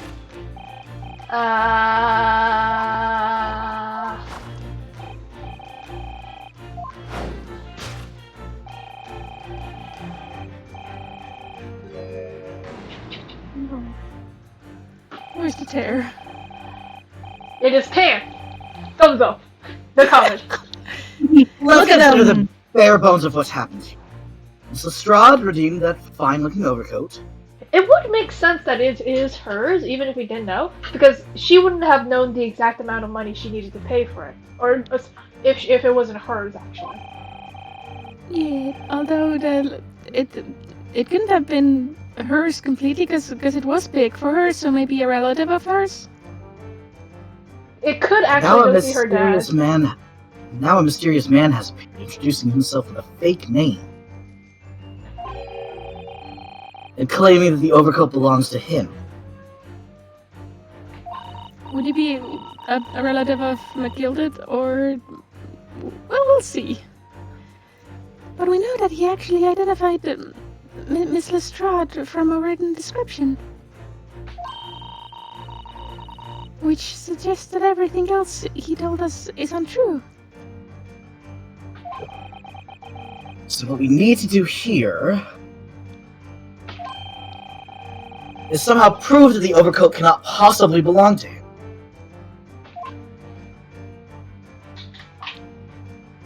There it is.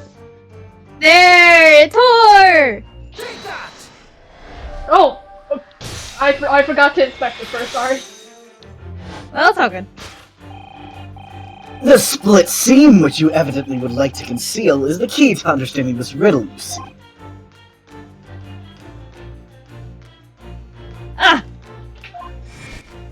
Yes, because the overcoat is rather obviously a poor fit. Having forced it over your broad shoulders, the seam is already breaking apart. Why are you as a man thinking about another man's broad shoulders? I'll leave that to Sholmes. Oh my god, this is the world's beauty. No thank you, I don't want any part of it. God damn it!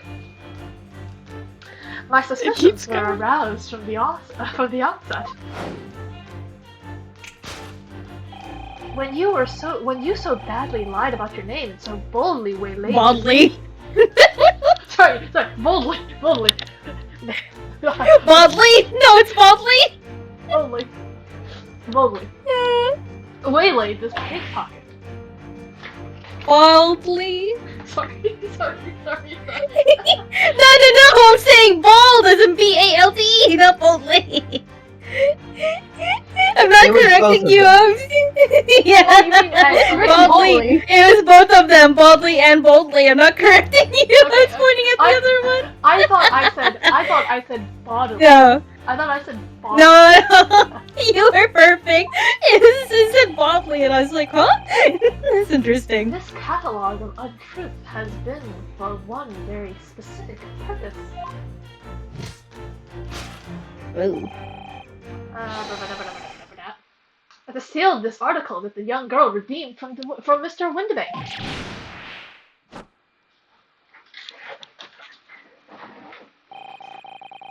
But what really irks me is this.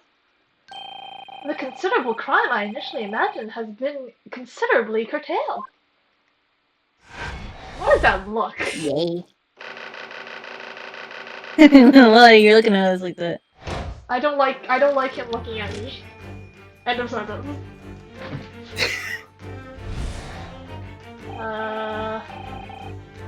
Let's just continue. Blah blah blah. Crown you have been planning.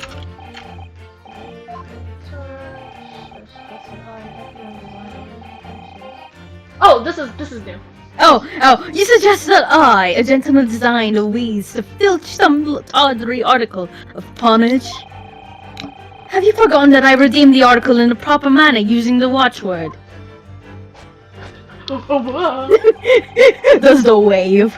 Had I not been the one to deposit in the first place, how could I possibly have known the relevant details?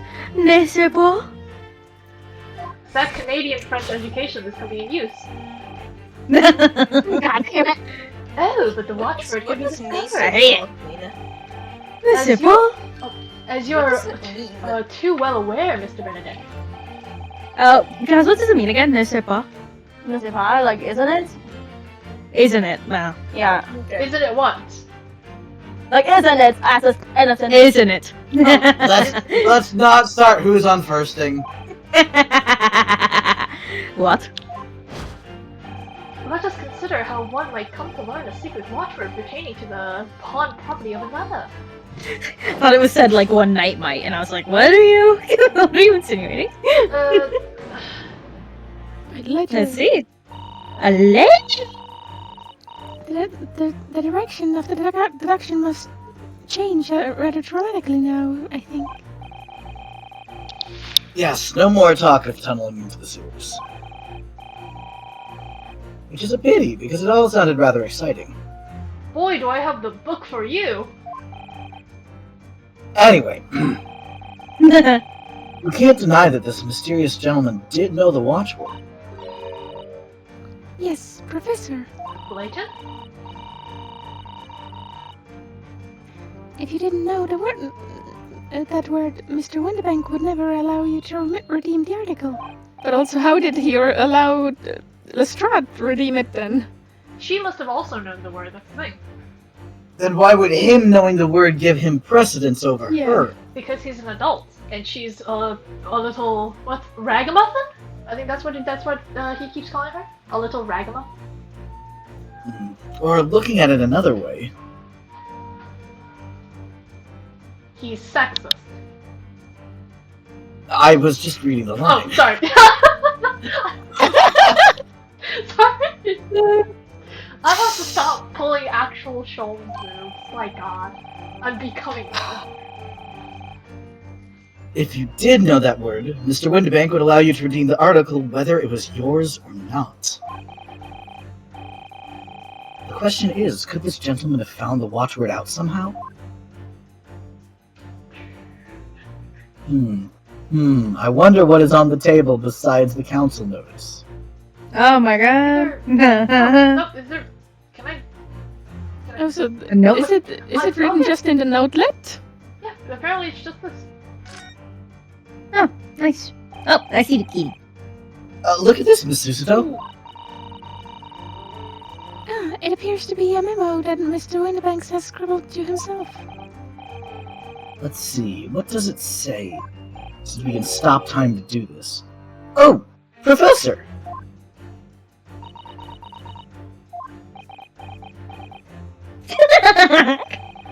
Mr. Winterbank must make a note of the watchwords his customers give him right before their eyes. And an alarmingly clear script as well.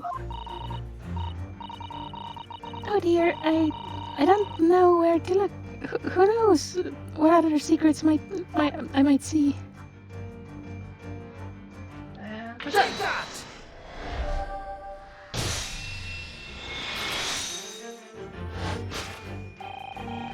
The method is revealed by the notelets on the counter to which your eyes were inadvertently drawn. Yes, the broker here follows the same procedure whenever a customer comes to redeem an article. He asks the customer for the watchword and notes down the response uttered on the note he has on hand. Then he consults his ledger and confirms whether or not the watchword matches the article in question.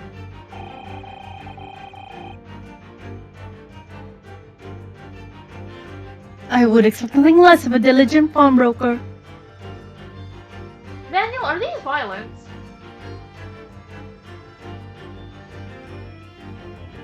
It sounds like a strings orchestra, just in general. Yeah, it's definitely strings, and it's... Like, it could be a violin, viola, and even, like, a bass. Yeah, it does sound like more of a cello, like a lower... Yeah, I mean, it sounds like the cello has the most It's probably multiple, is the thing. Yeah. It's probably a full string orchestra. Then they're going in their lower notes. I heard from somewhere, I don't quite remember, that during the deductions, when we're doing the corrections, or when Sholmes isn't here, there's no violins. I mean, part of it is that there is a decent amount of overlap between violins and violas in terms of the notes that they can cover. These are a little lower, so they do sound slightly more like the viola range. I'd have to listen to the pieces side by side to hear the difference. I'll send you the audio later. But his diligence clearly has its disadvantages. What are you talking about? It is increasingly apparent that you were present at the shop before your accusation against Miss Lestrade. That's you. In all likelihood, you followed her inside and observed her talking to Mr. Windibank. Then how did we miss him? Where the fuck he's? Damn. Listen. Because they were arguing for a while before we entered. No, we've been in the shop. Remember? And then Gina came in. And because Windibank greeted us. And we didn't see Gina. We were too busy with the scope thing. Oh my god, we had scope creep. That's not the definition of scope creep, but quite the opposite actually, now that I think about it.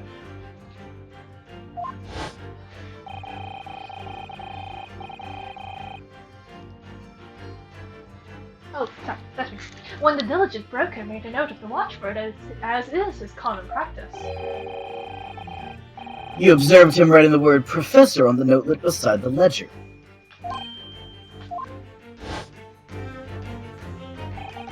And that, was the master plan you devised to steal the pawned article from the young Miss Lestrade. They're making eyes at each other again. Funnily enough, I did earlier think that coat does not go with that hat. Yeah, it really doesn't. Which brings us. That's the plan. That's what he said. Oh yeah, sorry. Which brings us at last to the final chapter of this lurid scheme. Why would you go to such lengths to redeem that particular article from this pawnbroker?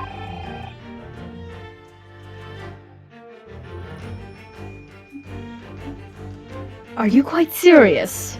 Oh, yes, very much so. That's what the S stands for. For an ill-fitting overcoat hardly seems to justify the effort, much less a worthless music box disc. But naturally, you had very good reason to make them yours, didn't you, Mr. Benedict?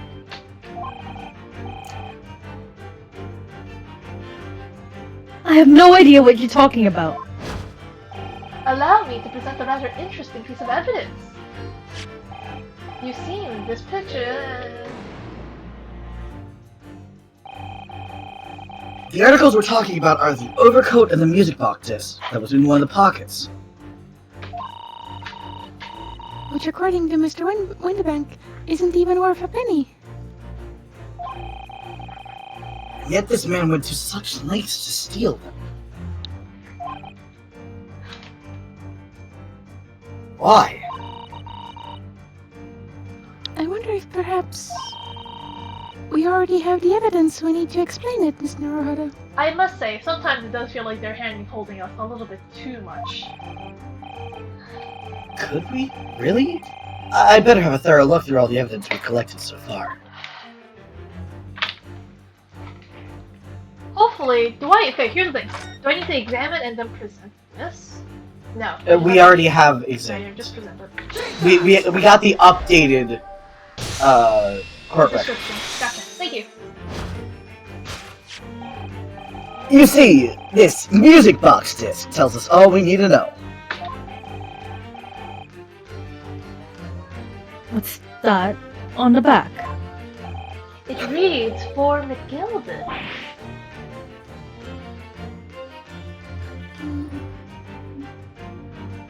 Ugh! Ah, okay. Mr. Magnus McGilden. The unfortunate philanthropist who perished in curious circumstances at the Old Bailey 2 months ago. A prominent man in London, though his loan mongering demonstrated a distinct lack of scruples. So, you're an associate of his, are you? Perhaps a subordinate?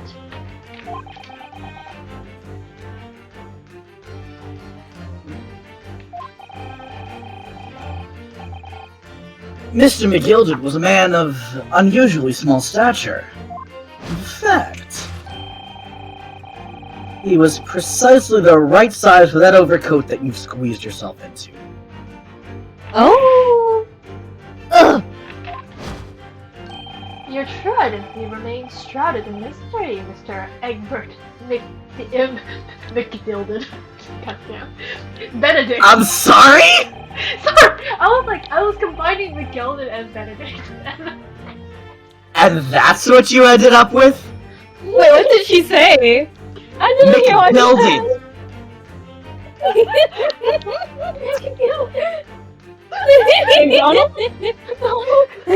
He'll McGield it on a farm. E-I-E-I-O. Oh my god!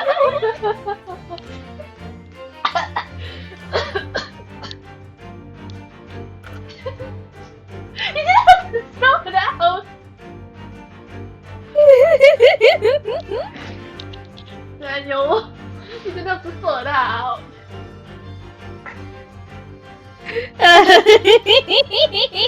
These are the seeds you plant. This is the garden you grow. Truly, truly. Slay. It's not my fault. Have you seen those two? I'm merely the voice to the man. Anyways, but the final conclusion here is crystal clear. The reason you came to this pawnbrokery today.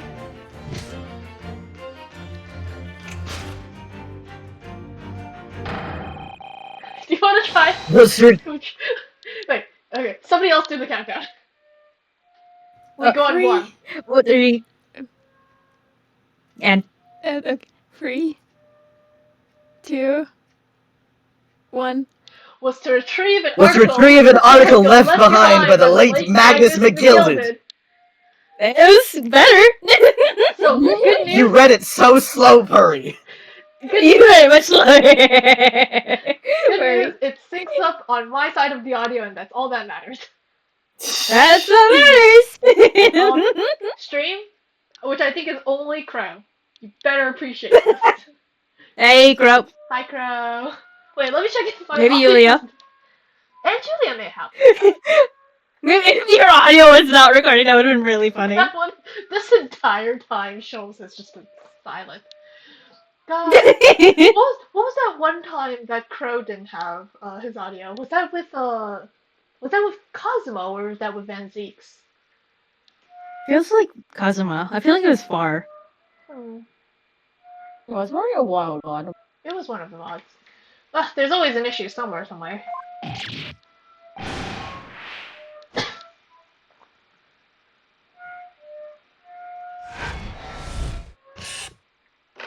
Quick, Arian, I need you to do that swirl that he did and then fall down dead. Perfect! Wonderful voice acting. Yeah! Elementary!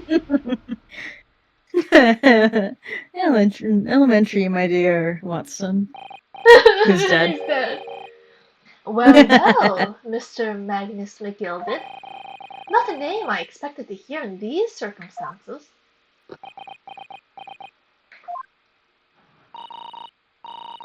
MG! Mr. Sholmes, I'm afraid there's something very troubling on my mind. Pray tell, Miss Suzuko. Well, according to what Mr. Winterbank told us earlier, today was the final day on which the goat could have been redeemed, was it not?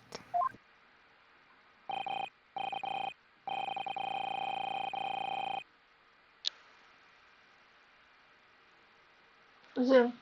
Winterbank. Zoom, zoom, zoom. Oh, wait.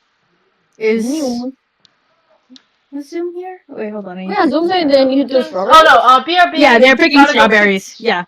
Oh. They're picking strawberries. Jess, you're now. Oh shit. Okay. Yes, ma'am, that's correct. Today should be precisely 2 months since it was first deposited. Yeah. Well, today is 15th April, so 2 months ago today. What happened 15 February, sir? That's right. It's all carefully recorded in my ledger. Deposited at 10:30 p.m. I see. Is it like just before the court? What? But that suggests... Yes, 15th February. It's precisely the day on which the omnibus murder took place. And 10:30 in the evening is precisely the time at which the terrible events were unfolding. Suggestive is not the word. It would seem the matter is entirely beyond coincidence.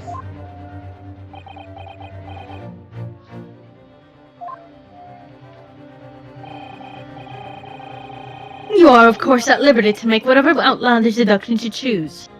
However... Oh! What the hell? What the hell? I did not expect that. Oh my god, hi. Hi. I must insist you hand over the music box now. My lisp is not liking that word. Well, this surely was not the barrel I was expecting to stare down. Mr. Sholmes, not right the fuck now! Mr. Schultz, are you hard? Mr. Schultz, we need to stay focused! Keep your eyes on the prize!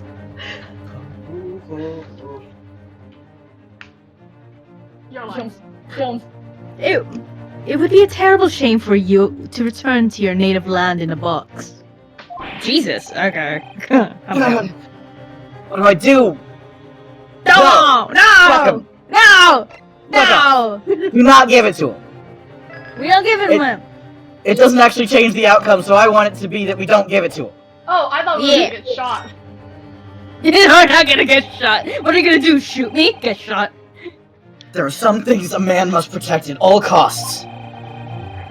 This may well be one of those things.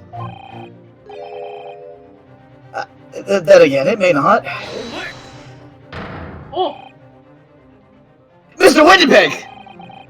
What the fuck? Oh my god, he's so slay. This is my shop. I can't allow any harm come to my customers. If that were to happen, Wait, no! I should have to take my life. Mr. Windenpeg, no! Mr. Windenpeg, no! I should have to kill myself. Who says this? Alright, I don't know who does... Oh, Gregson! Oh, Gregson! Inspector Gregson! I'm so glad to see you.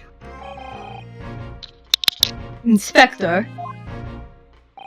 That's right, sunshine. The alarm was raised on one of our dedicated emergency lines. This is not the accident, but it's close enough. So we got here as fast as we could. Now, what's all this about, eh?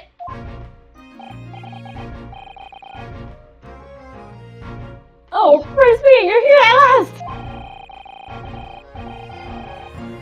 I was moments away from preventing my way in my own life in my very own establishment! Mr. Windenpeg, don't bring that into the equation.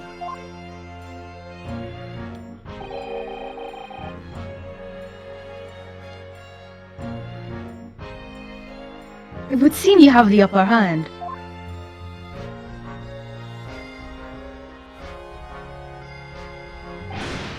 Right?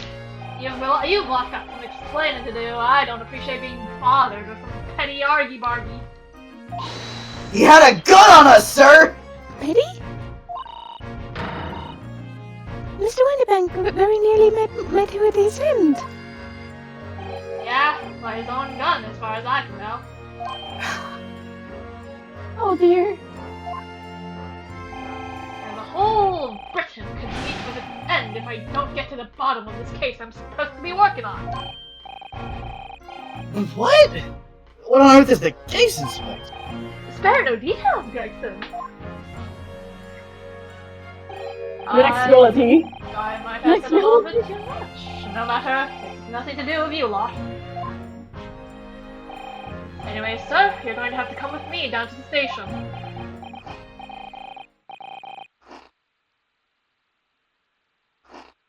But of course, Inspector. Oh, what? He's getting away! Get after him, lads! Whistle the beat officer, too! Sir!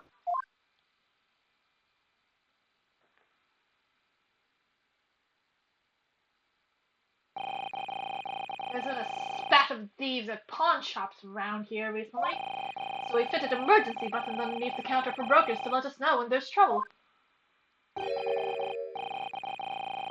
Oh, Inspector.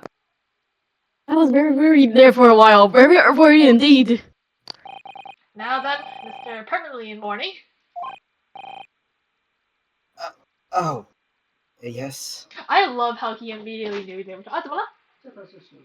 这是单集买的，也不知道这是打字的呀，不是我的，不是我的计算机，是技术系算盘，但是不是我的计算机。Sorry about that. I'll be taking that. What it is, Miss McGill. That's the odd. Thank you very much. As I was saying, it's really funny that he heard permanently in mourning and immediately knew it was him because he is permanently mourning his boyfriend. Well, the thing is of him constantly wearing all black. Yeah, and also his boyfriend. So hand it over. Yeah. Yes, of course, sir.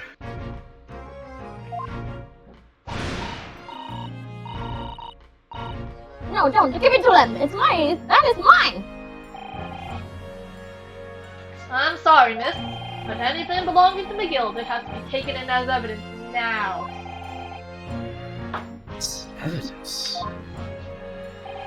If the police demand something as evidence, my dear Helen, you have no choice but to capitulate.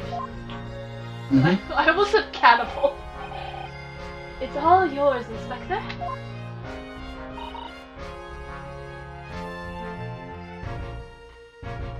Okay. Girl.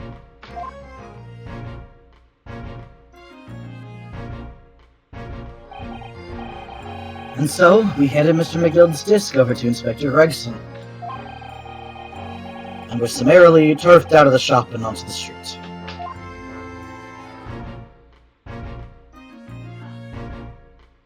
To be continued already, my god.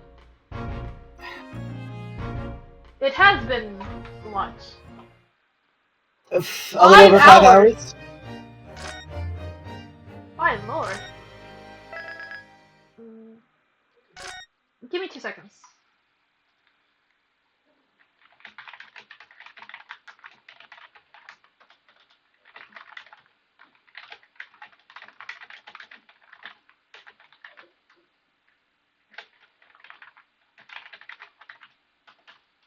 Sorry, I need to consult the wiki.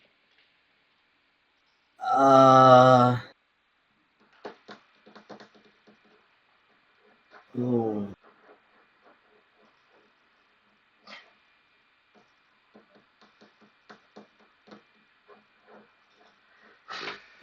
Probably You not. might be able to.